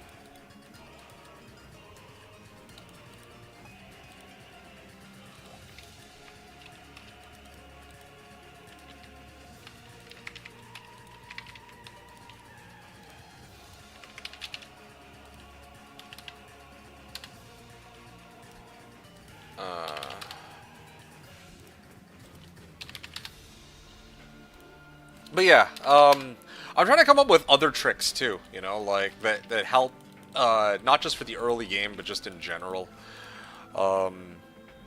Yeah, I don't really have any crazy ones though. The javelin trick is the one that I like the most. Oh, you know what? I got another one for you, Zivko. I don't know if you ever plan to play Necro anytime soon, but I like to actually keep track of where skill shrines are now. Because if you have a skill shrine, right? A skill shrine lasts for, I believe it's 144 seconds, if I recall correctly.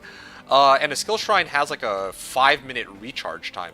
So especially if you can find like 2 skill shrines, then you can just kind of like rotate between both skill shrines if you want. As long as you memorize whereabouts those 2 skill shrines are.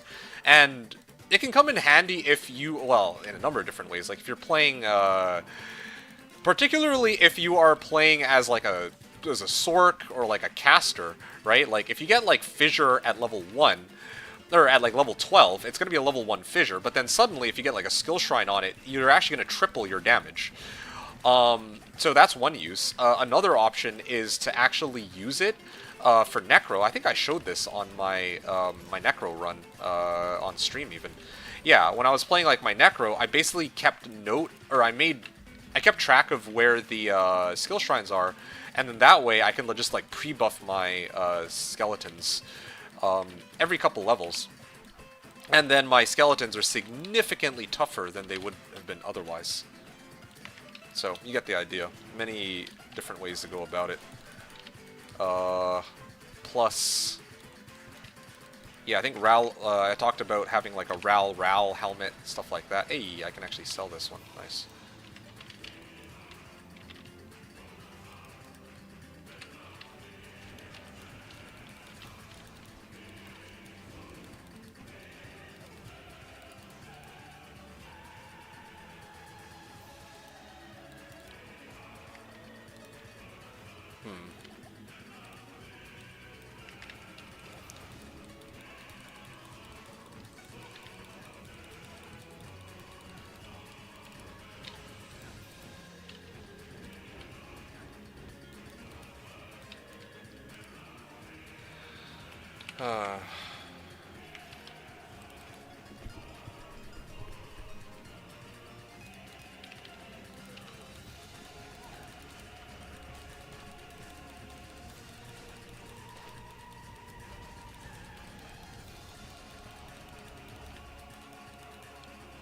Alright, cool.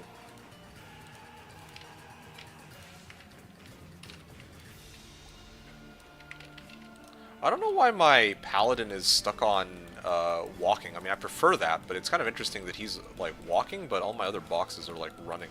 Usually that doesn't happen. Hey, Limsar, welcome back. Hope you enjoyed your cake.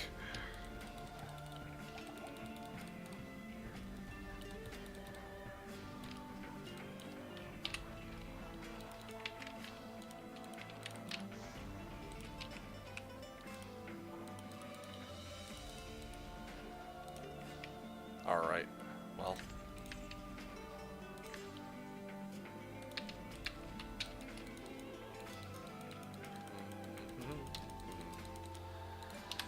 Alright, selling all this, and I guess I can go next. What run am I on now? 2:15. Okay, so my hard limit is about 4 o'clock, so yeah, around 4 o'clock I'm gonna have to dip out. But yeah, it's been a good set of runs. I'd like to make it, like I said, to run 225 first if I can, but we'll see what happens.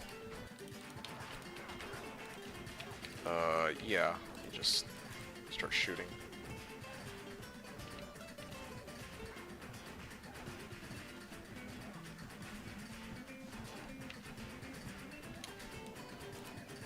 Cask. Okay, double threshers. Okay, interesting. So, 2 rares, 1 magic, 3 uniques. This is going to be a steel skull. But yeah, too bad the other threshers didn't roll, like, unique or anything of that nature. 47 MF steel skull. Yeah. 214 ED. 47 MF steel skull. I was gonna call it a 47 MF steel skull. I think that by itself is fine. Okay. I will chart that down as a drop. This is run number 214, yeah?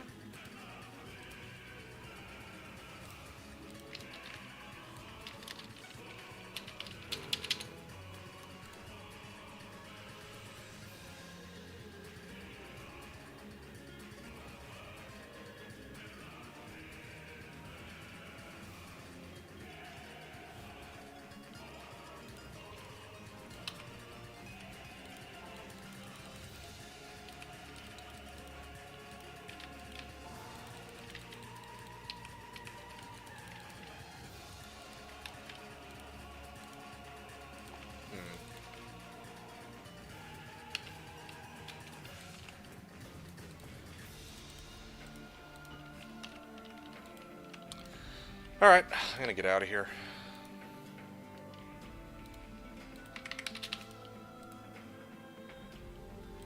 Alright, after this next run, I'm probably gonna, again, take like a short little break before I go for the final stretch on my runs here.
Uh, 12 life and 6 poison res small charm I just picked up.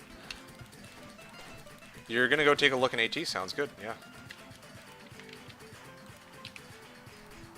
Anyway, going back to earlier, I just wanted to quickly mention, like, yeah, I mean, I already said this a few times during the stream, but I'm, like, excited for, to show you guys what I have cooked up for next season, because it's gonna be a very, oh, it'll be an interesting one, for sure. Like, the build that I'll end up playing, like, it's gonna be, well, I don't know. I don't know what to make of it. I'll have to wait until y'all see it, and then I guess we'll find out. But so far, yeah, I mean, few options, but the build options I have in mind are all gonna be very, I think, fun to watch, regardless of what comes up.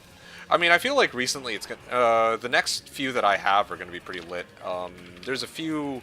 I don't remember the last time I had a build where I'm like, wow, this one's kind of lame. You know, like in terms of how fun it can be, either maybe like the challenge behind it, or seeing the damage scaling, the progression is kind of cool, or just like, oh, the build is strong enough that it can just wipe pretty much anything. I don't know.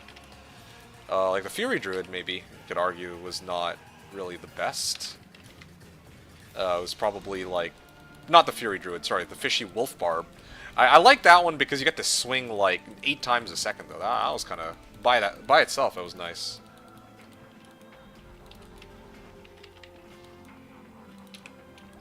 But beyond that... Anyway, I'm gonna... Oh, shit. I brought everybody. I didn't actually leave the game with my boxes. I'm like... Yeah, that was my mistake. I kind of screwed up.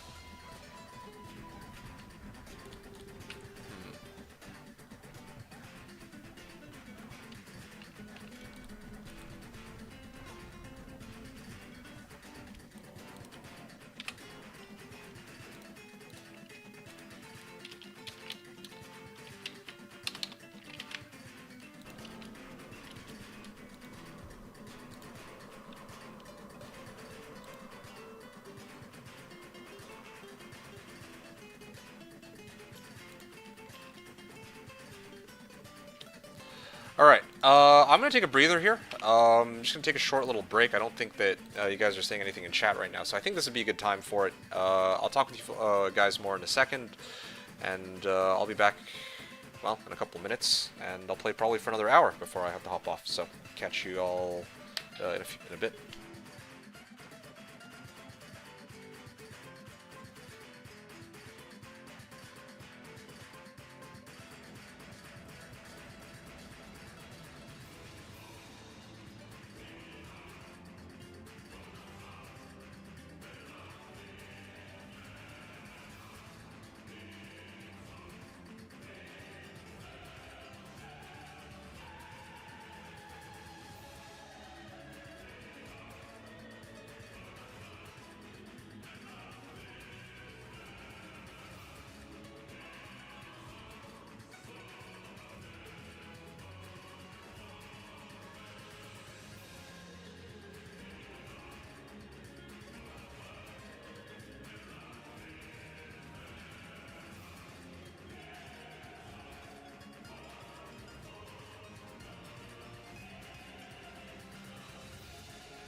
Hey, sorry guys, this is a bit abrupt, but I actually have to go here.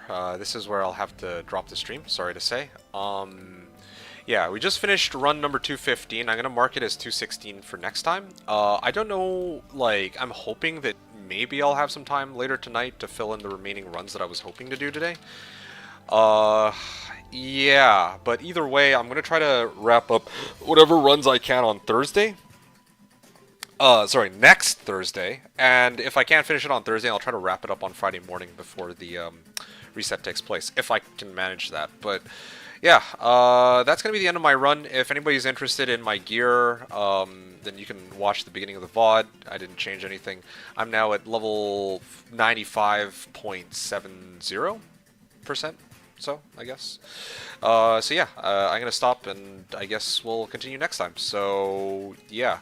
Again, my apologies that it was such an abrupt finish, but yeah, I have to get going here. And what is this? 4 rares. Hold on a second. Yeah, I got 4 rares, 1 magic, and I don't remember the last thing I got. Was that a small charm? Or was it a gem? I don't think it matters. Actually, did I sell it?